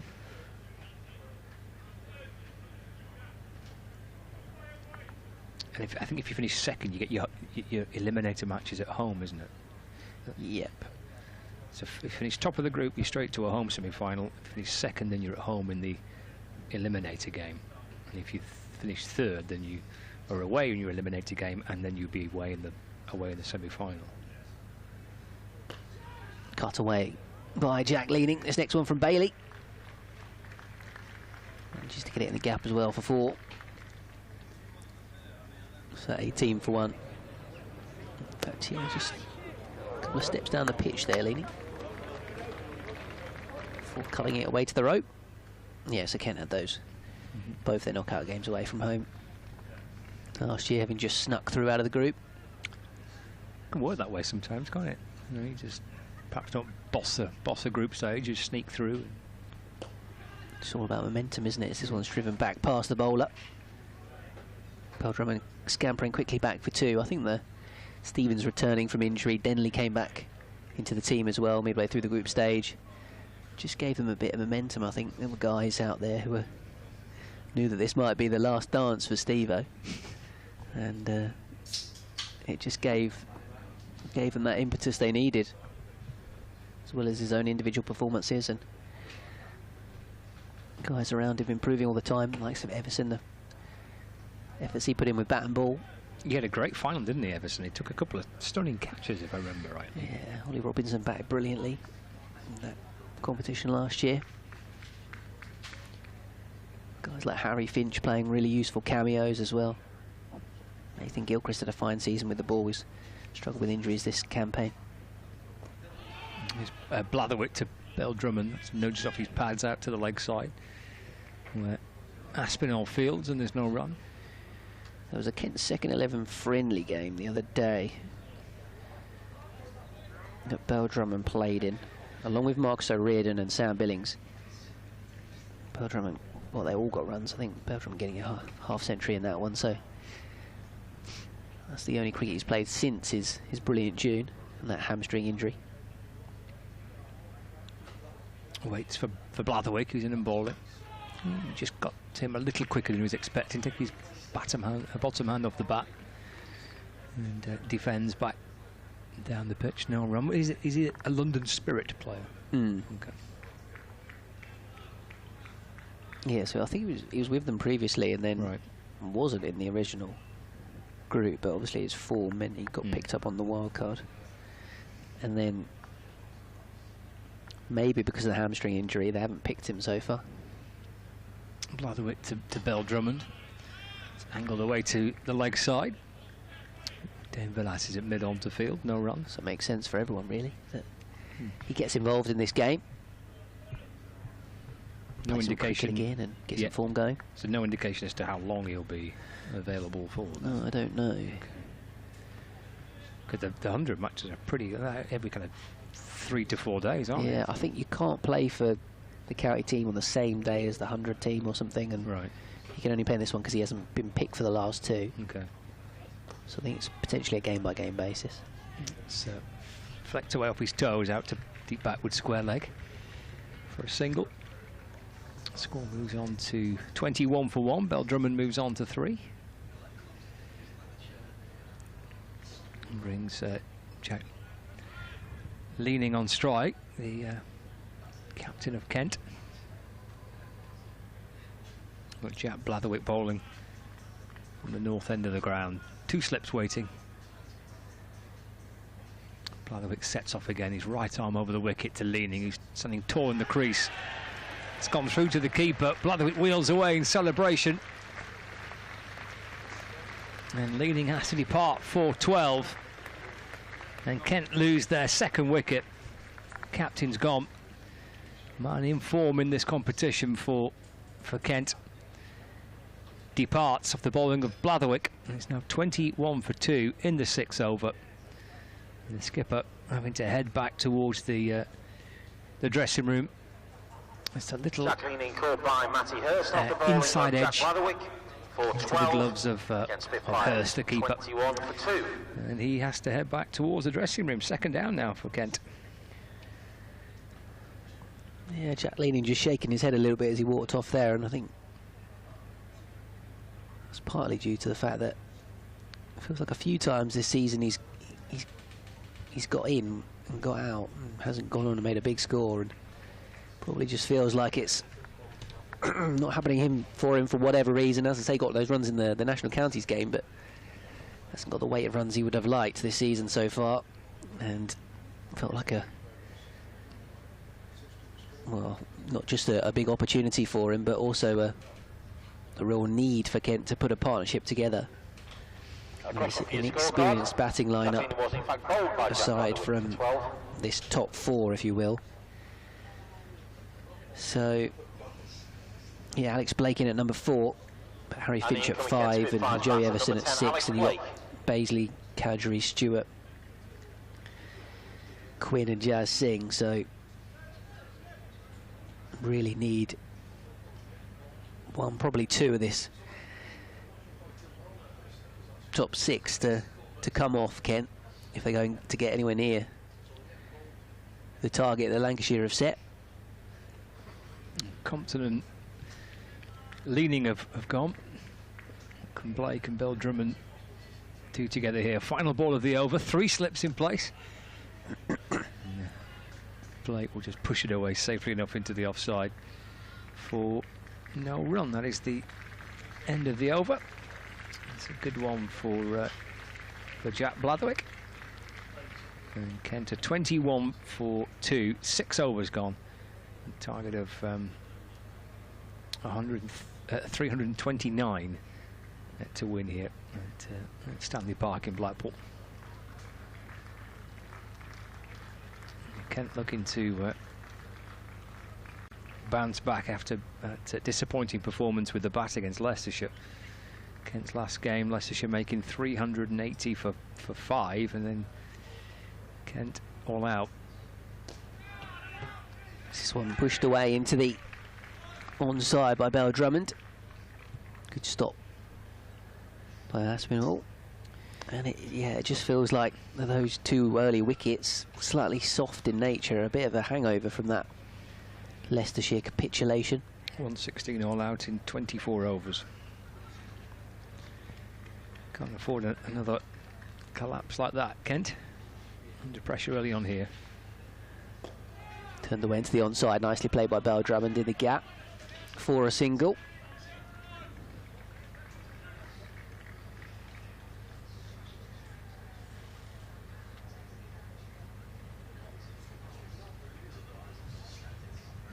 Well, he's been out for a while with a hamstring injury, hasn't he? As you were saying, Bell Drummond first came back for a little while, and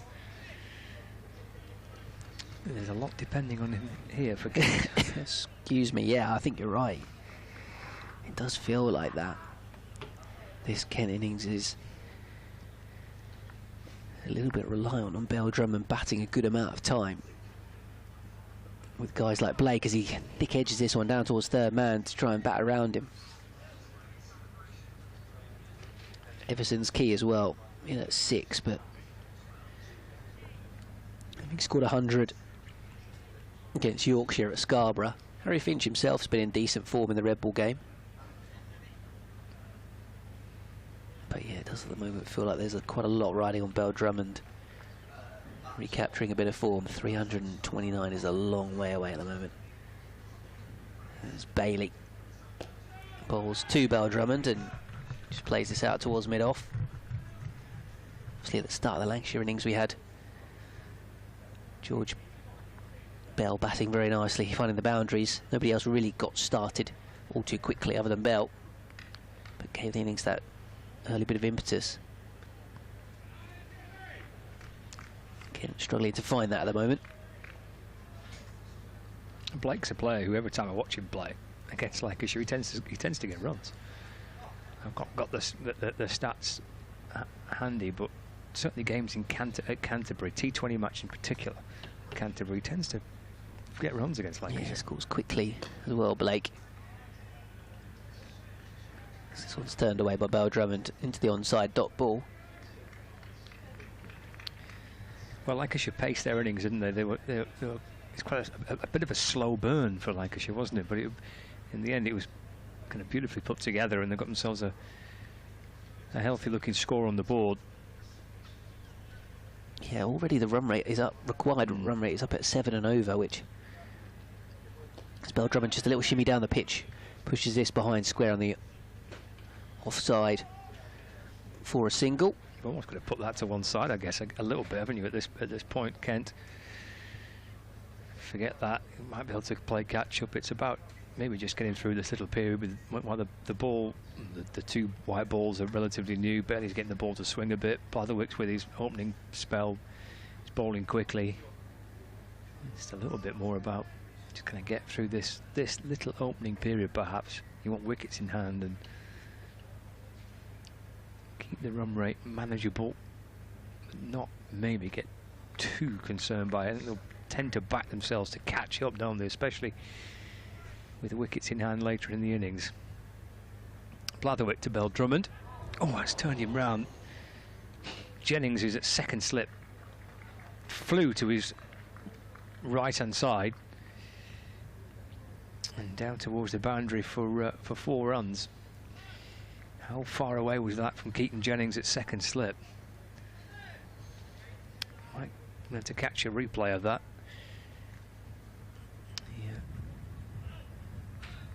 Effort from Jennings, leaping away to his right. I don't think it was too far away. Here comes Blatherwick to Bell Drummond. Down he comes, swing and a miss. Through to Hurst. This is the chance. There's the edge. Oh, there's the dive from Keaton Jennings.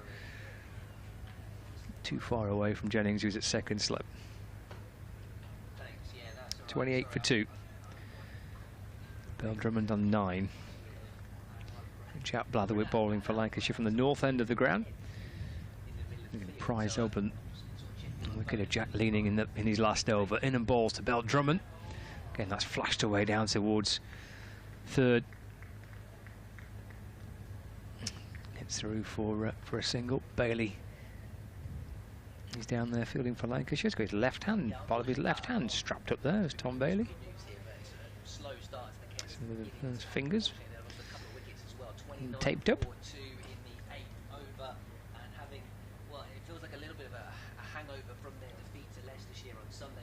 Wicket of Ben Compton for Tom Bailey.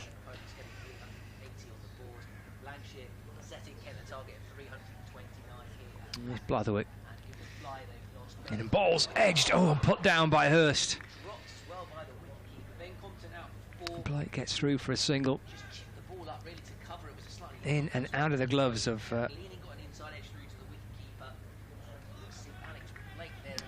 Matty Hurst. Chance put down. Blake survives. Sharp chance, but I think Hurst got 2 gloves to that. Couldn't take the catch.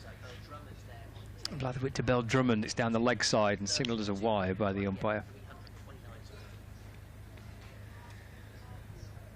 So 30 for 2. Lancashire creating chances. Edge beyond the reach of Jennings, an edge that went into the gloves of Matty Hurst, and he couldn't keep it. Tricky spell, these first 7, 8, 9, 10 overs for Kent. It's turned away off the pads by Bill Drummond away to square leg. And he gets through for a single. Score moves on to 32 for 2. Bill Drummond moves on to 11. One ball left for Jack Blatherwick. His 4th over, 1 for 18. Could easily have been 2 for 18. With the chance he's created just a few moments ago. In and bowls. And driven by Blake to mid-off. And there's no runs. That's the end of the 8th over. 32 for 2. And Blatherwick collects his cap. Feel a little unlucky not to have got a second wicket there. End of the over. Bill Drummond 11, Blake on 2. Target for Kent is 329. And Kent are 32 for 2.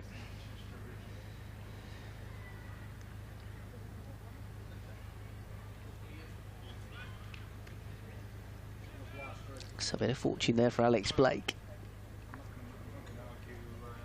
Flying Matty Hurst, the wicketkeeper. Hindsight might have left it for first slip. This one's turned away by Bill Drummond on the onside. They're going to come back for 2. Maybe just put it down to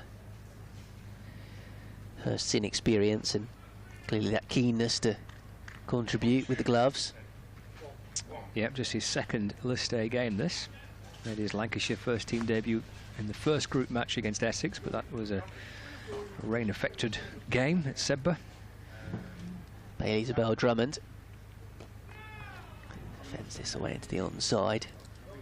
Yeah, we only got a little bit of the Essex reply. It was a reduced game. It was down to 36 overs per side at Sebba School in Cumbria. Lancashire finishing on 270 for 7 from 36, and then we only got 6 overs of the Essex replies, so it wasn't enough to constitute a result. Unfortunate for Lancashire that, with 270 for 7 on the board. Would have been some getting. So down the pitch comes Bill Drummond and defends. The shout for LBW.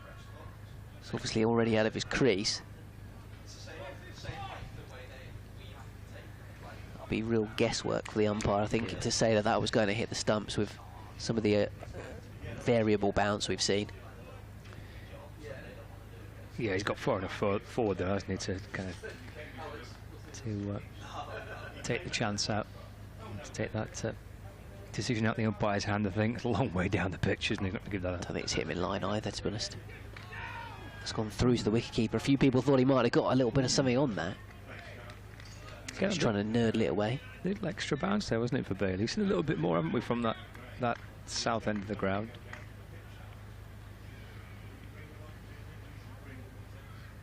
Yeah, Kent bowled well with the new ball without really getting the breakthroughs they'd have liked. Got rid of Jennings, of course, when the score was on 15, but then 100 partnership between Bell and Bohannon. A couple of wickets falling late on in the innings, so partnership's key for Kent. They come through for a leg bye, possibly, or has Bill Drummond got it off glove? No, it is indeed a leg bye. So 35 for 2 in the 9th.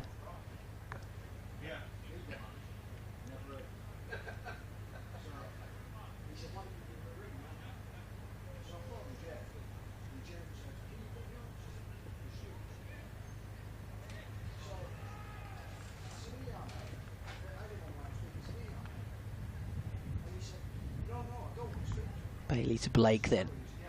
Down the leg side and wide. To the left-hander.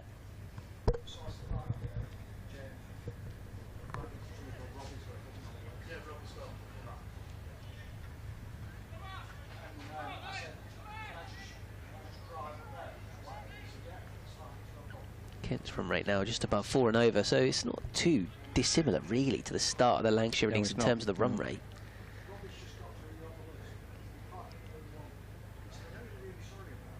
Just lost 2 wickets and could have lost a 3rd. But Blake getting a life, lets this one go. 36 for 2 after 9. Yeah, same when you're doing your update, I think, Ben, that you're almost going to a little bit pull that run rate to one side at the minute, haven't you?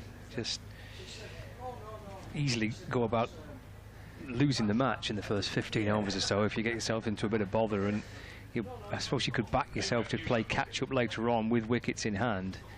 Don't want that run rate to escalate, of course, you know, ridiculously quickly.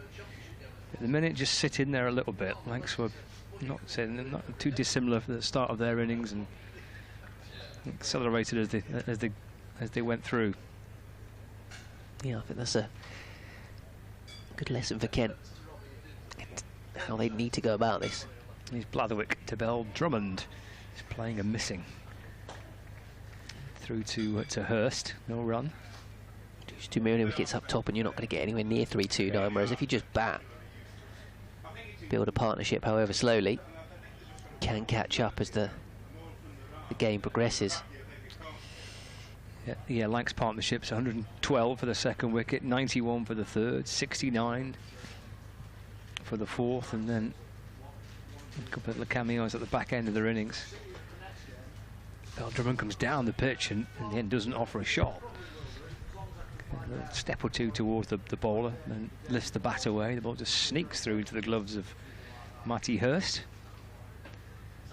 And given an opportunity, he's got a wicket keeper to his right in George Bell, who kept wicket for Lancashire in all formats at the start of the season in the Blast. First group game in the early rounds of the Championship. So Bell's at first, Slip and Jennings at second.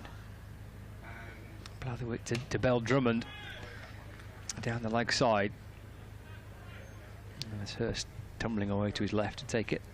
And by signals are wide. The score moves on to 37 for 2. Had some correspondence about the Jack Leaning dismissal saying actually it was bowled, which was something I'd missed at the time. Yeah, it was. Yeah, it's been given bowled, yeah. He just clipped the top of the pails. Must have just clipped the stumps, kept a little bit low. It's full and wide and through to the keeper. No, Roger. I just thought he got a little inside edge to the keeper. I know, I'm with you. Might have a little look at the Jack Leaning dismissal again. Here we go. For those watching on the live stream. Oh no, that's not the wicket we're looking at. The dismissal of Jack Leaning. If we can have a little look at that, maybe at the end of the over. And here comes Blatherwick in and bowls. Oh, and that beats Bell Drummond, who's groping forward. Again, that keeps a little low. Through to Hurst. And there's no run.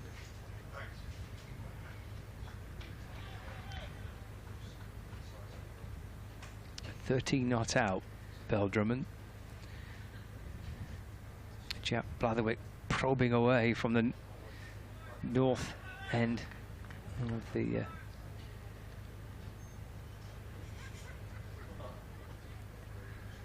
ground, back into Bell Drummond. Well, there's an appeal for LBW. He's nudged the ball away towards the leg side. At least he was shaping to do just that. And there's no run.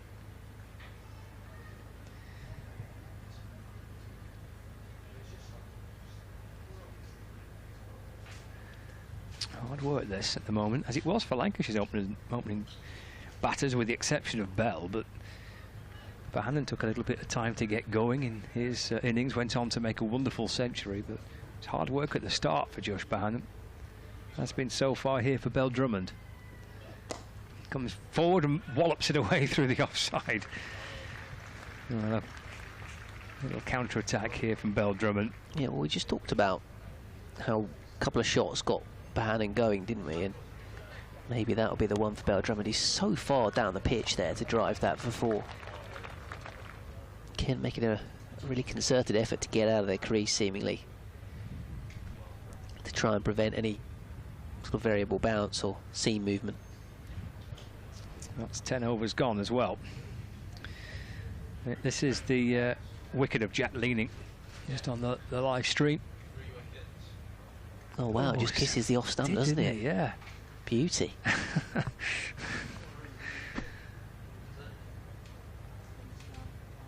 Yeah, it's a lovely ball by Blatherwick. just grazing the top of the off stump. So Bailey continuing, Blake leaning on this one, cutting it down towards third man for 4. Can't be stopped in the deep by Balderson.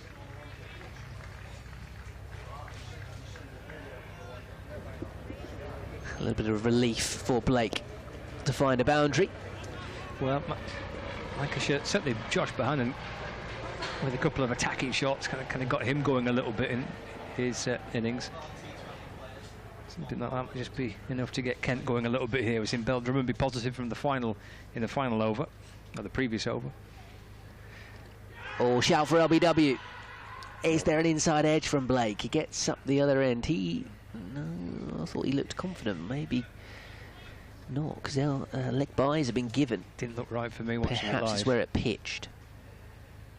Yeah, it's pitched outside the line of leg stump, so that's why he looked confident.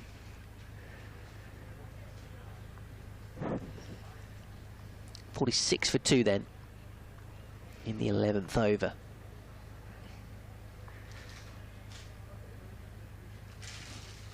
Feels like there's a good balance between bat and ball at the moment. Not easy to bat out there. Bell Drummond tickles it down towards fine leg for a single.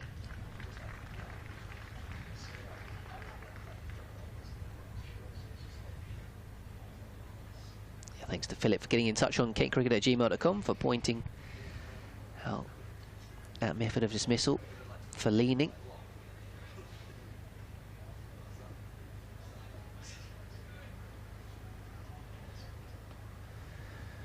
One slip for Bailey. Pulled away by Blake out towards deep square leg for a single.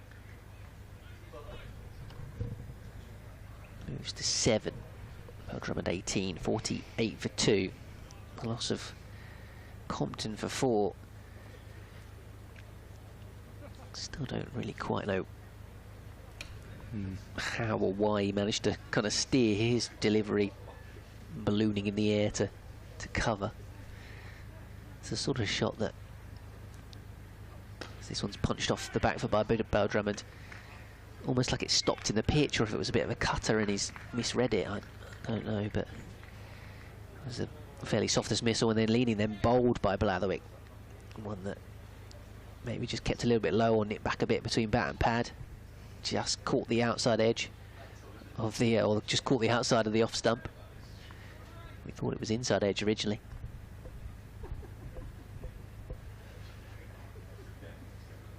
So here comes Bailey, pulled away aerially by Bell Drummond, but over the top of mid-wicket and away to the boundary. 52 for 2, the Kent score after 11 overs. You know, mid-wicket for a moment was in the game. Hit firmly in the end above. I think it's Aspinall at mid-wicket. Powerful looking shot though by Bell Drummond. It might not be the worst little outcome here. Trying to play a couple of shots. It seemed to get Josh Bohannon going a little bit in his innings. He's got to 22 now from 32. See the first bowling change. Spell from Jack Blatherwick. 5 overs, 1 for 23. Number 10, George Balderson.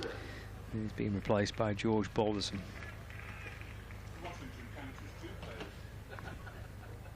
Who batted very nicely for 57 earlier on today. In comes Balderson. And beats Blake and through to Hurst, and there's no run. Yeah, Balderson's 57 off 28 balls earlier on today, with 5 fours and 4 sixes. Yeah, the sort of knock that was made possible by those who came before him and laid the platform. Balderson over the wicket, turned away by Blake through the leg side, with George Lavelle fielding at mid-wicket. There's no run. 52 for 2.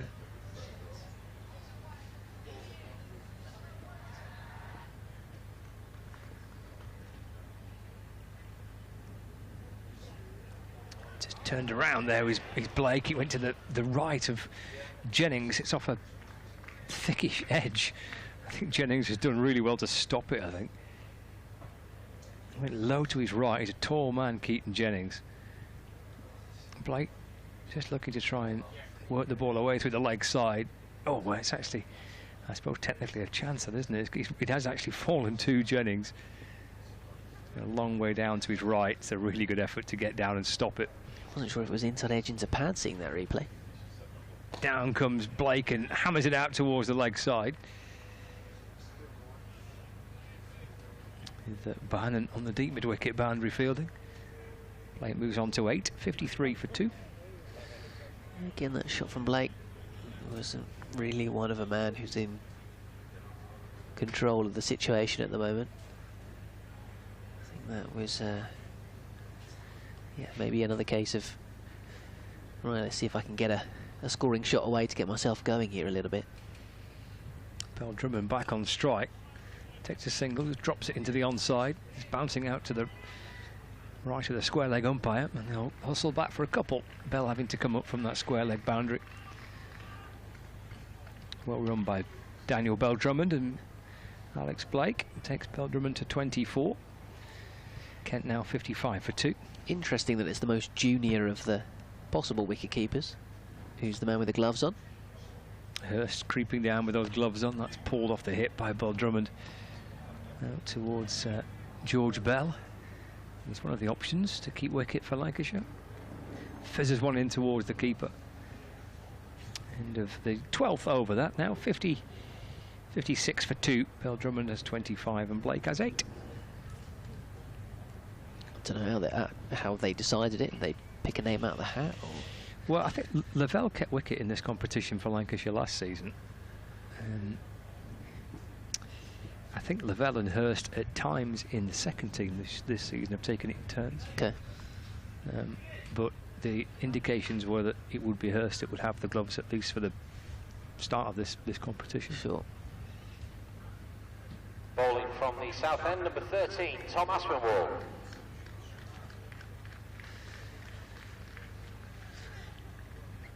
Well, Lancashire's task is to keep them all happy, I guess.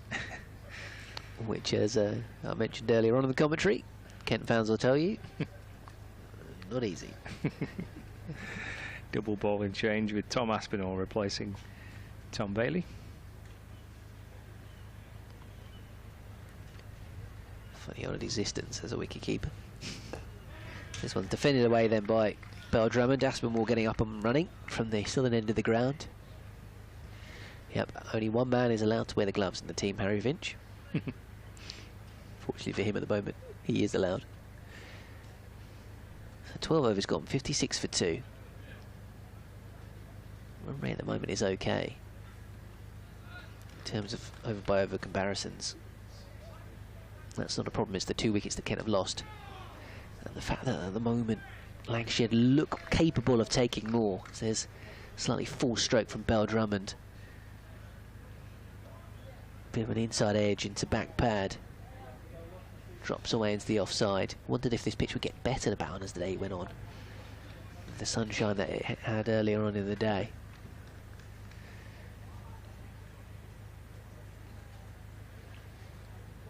Big scores made on this ground, as Scott was referring to previously, is the shout for a caught behind. I don't think Bell Drummond's touched it, but it's cut him in half, that delivery.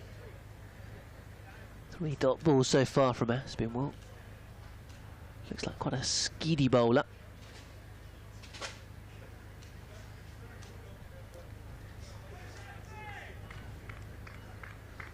Yeah, Bell Drummond couldn't lay a bat on that one.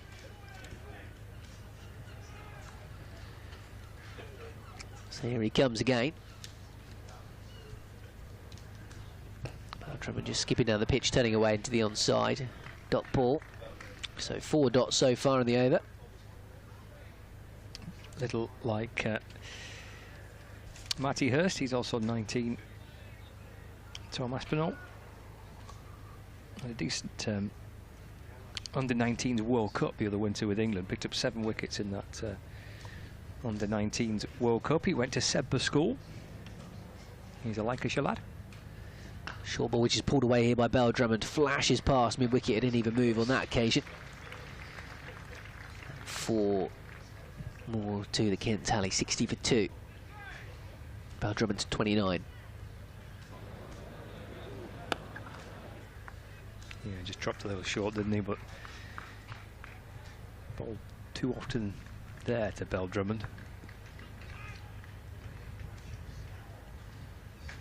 Only blemish on an otherwise very good start here from Aspinwall.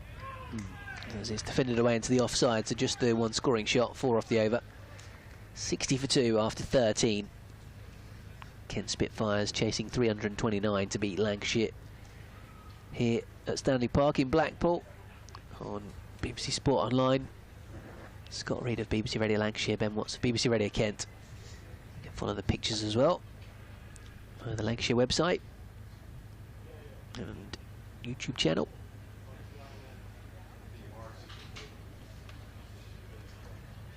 Yeah, first over sent down by Tom Aspinwall. Didn't bowl in the match against Essex. I think there's only 6 overs, and I think they were Blatherwick and Bailey's overs. It's up and over extra cover. There's cries a catch. It's going to land safe. Come back for 2. Blake moves on to 10 with that. 62 for 2 now. Yeah, I think it's possibly the scratchiest 10 I've seen from Alex Blake in a while. Didn't play much of the T20 blast for Kent. Was almost first reserve in the batting department. Only came into the team in the last couple of games after the injuries. Balderson to Blake. Swing and a miss again. Actually made a surprise appearance in the last championship game for Kent. I was about to ask you, does he play much championship cricket? No, he's actually white ball contracted. Okay. But they renegotiated that so he could play in the game against Nottinghamshire with the other injuries they had, and they loaned in 2 other batters. Oh, so it's going to need Moss, was it? Right. Yeah, very much was. Balderson to Blake. That's down to third man off a thick top edge, swinging pretty firmly. Scooped up on the third man boundary.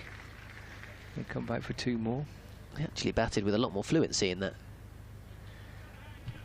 County Championship fixture than he's perhaps showed so far today. To be scratchy and dropped a couple of times behind the stumps. Well, he's on to 12. 64 for 2. We'll have a little bit of good fortune along the way. Doesn't offer a shot to this next delivery from Balderson, which is pushed across him into the gloves of Hurst. Down to 1 slip now through that first block of power play overs. So now up until over number 40. 4 fielders outside the fielding circle. Balderson to Blake. Oh, that's a gorgeous looking shot. Into out. And that's going to be 6 over long off. It's in towards the VIP tent, the hospitality tent. Well, if he was a little scratchy before, didn't look like he playing that shot. I mean, that's more like it, isn't it? Yeah, that's a lovely shot. Down the pitch he comes. It's a real willingness by Kent to really get down the pitch against the seam bowlers. Takes him on to 18. That's worked away to the leg side this time. And they hurry back for 2 more. Throw comes into the bowler's end. And Blake moves on to 20. Well, maybe this is the type of over that's going to get Blake going a little bit. 20. Not out now. Bell Drummond on 29. And the score now 72 for 2 after 14. Yeah, Kent don't seem particularly happy to just sit in their crease and play from the crease. Both of these 2 really trying to get out at the ball. Even Leaning was batting in the same manner, which suggests a sort of element of mistrust in the bounce. Trying to get as close to the ball, the pitch to the ball as possible. Yeah, either batting outside the crease or using the feet to advance towards the ball, and not on this occasion. Bell Drummond stays put and turns the ball away to the leg side. And there is no run. Aspinall continuing from the south end of the ground. Over number 15 this for Kent. Target of 329 to win.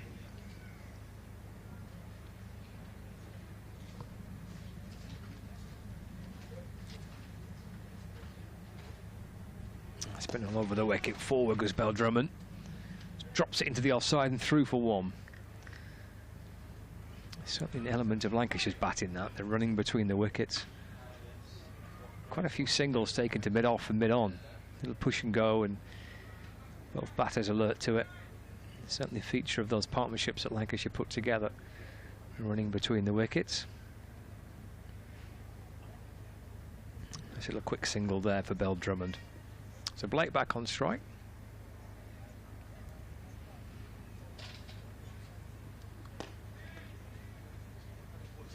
Well, Kent are batting. Their target is 329 to win the game, with Alex Blake on 20 and Daniel Bell Drummond on 30. They've lost 2 wickets in their reply.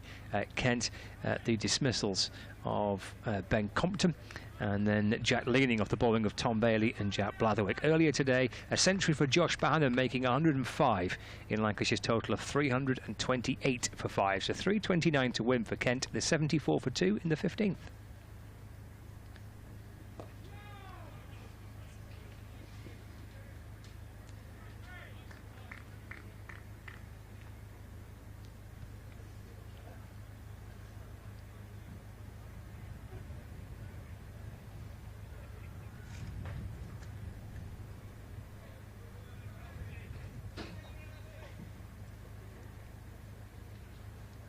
So we're halfway through Aspinall's second over in List A cricket.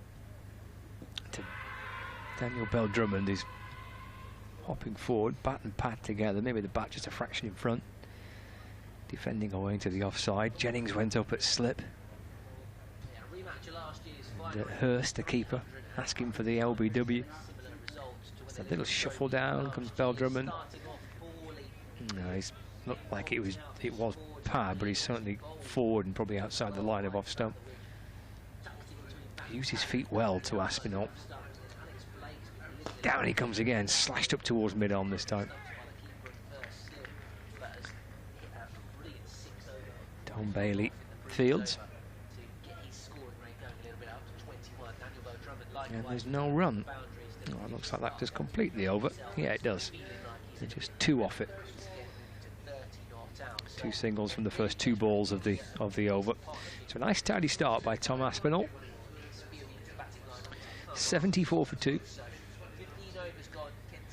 Ben just doing his radio update next door to me here for listeners in Kent. Blake on 21, Bell Drummond on 30. We've got George Balderson to continue from the north end of the ground, in and bowling to Blake. Doesn't offer a shot, allows that one to go across him and into the gloves of Matty Hurst. And there is no run as we start the 16th over of the Kent innings. KentCricket@gmail.com if you want to get in touch with any particular thoughts on this game, wider cricketing issues.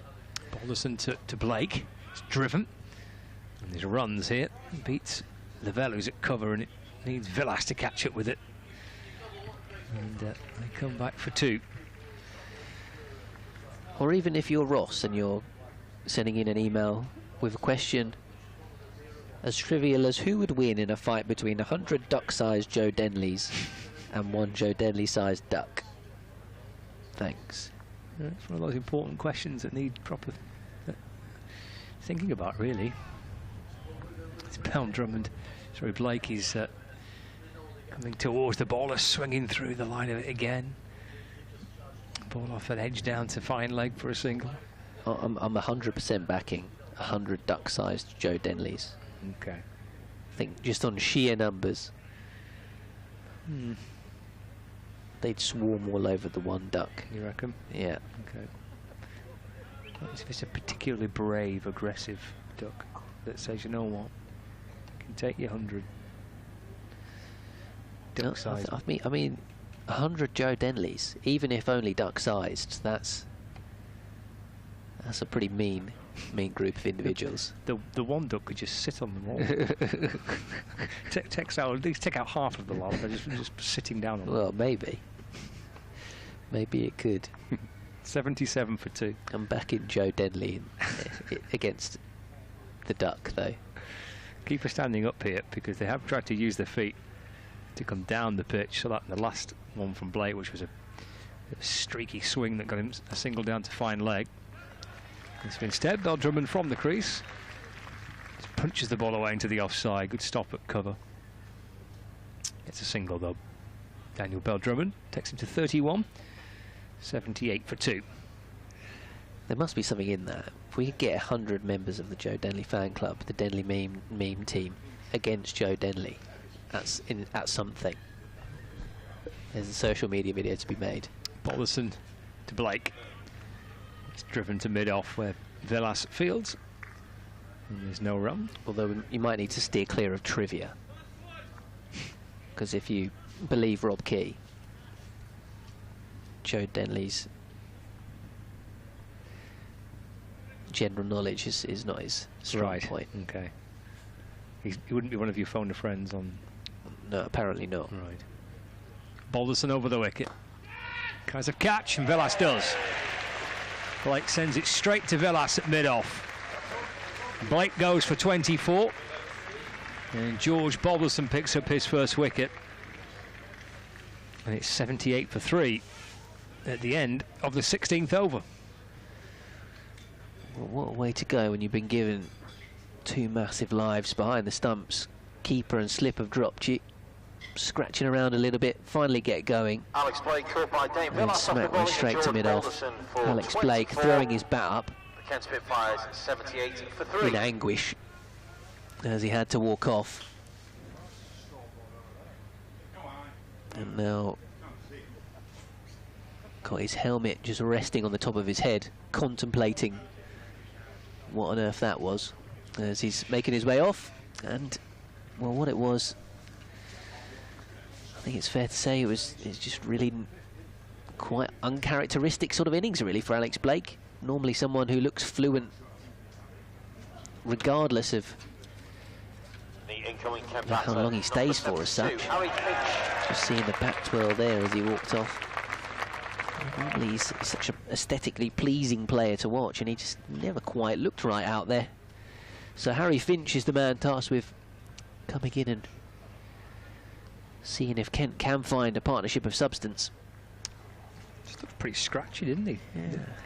So he had 2 good pieces of good fortune being dropped, but I mean even in that over before he lost his wicket, he kind of swinging at a ball that got an inside edge past the stumps down to fine leg, and he just looked a bit of a scratchy knot really. Yeah, it's just unlike him.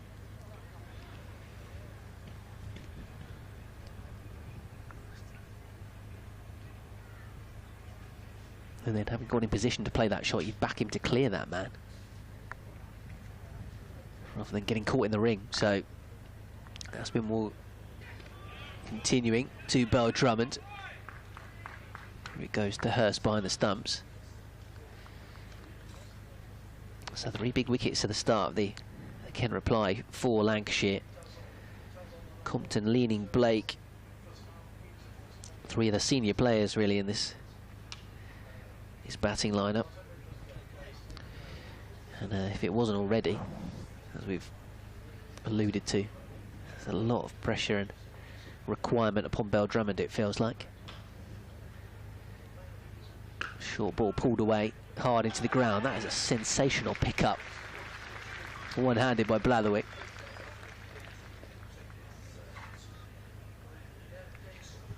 Brilliant dot ball in the end for the hosts.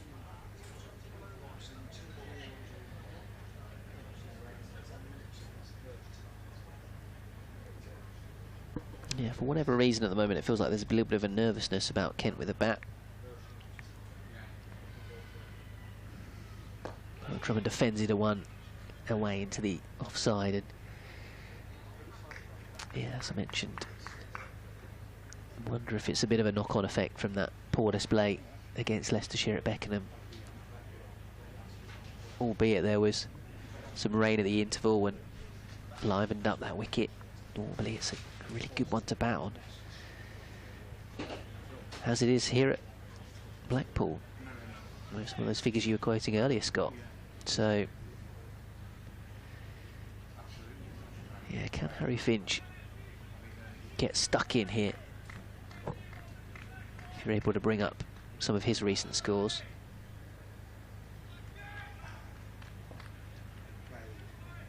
He too's been in a good bit of form for Kent. Certainly in the red ball game since coming back into the first team, as this one's pushed away into the covers. Got a couple of hundreds in the second team, which led to him getting his opportunity. And despite a couple of ducks in first innings of County Championship matches, followed those up with runs in the second innings. Kent's most recent games. He's driving this one up towards mid-on. Quick single, misfield by Bailey. They'll come back for maybe even 3, actually. Probably should have been 1, ends up as 3. Yeah, recent scores for Harry Finch. 109 in a second 11 game against Gloucestershire, 67 in the first class match against Warwickshire, 114 against Essex, and 73 against Nottingham. Yeah, so 3 County Championship games in a row where he has got one score in excess of 50. Beltram defending this next one.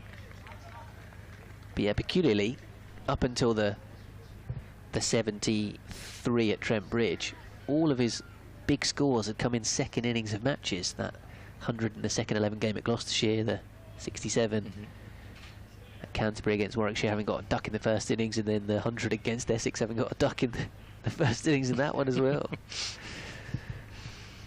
Just seeing the replays of all 3 Kent wickets to go down so far. If you're watching on the live stream, you can also listen on the BBC Sport app and website.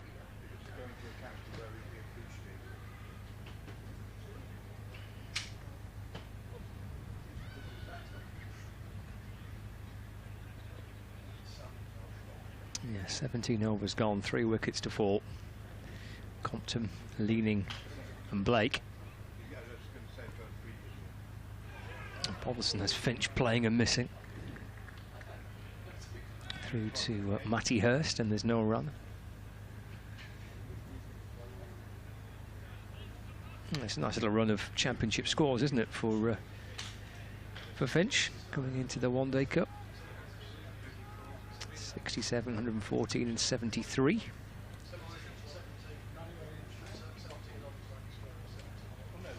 Balderson to Finch. Plays forward and defends.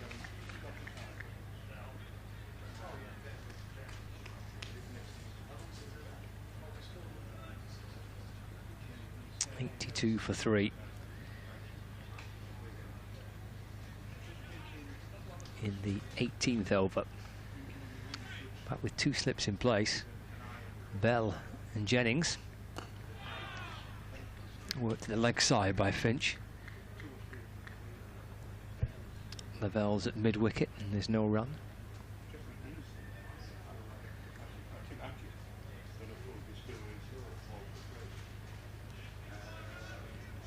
Run rate is creeping up towards 8 runs required per over.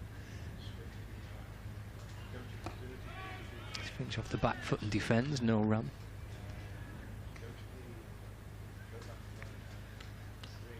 Yeah, all that, of course, pales into insignificance if he can't get to kind of the final 10 overs with enough wickets in hand to be in the hunt. Yeah, desperately need a partnership here, Kent. Take a quick single to mid-off.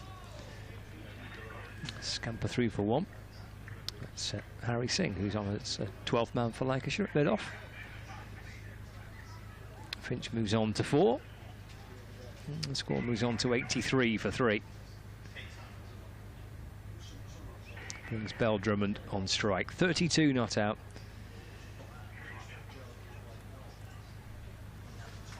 And the keeper comes and stands right up behind the stumps.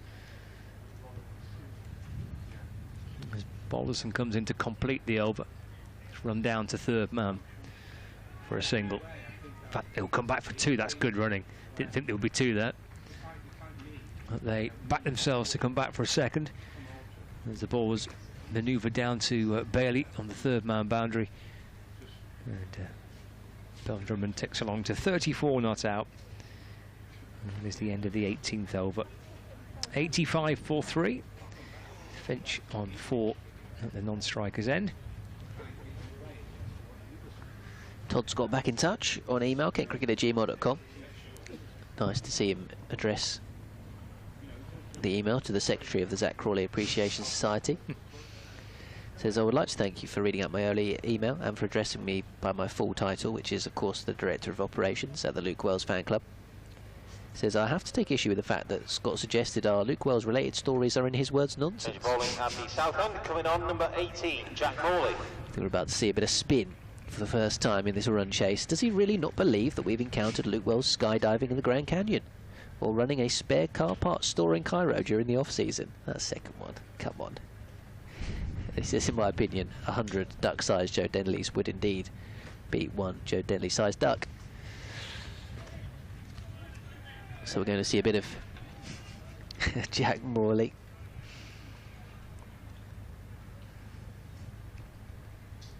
From the southern end of the ground, same end that Kadri operated from earlier, but of course left arm spinner.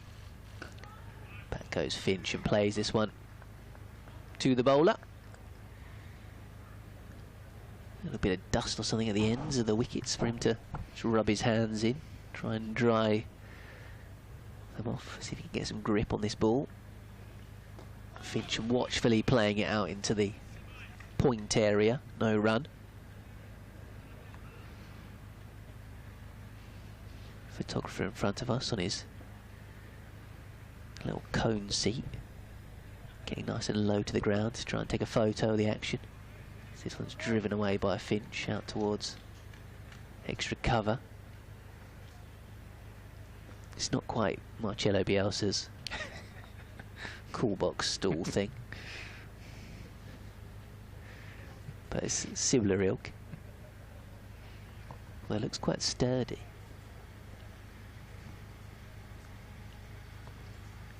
Camera itself sort of balanced on one.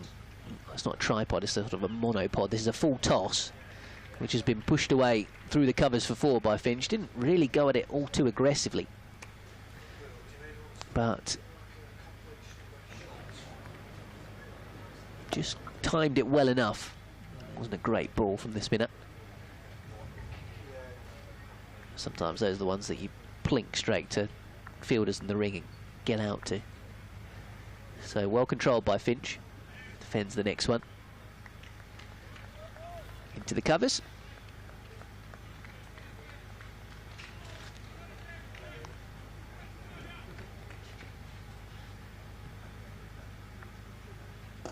Driving that with better timing and a slightly more forceful effort from Finch away to the rope. So a couple of boundaries for him in the over.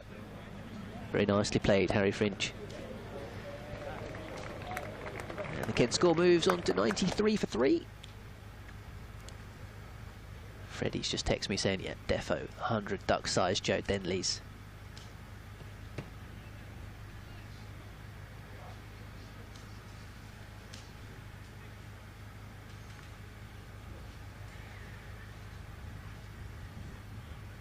Well, I'm glad that's past the time. That wonderful question that was posed to us on kentcricket@gmail.com. Still sunny here in Blackpool. A little bit of cloud towards the tower and the coastline. Have you been for a triple on the coastline since you've been here?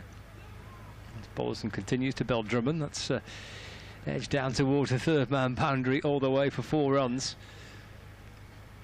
Takes him on to 38. 97 for 3.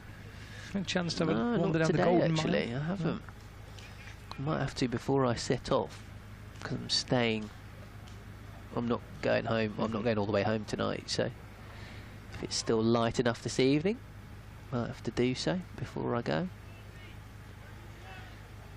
Sort of stopped off en route last night and then drove final hour or so to get to the ground.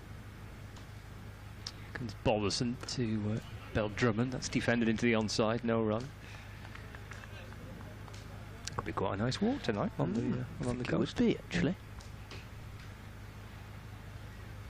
The Comedy Mile.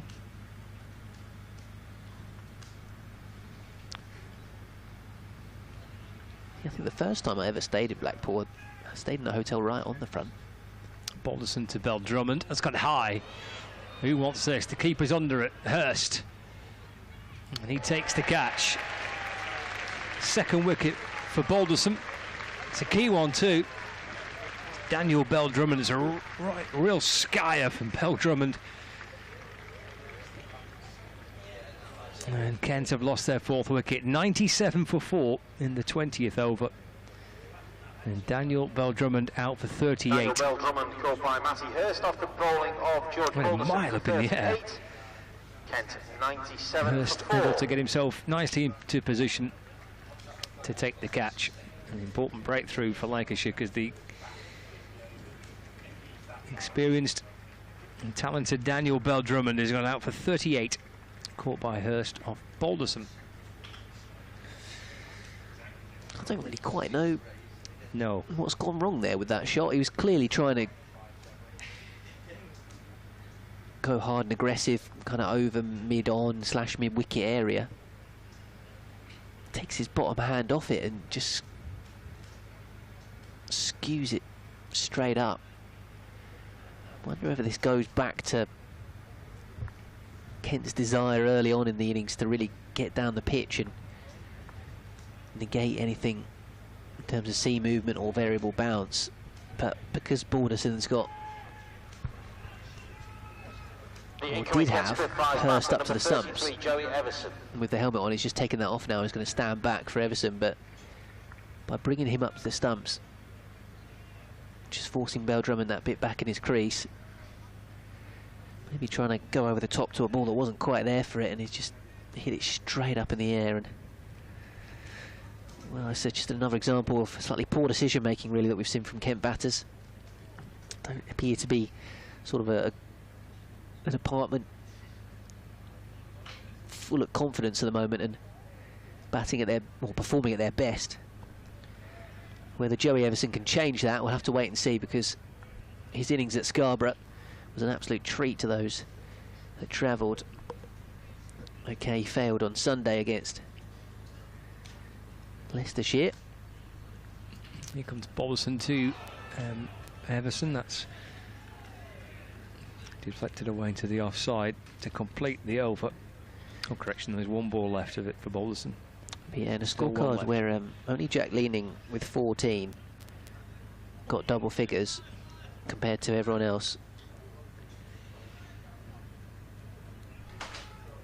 And then Ben Compton made 103, and then Everson.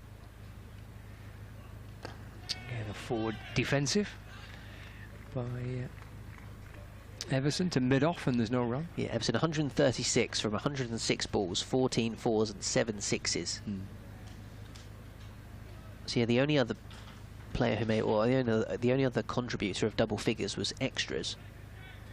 Everson 136, Compton 103, then Leaning 14, and then nobody got more than 10. Balderson to Everson. That's a good ball. Extra bounce there from Balderson to complete the over. Quinn got 8 off 3 balls, including a 6. Was the fourth top scorer. There was 1, 2, 3, 4 noughts because Revis got a hat-trick in that game. So yeah, so peculiar looking scorecard for Kent at Scarborough. Obviously won the game on Dutworth Lewis. And then yeah, skilled for just 116 against Leicestershire, chasing 381 to win on Sunday. In that one, Leaning 25, Blake 24 were the top scorers. So yeah, it feels like a big wicket that for Lancashire, getting rid of Bell Drummond.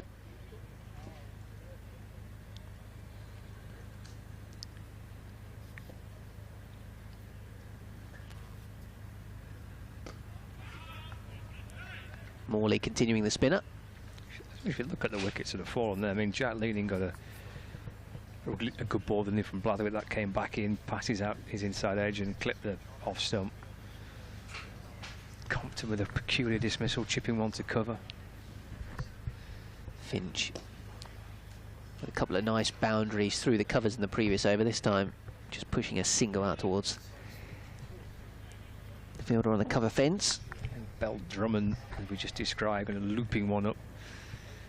And we're trying to play a shot that wasn't quite there. I suppose Blake's backed himself to clear mid-off, but hit it straight to Villas at mid-off. Yeah, I think just Lancashire showed that with the patience game and leaving wickets in hand, how you can go about getting 300 plus on this wicket at the moment. Kent haven't batted smart enough for me, to be honest. Albeit it's been some good bowling, like that delivery, which is defended away from Morley to Everson.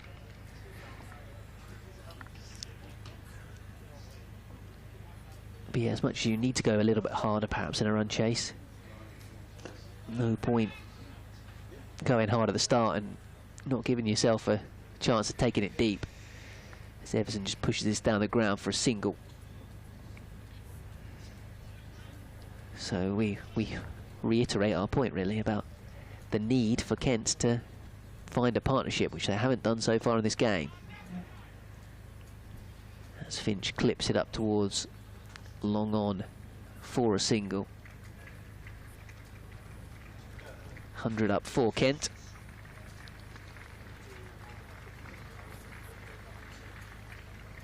In the 21st over.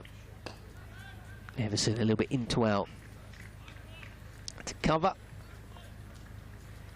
At the end of a nice quiet over from Morley. It was, wasn't it? Pretty quick over too, wasn't it? Rattled through it. He's bowled 2 overs for 11. Sim Bailey 6 overs. 1 for 27. Look at some of the replays of the wickets here. That's a really good ball by Blatherwick. Watching it from behind is even better, isn't it? Let's chip straight to mid-off where Villas takes the catch, the end of Blake. And then Bell Drummond going high up towards the leg side and gathered by Hurst. It's driven into the offside for no run by Finch. It's 100 for 4. So Compton 4, Bell Drummond 38, Leaning 12, Blake on 24. The 4 wickets that Lancashire at Kent have lost.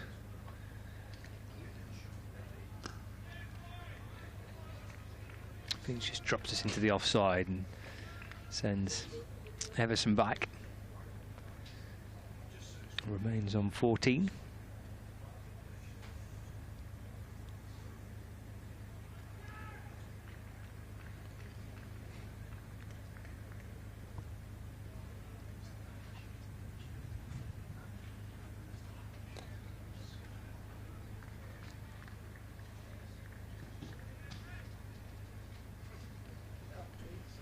Works it away to square leg for a single, moves on to 15. It's 101 for 4.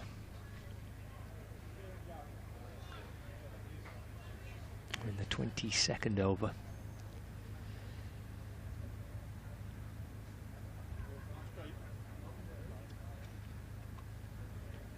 Balderson in, left by Everson.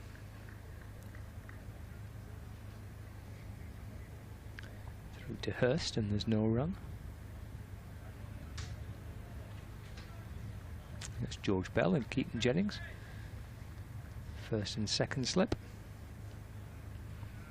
Yeah, it's been a good day for Lancashire so far. They made 328 for 5 from their 50 overs. 71 for George Bell, 51 for Dane Villas, 57 for George Balderson. And Josh Bohannon's maiden list day century, making 105. As Lancashire finish on 328 for 5 from 50 overs, and they've picked up 4 Kent wickets since, with 1 for Tom Bailey, 2 for George Balderson, and 1 for Jack Blatherwick. So Kent are 101 for 4 in the 22nd over, with a target of 329 to it.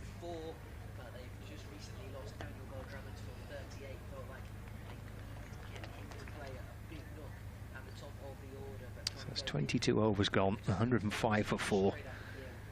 Finch on 15. And Everson unbeaten on 5.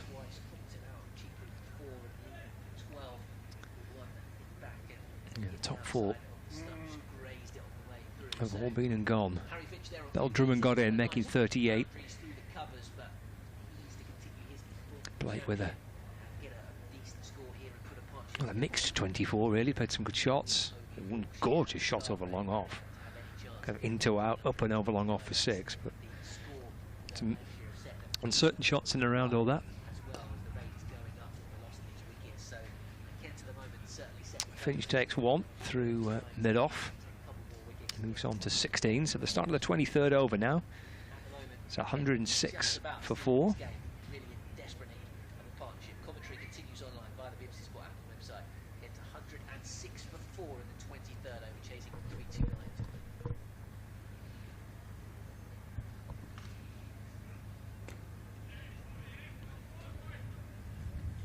Everson reaching for that next delivery from Morley, just a little bottom edge off that.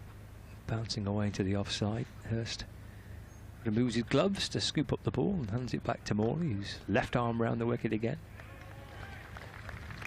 And then stops his next one off his own bowling. Nicely done by Morley, low down to his right. Everson trying to drive it through mid-on. Looking for a stumping there, I think, but swing and a miss from Everson, taken by Hurst, flicks off the bails.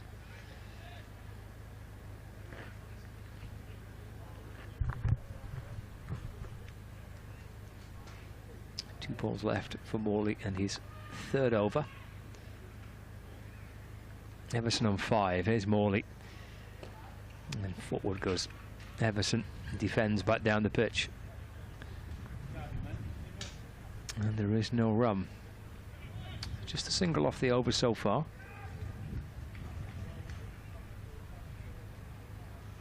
Flatter this time. Oh, it's a lovely ball by Morley. Brings Everson forward. Left arm round, ball pitching, turning away, past the edge of the bat, and into the gloves of Matty Hurst. Nice delivery to end his 3rd over by Jack Morley. It's 106 for 4. 23 overs gone. Finch 16, Everson on 5. Yeah, good control so far from Morley.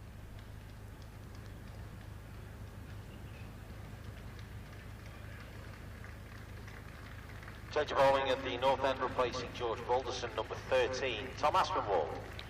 Tom Aspinwall's going to come on and change ends. Replace Balderson here.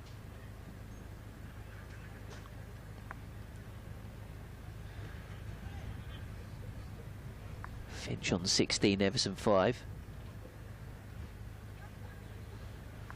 Kent's still not at the halfway stage though with this run chase yet. A little bit of width. Played behind square on the offside for a single by Harry Finch. Still, if they can keep wickets in hand.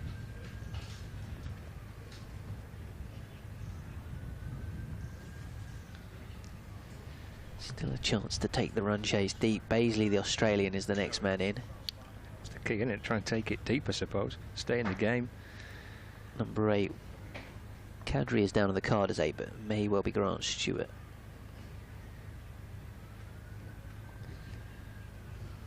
Those two guys to come as this one's defended away by Everson. This next one from Aspinwall. Quinn and Jazz Singh at 10 and 11. Wouldn't necessarily want to leave those two with much to do.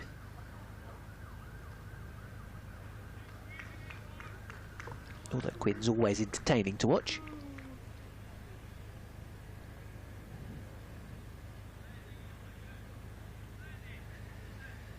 .107 for 4. Aspinwall 2. Everson rocks onto the back foot. Sort of off the lower end of the bat, really. It's played behind square for a single.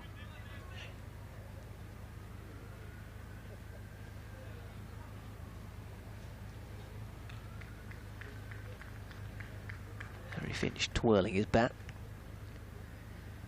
Tapping it now on the floor and waiting for young Tom Aspinwall to come in and bowl. Short ball, which he pulls, but quite straight out to mid-on, so dot ball.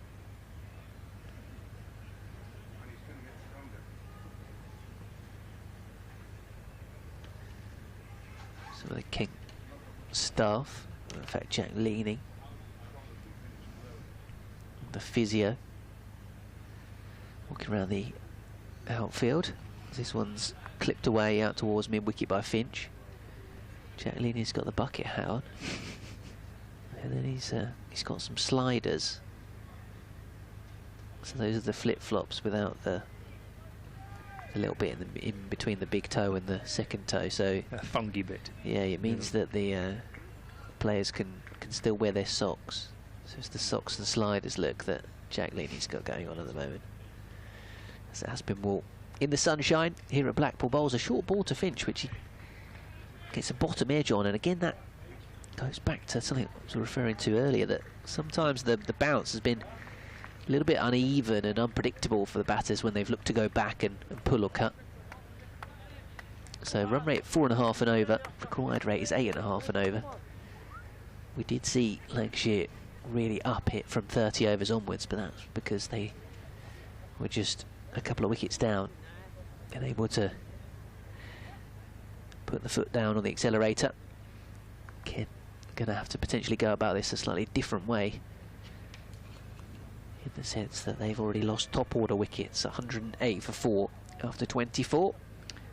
Did have Tom Bailey fielding in a bucket hat in the championship match the other week. Here's Morley around the wicket to Everson. That's played away through the offside for a single. A genuine bucket hat rather than a droopy wide brimmed. Genuine bucket hat. Okay. The Lancashire media boys are on the ice creams. Gone for the ice creams, haven't they? Yeah. This one's cut away by Finch. And he'll get 4 as well.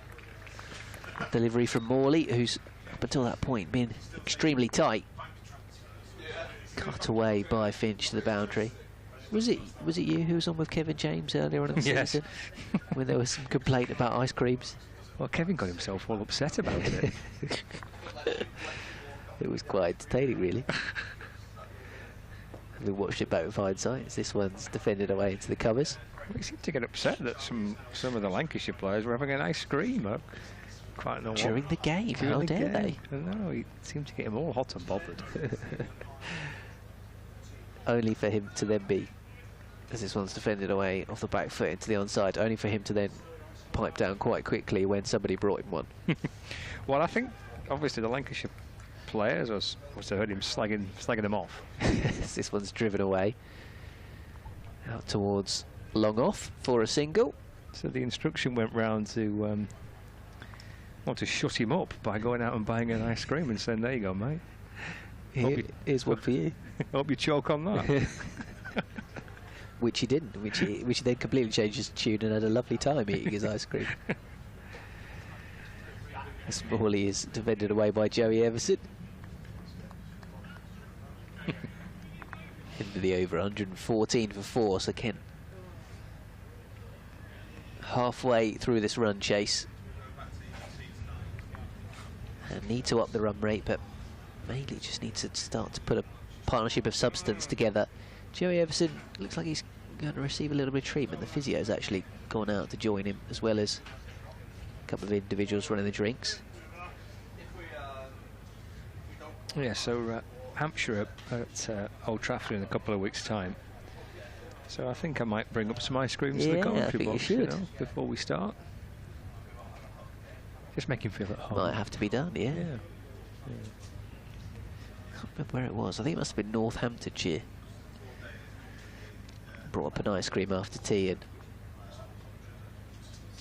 Andrew very kindly started up the commentary, because he's quite tricky otherwise. I was trying to smash through this massive ice cream. Yeah. Oh, and I also had brought one back for our co-commentator Joe Gardner, which, because it was so, I think this was at the point where we actually had a summer a few weeks ago, so Must have been in the middle of June. So I had to walk around, I don't know, half the ground at Wantage Road with this ice cream that was just melting in my hand while keeping my own on the go. So yeah, sort of handed off a slightly droopy 99 with a flake to Joe Gardner. And Andrew was kind of left by himself to do the commentary as the two of us were finishing off these ice creams. There's Stu's van. Good to see there's a few more people partaking this afternoon. Here at Stanley Park in Blackpool. Beautiful scene. This is, you know, just the advert for outground cricket. The amount of spectators in the ground, school holiday. You can see some kids over on the far side making use of the nets.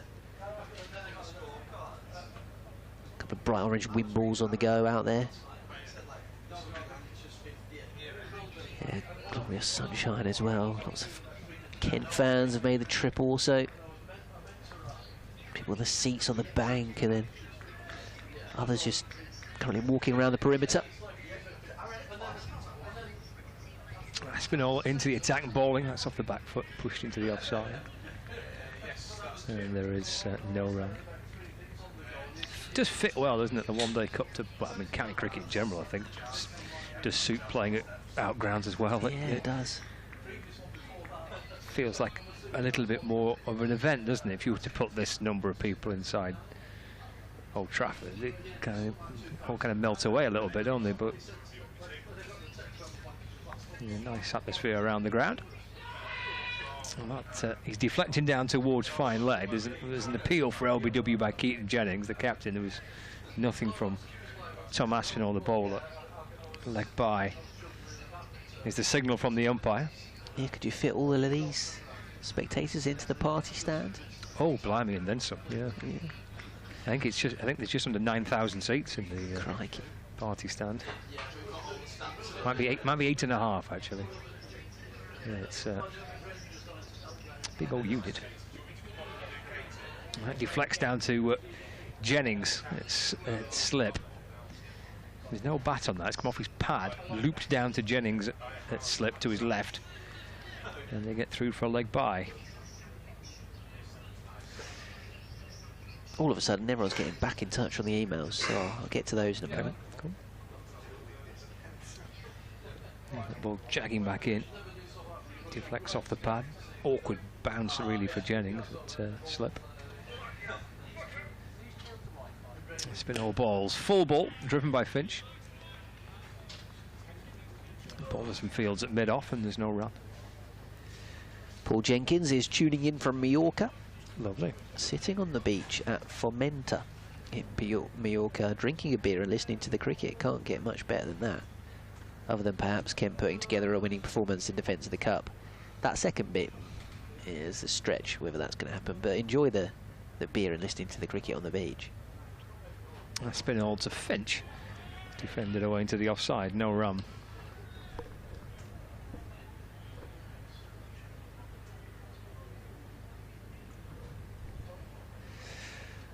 Cole Murray, Manchester.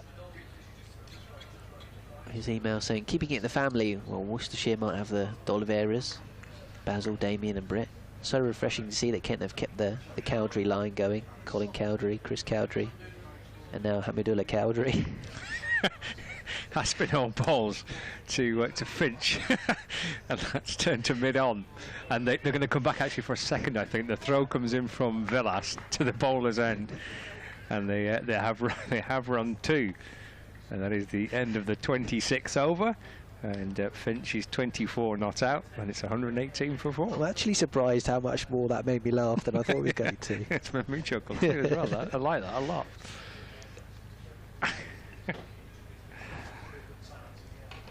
So 118 for 4. Wiping my eyes.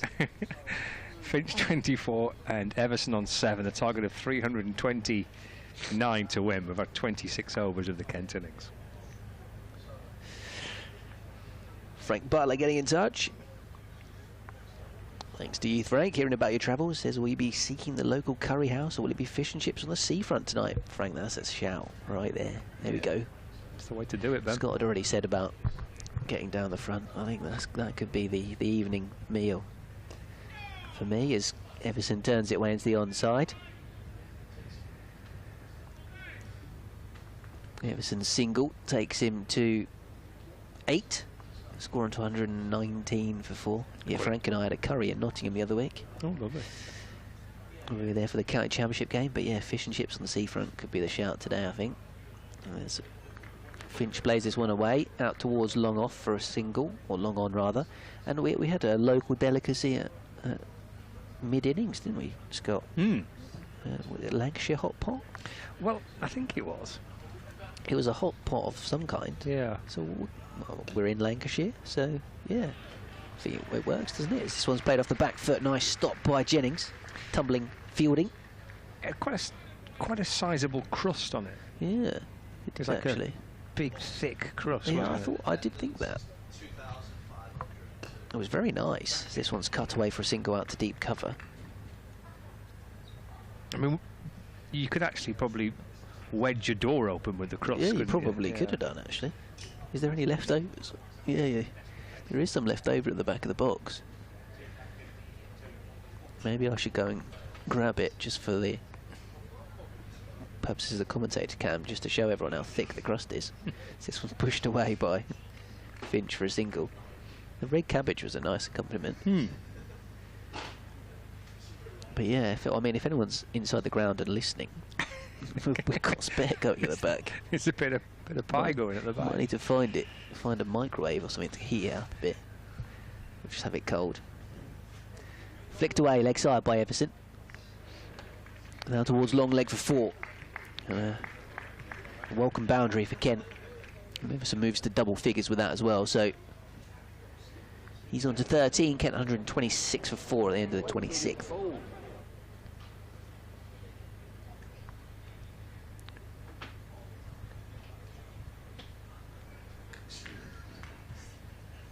Someone on the live stream partaking in something from the burger van, perhaps. Cherishing every bite, isn't he, by the looks of it? Just sort of looking lovingly at it. It's a delicious burger or something. And his pals next to him, just pints have arrived. Everyone enjoying it here at Blackpool. That's been all balls to Finch.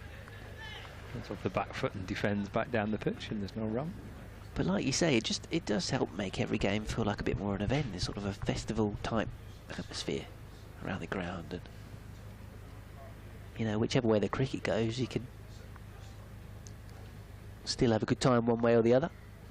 We'll be going from this to a day-night game on Friday. Ooh, crikey. I know. Day-night game. Yeah, a bit confused by that, really. Aspinall to Finch. It's driven on the bounce and palmed up by the bowler, and bouncing up to Balderson, who completes the fielding. 1 or 2 in the crowd are reckoning that maybe that was a half a chance. One bounce, one catch, one hand catch from Balderson. Yeah, I don't think it counts with the double deflection. It's a shame, really, because that was... Even in tape ball cricket, that's not out. I reckon half of this crowd are giving that out. Just over the wall there in the park. Pulled away towards fine leg for a single. Yeah, there's a day-night game on Friday. It's a 2 o'clock start against Leicestershire. Where is it? It's at Old Trafford. Okay. I mean, different. Yeah. Suppose it. Why school not? Holidays, maybe. Yeah, school holidays. Maybe people in Manchester who maybe knock off early on a Friday, only miss a couple of hours or so, come and watch the rest of the game. That's been all in. Flashed away through the onside. That might be all the way for 6 by Everson. It is. Towards deep mid-wicket. Nice looking shot by Joey Everson. Takes him to 19. Yeah, there's a little bit of the Everson that we saw making the 100 at Scarborough. Nice balance. Flicked away, percentage shot. Defends his next delivery from Everson. Finch busy at one end. Maybe just something developing here, isn't there? 36-run partnership between Everson and Finch. Need one from somewhere, Kent. Yeah, absolutely. Desperate for a partnership. Having so far managed... Well, there was a 50 partnership between Blake and Bell Drummond. Here's Aspinall to Everson. Playing and missing. Through to the keeper. But even then, neither looked particularly fluent, or particularly at their best. 5 for 1, 21 for 2, 78 for 3, 97 for 4. The fall of wickets. 28 overs gone, 133 for 4. So Lancashire effectively had this score at 30, didn't they? Yes. But they were only a couple down. And that, as a result, they were able to really kick on in those final 20 overs. Morley tidy so far, 5 overs, number 26. Continues here to Finch. Correctly drives back in his direction.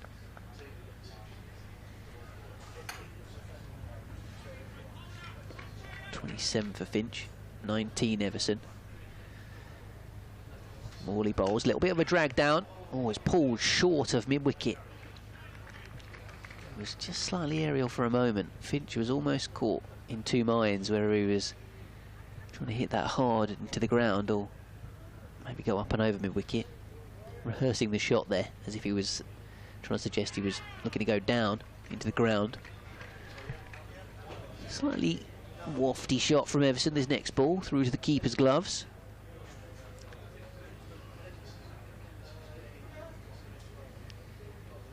Morley again, the spinner. Nice pace. Limited overs cricket, but that's really gone nicely off the back foot and the meat of the bat from Joey Everson. It just looked like it was a little back foot push for one, really. Lovely timing, wasn't it? But in the end, he's got 4 runs for it. Well, it's quick outfield here. I mean, it's relatively small ground, isn't it? Certainly square of the wicket, boundaries are well within reach. Fast outfield.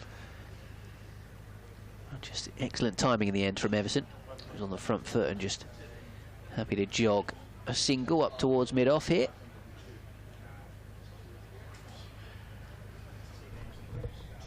So 139 for 4.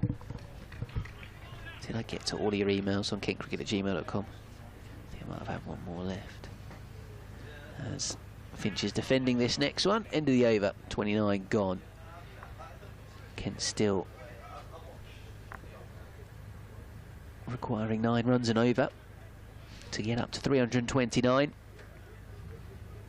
Partnership's worth 42 from 56 balls. Phillips listening from Beckenham. Looks like he's in the pub. Oh, nice. Watching suitably refreshed in the big Bricklayer's Arms. Come on, Lanky. Do you know it, that particular pub? I don't know. Okay. No. Change of bowling at the north Just end, wondering coming why back, number 4, Jack got a Blatherwick. Lancashire fan in Kent, but there we go.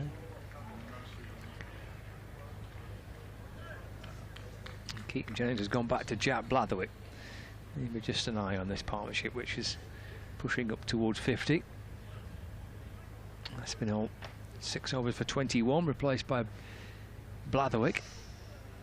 Okay, that just had the little extra pace you get from Jack Blatherwick. Yeah, a bit of extra carry. Yep.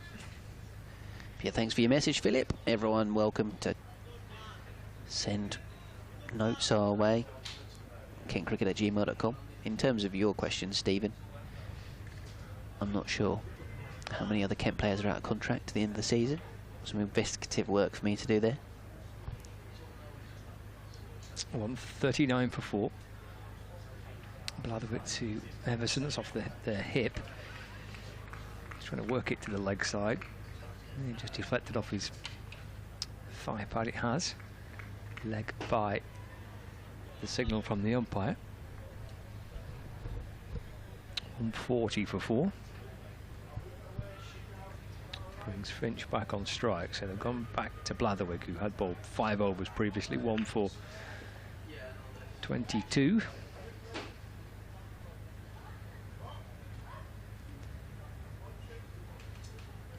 Blatherwick bowls again, and Finch Turns it out to mid-wicket. On to 29. 141 for 4.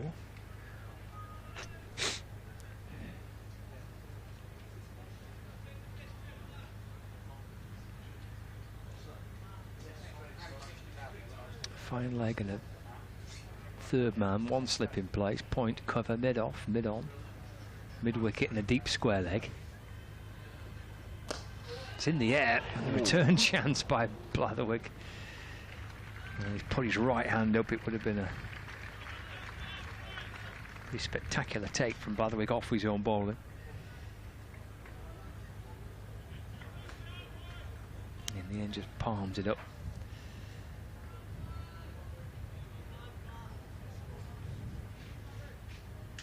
He's saved a few runs for his side, 141 for 4.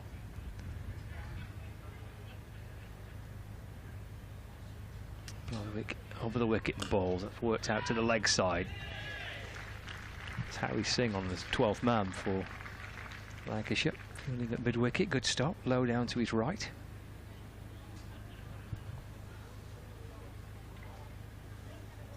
Good return this by Jack Blatherwick since replacing Aspinwall. Good to get through that this first over with not too much damage done. One leg bite and single. He's got Everson on strike, who's 24 from 33. This is the final ball of the 30th over. 141 for 4. Target 329. Yeah, it's good over back by Blatherwick as Everson defends away into the offside to complete the 30th over. So the Kent card looks like this. Ben Compton for 4, caught by Lavelle off Bailey. Bill Drummond for 38, caught by Hurst off Balderson. Leaning ball by Blatherwick for 12. And Blake has caught Villas, bowled Balderson for 24. So we've had 30 overs. Wally continuing then, the spinner. Kent now requiring 9.4 and over to get up to 329, so at some point they're going to have to start to accelerate a bit more. There's plenty of spaces and opportunities for singles and twos. Into out, Everson looking to drive, squirms this down a short third man. That's the man doing the fielding. You can see what he's trying to do, go into out past the short cover fielder. Tossed up by Morley. Just bunts it up towards long off on this occasion, or long on rather, for a single. See at that rate starting to creep up now, above 9.5 and over. Finch 30 from 43. He's probably fine doing what he's doing at the moment, Finch. He's defending this next one away. Almost need a bit of an anchor man if Kent are to be successful in this run chase.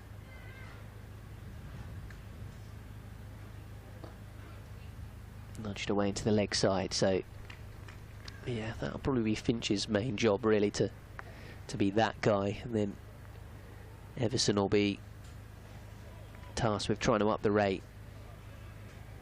The likes of Baisley and Stewart to come. But you feel like Everson needs to be the man to go well here. He clips this away into the leg side, could be 4. Yeah, won't be cut off in the deep, so nicely played by Joey Everson. Just a little bit of a sign of his intent at trying to up the rate. Into the 31st over, he moves to 29, Finch 31, and 148 for 4. Yeah, this partnership ticks along, doesn't it? There's a start here for these two. There's a base in which to try and build steady for a little while longer.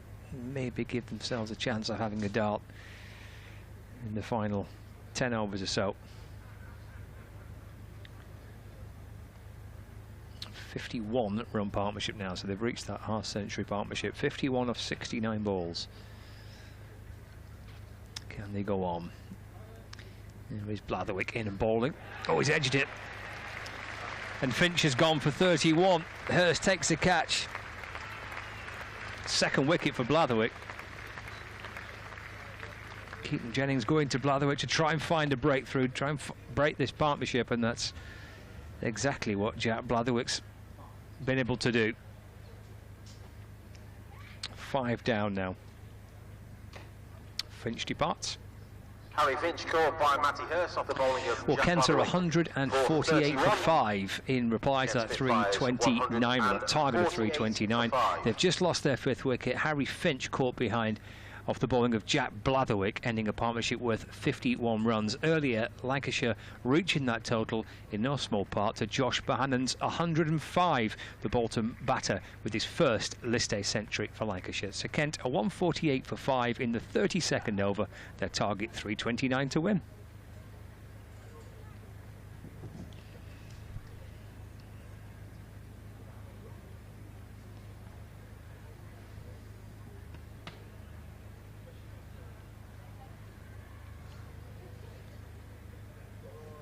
So 51 of 69 balls was the partnership between Finch 77, James and Basley.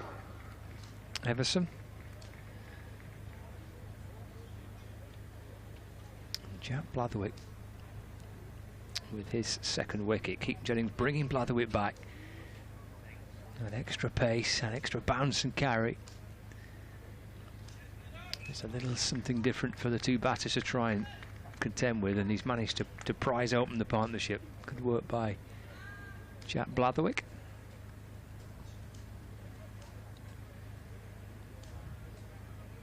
And Lancashire now have an opportunity. Having brought the partnership to go again. It could be 2 and 2. Top edge caught by Balderson. It is 2 and 2.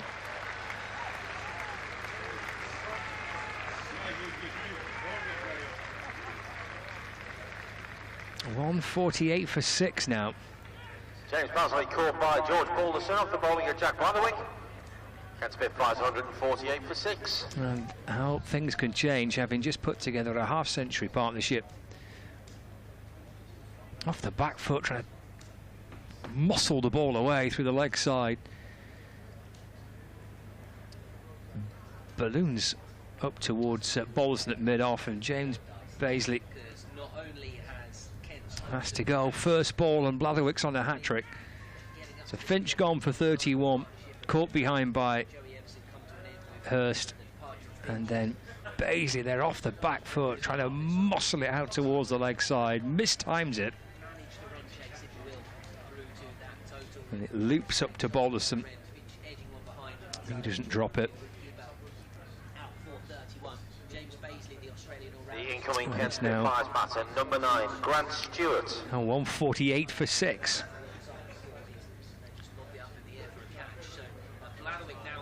It can be 148 for 4, 148 for 6, and Grant Stewart will come out and face the hat-trick ball by Jack Blatherwick. Well, the base was there, wasn't it, for Kent? The partnership was there. They'd found something to try and build on. Finch and Everson. Finch has gone. Bazley's gone. And now Grant Stewart is the new batter. As Blatherwick stands waiting patiently at the top of his mark. 2 slips in place. 148 for 6.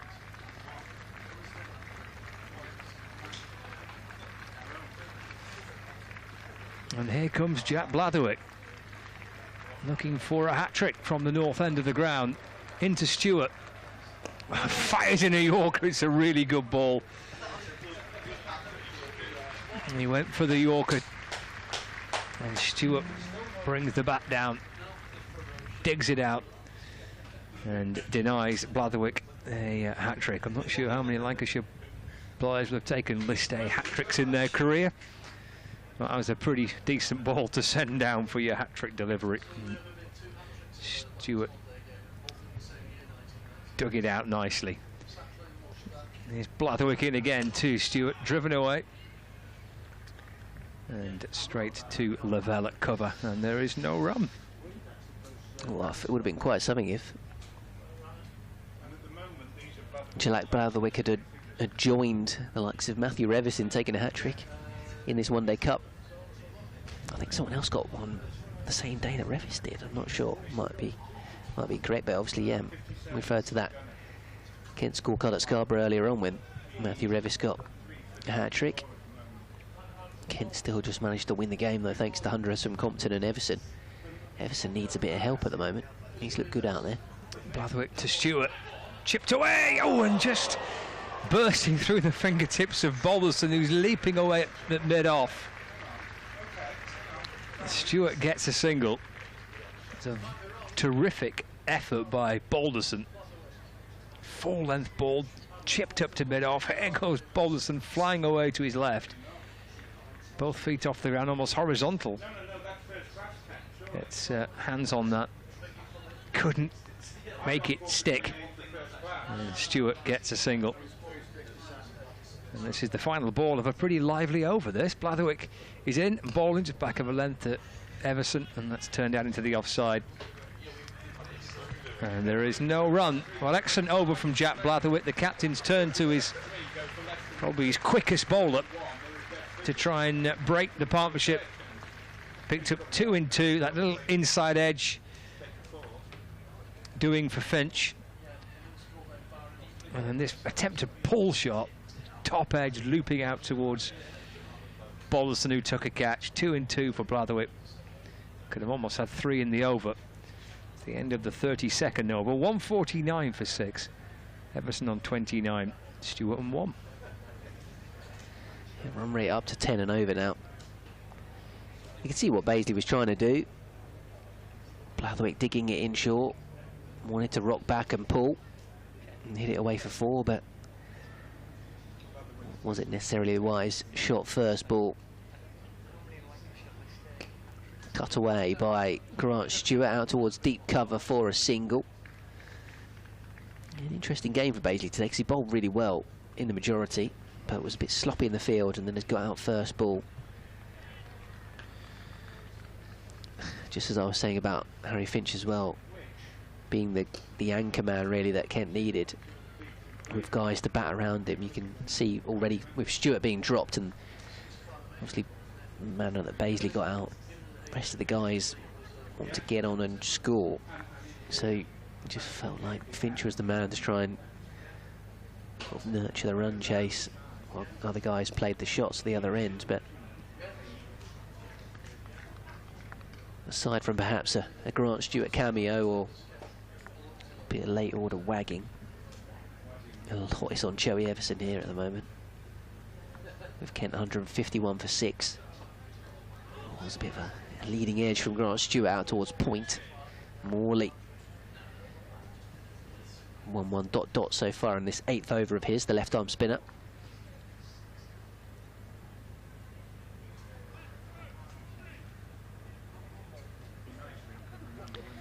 This is Blatherwick's 3 for 25 are his best list A bowling figures. And just on the hat-trick in the end that wasn't. Morley bowls. Stewart off the back foot, plays it away out towards deep cover for 1.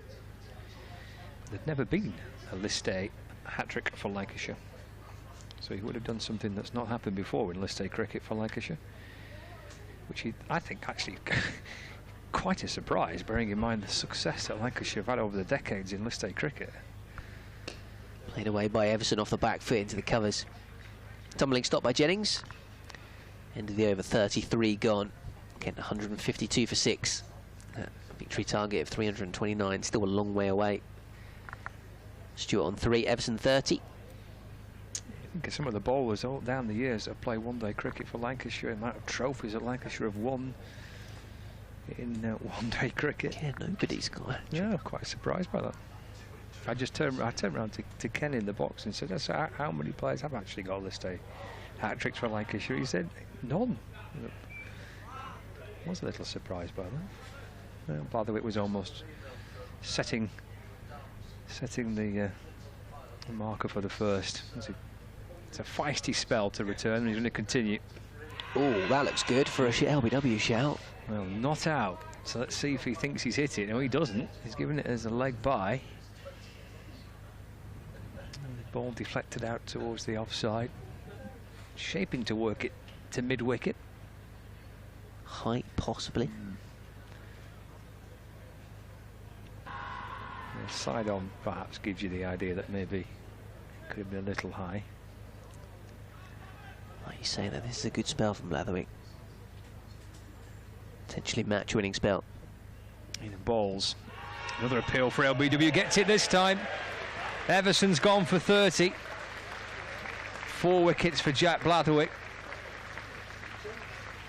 And Ben, you said it might be a match-winning spell, this, and it could well turn into just that. Kent are 7 down now. 153 for 7.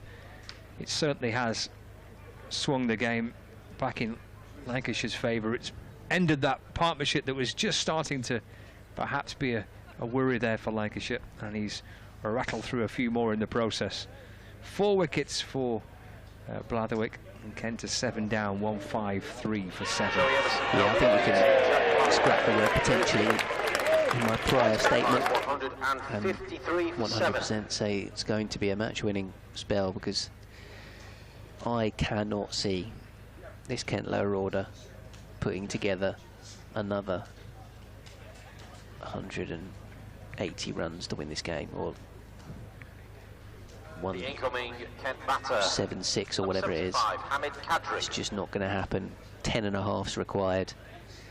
They're going to come up well short again, which is a worry for Kent going forward in this competition, because they've been a little bit off the pace in the Championship in recent times, and having got the win against Yorkshire at Scarborough, I think perhaps Kent supporters hoped maybe this one-day cup, and having won the competition last year, maybe that would see a change in results, changing their fortunes. But at the moment it's a little bit similar in terms of Kent's woes continuing and Kent's failures with the bat, struggling to win them games of cricket. Kadri on strike, Blatherwick in, drives. Picked up by Bohannon at point, and there's no run. I mean, yes, you would say that Lancashire got more than they should have done, and Kent, having bowled well at times, didn't quite get the breakthroughs they needed to really put the home side under pressure.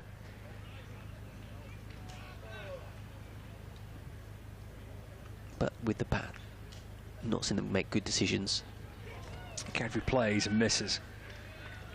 Through to the keeper, no run. Too many players have got themselves out, or rather than sort of been got out, if you will, through mistakes. Yeah, I think yeah, there's a few on that list that I think we'll look back at the dismissals and with not too much glee.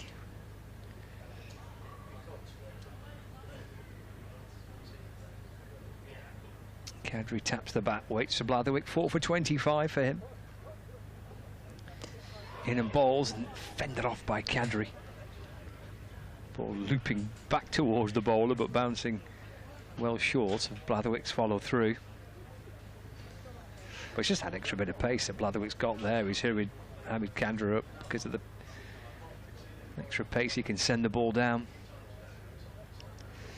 Yeah, I mean, in terms of the ground staff, if the request was to make this pitch a little bit more even in terms of the bat and the ball than, say, last season when scores well in excess of 300 were scored, it has offered more for the bowlers today.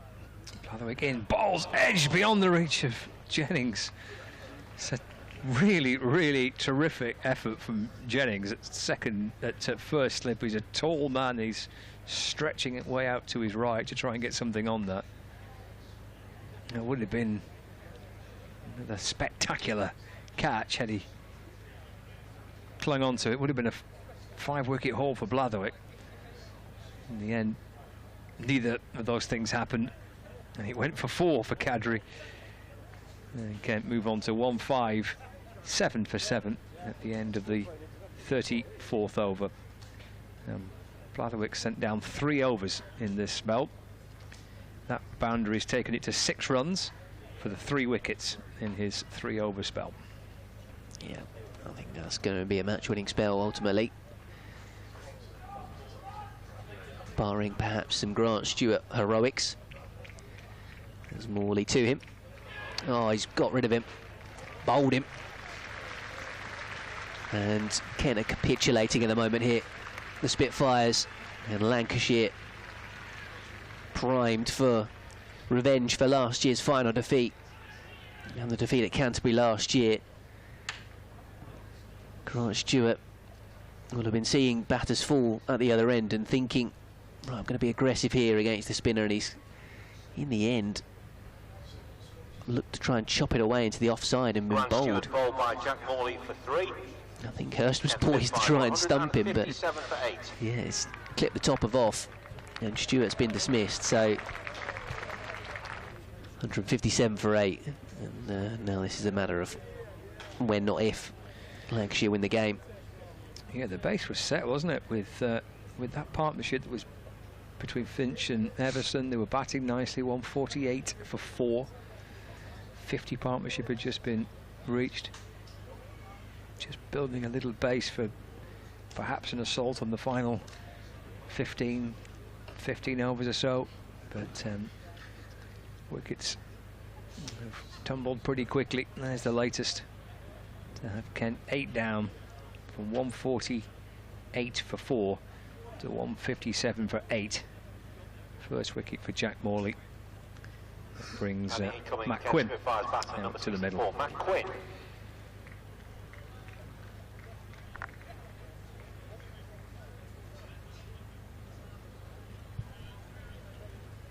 Blatherwick's spell, removing Finch, removing Paisley, removing Everson.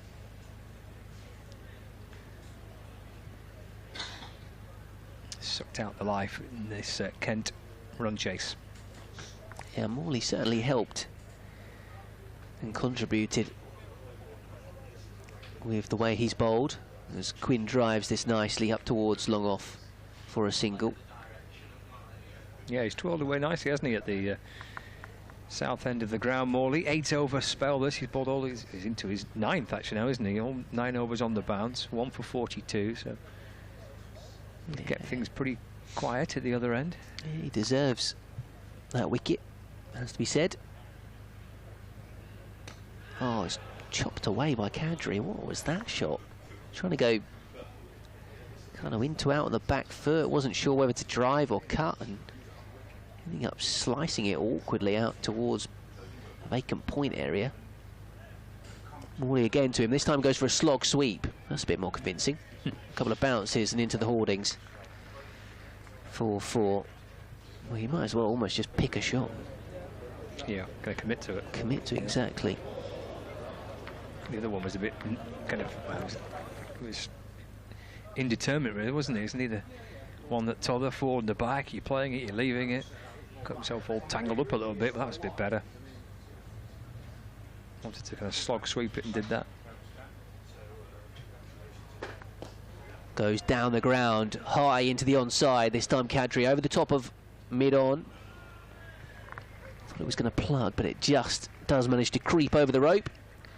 Go for 4, so Kadri looking to go down swinging here for Kent. Well, there's nothing wrong with that approach, is there? I don't think.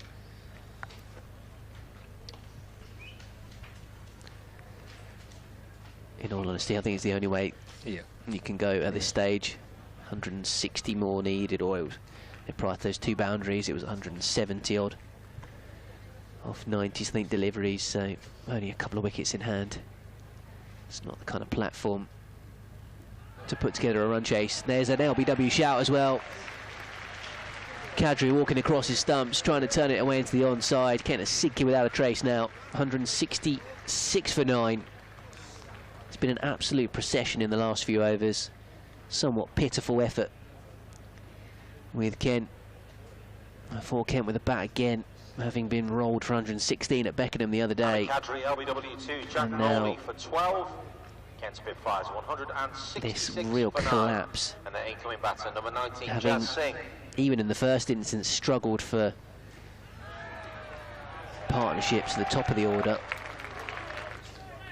The more inexperienced middle-lower order has fallen in a heap somewhat. And Jazz Singh comes out. Kent's still 15 overs shy of batting their 50.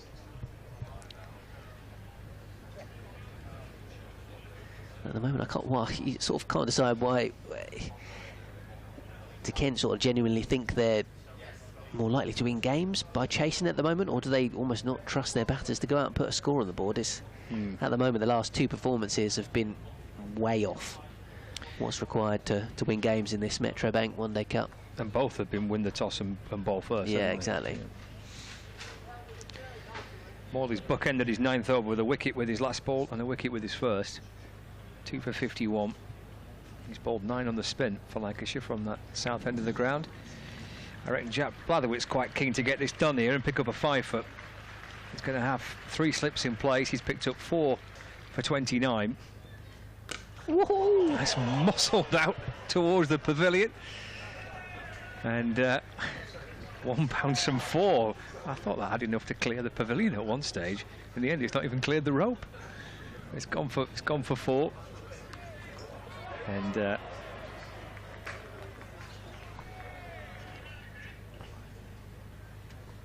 it's 170 for 9.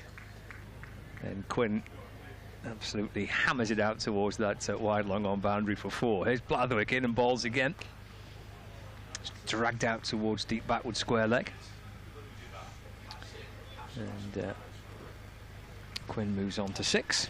I had a conversation with Matt Quinn recently where I said that he was one of the most fun batters to watch in the Kent team, and he said, well, to be honest, I don't really know what I'm going to do with it every ball. So that's a little bit of an insight into why it's so entertaining to watch Matt Quinn bat. Love that from when bowlers bat. Great, isn't it? Spoke to Tom Bailey. He got a career best 70 odd in the championship match of the week. I said, did you enjoy it? He went, not really. I prefer it when I can come out and swing. He had to play properly. Rather bit balls crunched away off the back foot by Jazz Singh, who's enjoyed a very encouraging List A debut with the ball earlier on today for Kent. So you do it, yeah? And he gets his first runs in List A cricket by standing tall in the crease and hammering it away through the offside for 4. It's 175 for 9. Blatherwick sets off again in search of this 5th wicket. Balls to Singh, who's trying to heave the ball away in a shot that's not particularly glamorous to watch. It's gone through to the keeper, and there is no run. 175 for 9. 2 balls left of the 36th over. Well, Matt Quinn and Jazz Singh are going to have a bit of fun with the bat here, aren't they? They're going to swing through everything.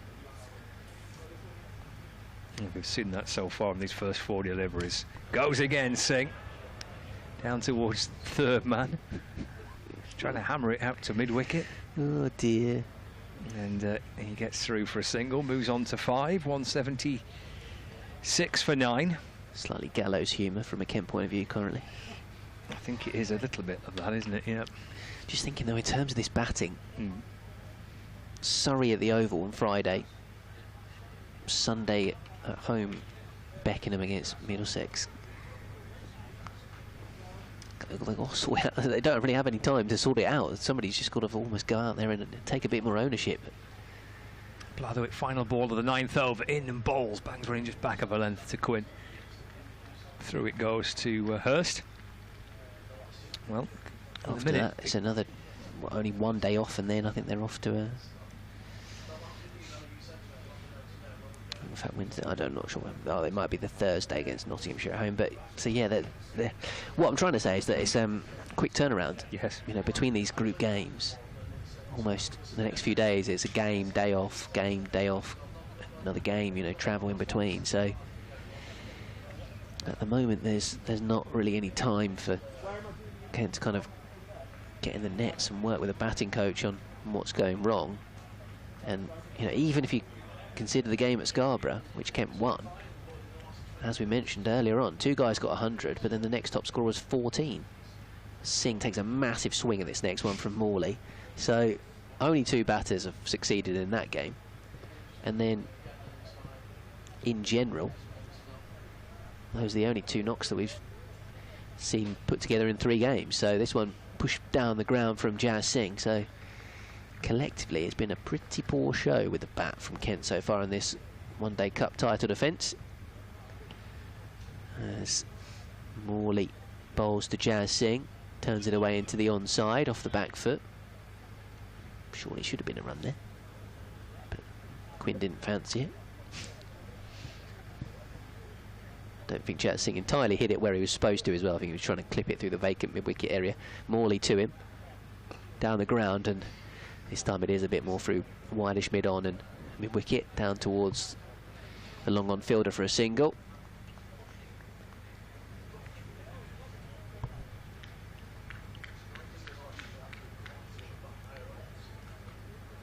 Brings Quinn onto strike. Morley tosses this up, dug out by Quinn.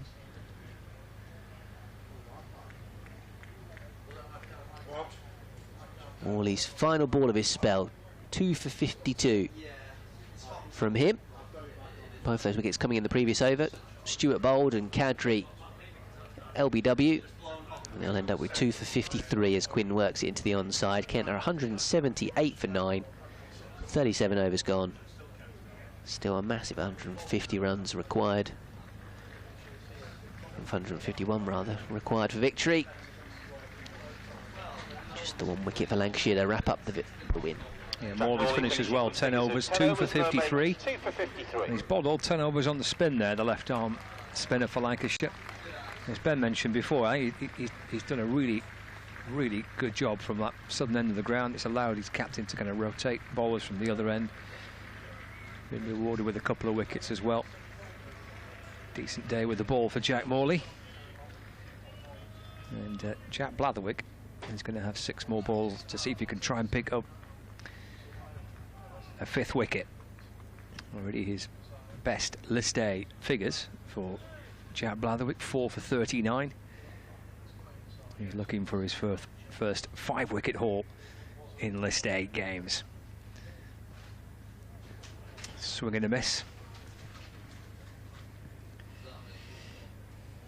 Yeah, on the verge of victory, Lancashire. It's been a really good day for the Red Rose. They made 328 for 5, with a century for Josh Bohannon, his first list A century, 71 for Bell, and half centuries for Villas and Balderson, and then a brilliant spell of bowling by Jack Blatherwick has swung the game emphatically Lancashire's way. He's picked up career best bowling figures in list A cricket of 4 for 39. So Kent are 178 for 9 in the 38th over.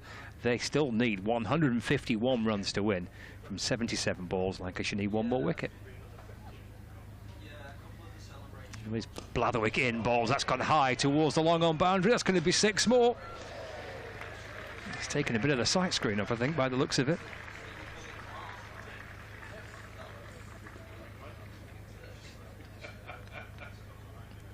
And it's 178 for 9.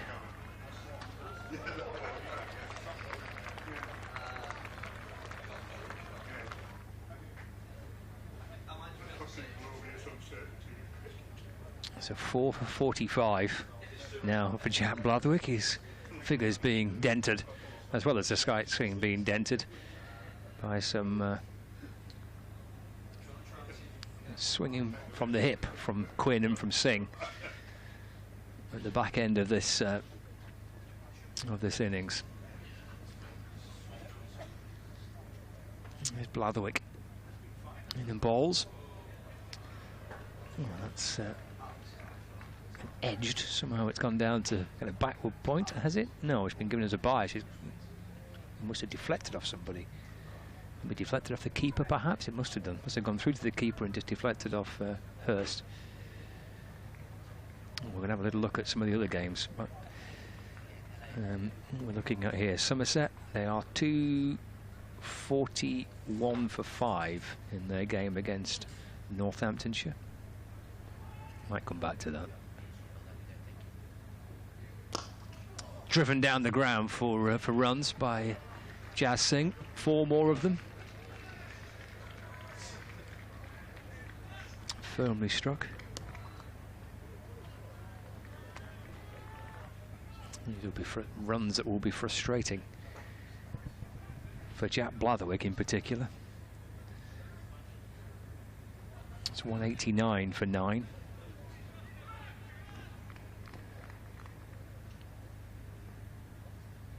He's got 2 balls left of his allotted overs today. Blatherwick in and balls to Singh. It's turned out towards mid-wicket, and there is no run. So just have a little look again at that game between Northamptonshire and Somerset. Somerset are now 251 for 5, and their target was that whopping 416 in the game at Wantries Road. A Pratith show with a double century for Northamptonshire on debut, and already today Derbyshire have beaten Sussex in the other one-day cup fixture. Blatherwick balls. Oh, no balls signalled by the umpire.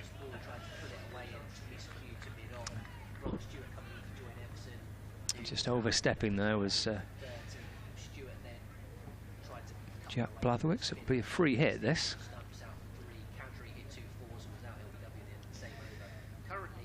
So he's going to miss out on his fifer.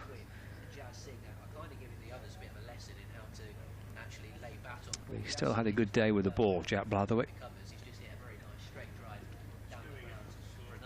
191 for 9. Slow ball, which is chipped away through the onside. And that's the end of Blatherwick. 10 overs, 4 for 52. They are List A best bowling figures for Jack Blatherwick.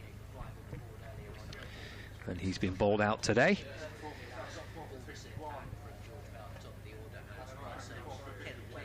So it's 192 for 9. A little frustrated with the way it's ended there, but his spell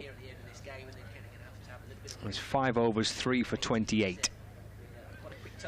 In that, in fact, it was 5 overs, 3 for 29 in that 5 over spell. He might be a bit frustrated with the way it's ended, but he sure it reflect back pretty pleased with the way he's bowled, and that reintroduction of Blatherwick was a spell that's effectively won the match with the ball for Lancashire here.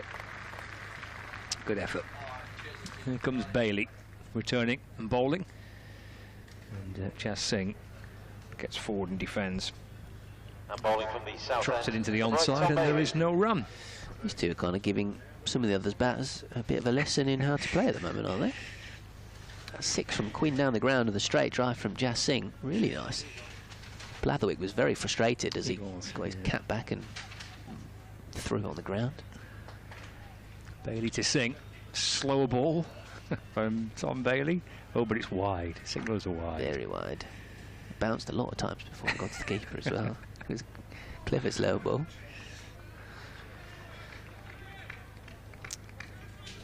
.193 for 9. Yeah, I was just saying, it did look quite frustrated, didn't he, Jack Blatherwick? But he, that spell when it was 5 overs, 3 for 29.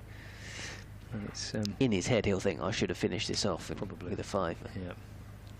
And the slow ball. It's down towards long on. It's going to clear long on. And Jazz Singh is enjoying his List A debut for Kent here with the ball and now with the bat. He moves to 17. It's a lovely swing of the bat, isn't it? Really nice. He's got a little smile on his face there, hasn't he, Jazz Singh? He is. Oh. He's probably the only one that can really walk off this field today and say, I performed pretty much as best as I could. Bailey to Singh. And, nips back in and following him a little as he stepped into the leg side there to give himself a little extra room, and Bailey just went with him. The ball deflects back down the pitch and there's no run. 199 for 9. Jazz Singh 17 from 13. And he's adding to it here by thumping it to mid-off for a single to bring up the Kent 200. for the loss of 9 wickets in the 39th over. Well, thank goodness for these two for making it slightly respectable, because getting rolled again for under 200. On Sunday it was 116, so, you know, to at least make 200 makes it look vaguely respectable, even if it could be still 100+ run defeat. Bailey bowls. Forward goes Quinn. Pushes away to Lancashire's captain, Keaton Jennings, at cover, no run. Any miserable Kent fans in my emails? I knew there had to be one. Stephen says, with respect to the players involved, Kent have given 10 wickets away, at least, to Jack Blatherwick and Roman Walker in the last 2 games. That's not really good enough. Yeah, Walker got a 6 for Leicestershire. Bailey balls, driven through mid-on by Quinn for a single. On to 14. 201 for 9. Ralph listening, or watching, I think, in Sarawak, Malaysia. Ooh, nice. Said enjoying the commentary in the video, streams coming through perfectly, enjoying the cricket. Good to see Lancashire playing after the rained-off matches this month. Asking Scott if you think the youngsters have almost reinvigorated this Lancashire side, saying that Colin de Grandhomme was slightly disappointing. Ralph getting in touch from Malaysia. I think certainly the youngsters have been impressive so far, the likes of Matty Hurst, a little cameo of the bat, and then behind the stumps, Tom Aspinall's bowled well, Blatherwick and Balderson, Morley, all of those guys have done their job with the ball. And here's Aspinall's who's coming back into the attack to try and get this final wicket. Thick outside edge from Jazz Singh down towards third man for a run. Yeah, I think that's a really fair point. It's replicated, I think, through many counties, isn't it? There'd be a bit of a freshness around the players, because there's a lot of players not with the team. They're away at the 100. There's a change of coach as well. You know, Graham Onions is in charge of the team, so it's, yeah, sense of freshness, I guess. Here comes Aspinall, driven into the covers, just one bounce before it is stopped by Lavelle. Got some new players, younger players trying to get into the team and make their way in their career. Lavelle there, for one of them. Hurst, the bowler here, Aspinall. Yeah, there's a good mix in terms of this Lancashire team in that so. Sort of youth and experience, likes of Jennings, Bohannon, Velas, plus the young guys, Bailey or Williams, kind of leading the attack with the younger bowlers. They look like a good outfit. Low full toss, which has been played away by Jazz Singh, out towards the mid-wicket area. Whereas from a Kent point of view, it's,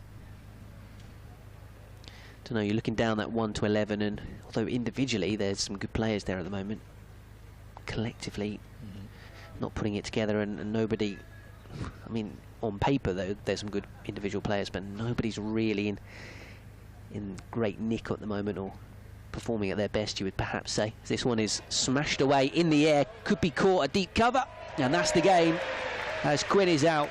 Aspinall with a wicket, neatly held in the deep by Blatherwick, the man who took 4 wickets and blasted through the Kent middle order with a ball. Fitting perhaps that he takes the final catch and seals the deal. Kent all out for 203, and a comprehensive victory for Lancashire. Sweet revenge after the final last year at Trembridge. They beat the Kent Spitfires here at Blackpool. Matt Quinn, caught by Jack Blatherwick. Yeah, it's an excellent all-round performance, isn't it, by Lancashire. All out for 203. And, Lancashire winning nice by that one of the new lads 125 runs. has got the wicket to seal the victory. Tom Aspinall is just his second list day game for Lancashire. So yeah, nicely done with bat and with the ball and in the field by Lancashire. 125 run victory. It's the margin of the win that Lancashire have got. It's a pretty emphatic way to, well, technically properly get their campaign up and running, really. Please keep off the outfield. Basically not played for the first 2 matches.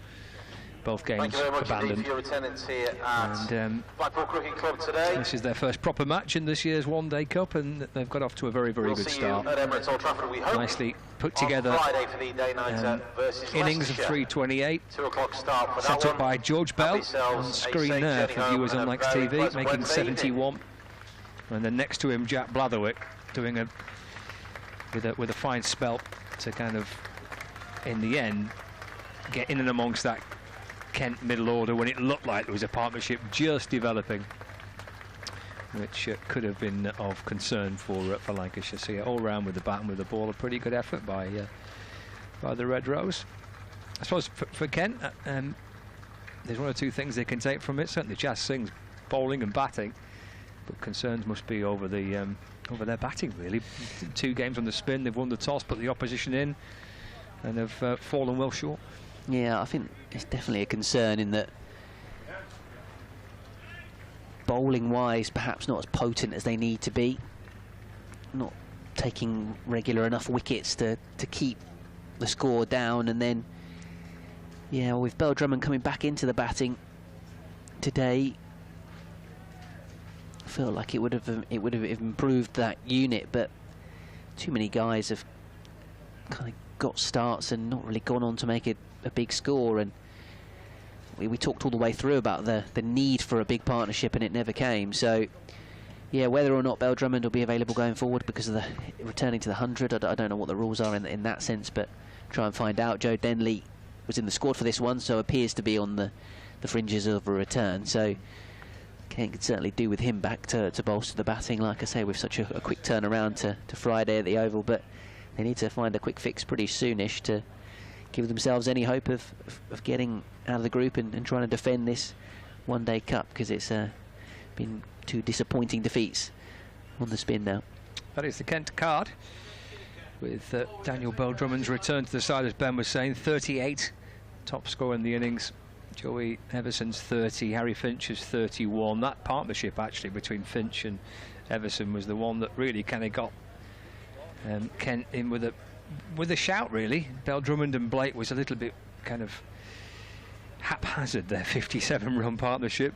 It was Finch and Everson that looked like developing a bit of a base, but in the end, the return of Blatherwick to break that partnership. He finishes with 4 wickets. 3 wickets came in that spell to really kind of ram home Lancashire's advantage. 4 for 52 Blatherwick, 2 for 32 for Balderson, 2 for 53 for Morley, and 1 for 36 for Tom Bailey. Yeah, it was that cameo, or that combination really, sorry, of Blatherwick and Morley. Kent struggled for a base at the top of the order. 148 for 4, though became 166 for 9. So there's 5 wickets for the loss of, or for just what, 18 runs. That's where the game's been lost, or the game has been won, certainly, with the impressive bowling we've seen from Lancashire today. After some good batting from George Bell at the top, from Josh Bohannon, wonderfully paced century, and then fantastic cameos from Villas and Balderson. So yeah, all in all, that's just about the perfect one-day performance from Lancashire, I'd say. Yeah, I think so. Good way for them to get up and running properly in the competition this year. Thanks for your company, Ben. No worries, thank you. Lovely to be here. Probably catch you at the back end of September in the Championship. Yes, indeed. Indeed. I'll see you then. Next up for Kent, it's the Oval. Yeah, Surrey on Friday. Okay, and Lancashire are at Emirates Old Trafford on Friday for the day-night game against Leicestershire. But that's it from our coverage here on Lancs TV and on the BBC Sport website and the app. Live from Stanley Park in Blackpool. For the final time, actually, at Stanley Park this season. Having played host to T20 games, a 4-day match, and a Metrobank one-day cup fixture in the shadows of the... Get yourself up Blackpool Tower, Ben. In the shadow of the tower in the distance there. Lancashire have won by 125 runs. Their first victory of this year's Metrobank One-Day Cup. Thank you for your company from everybody here at Lancs TV and on the BBC Sport website and app. Enjoy the rest of your evening.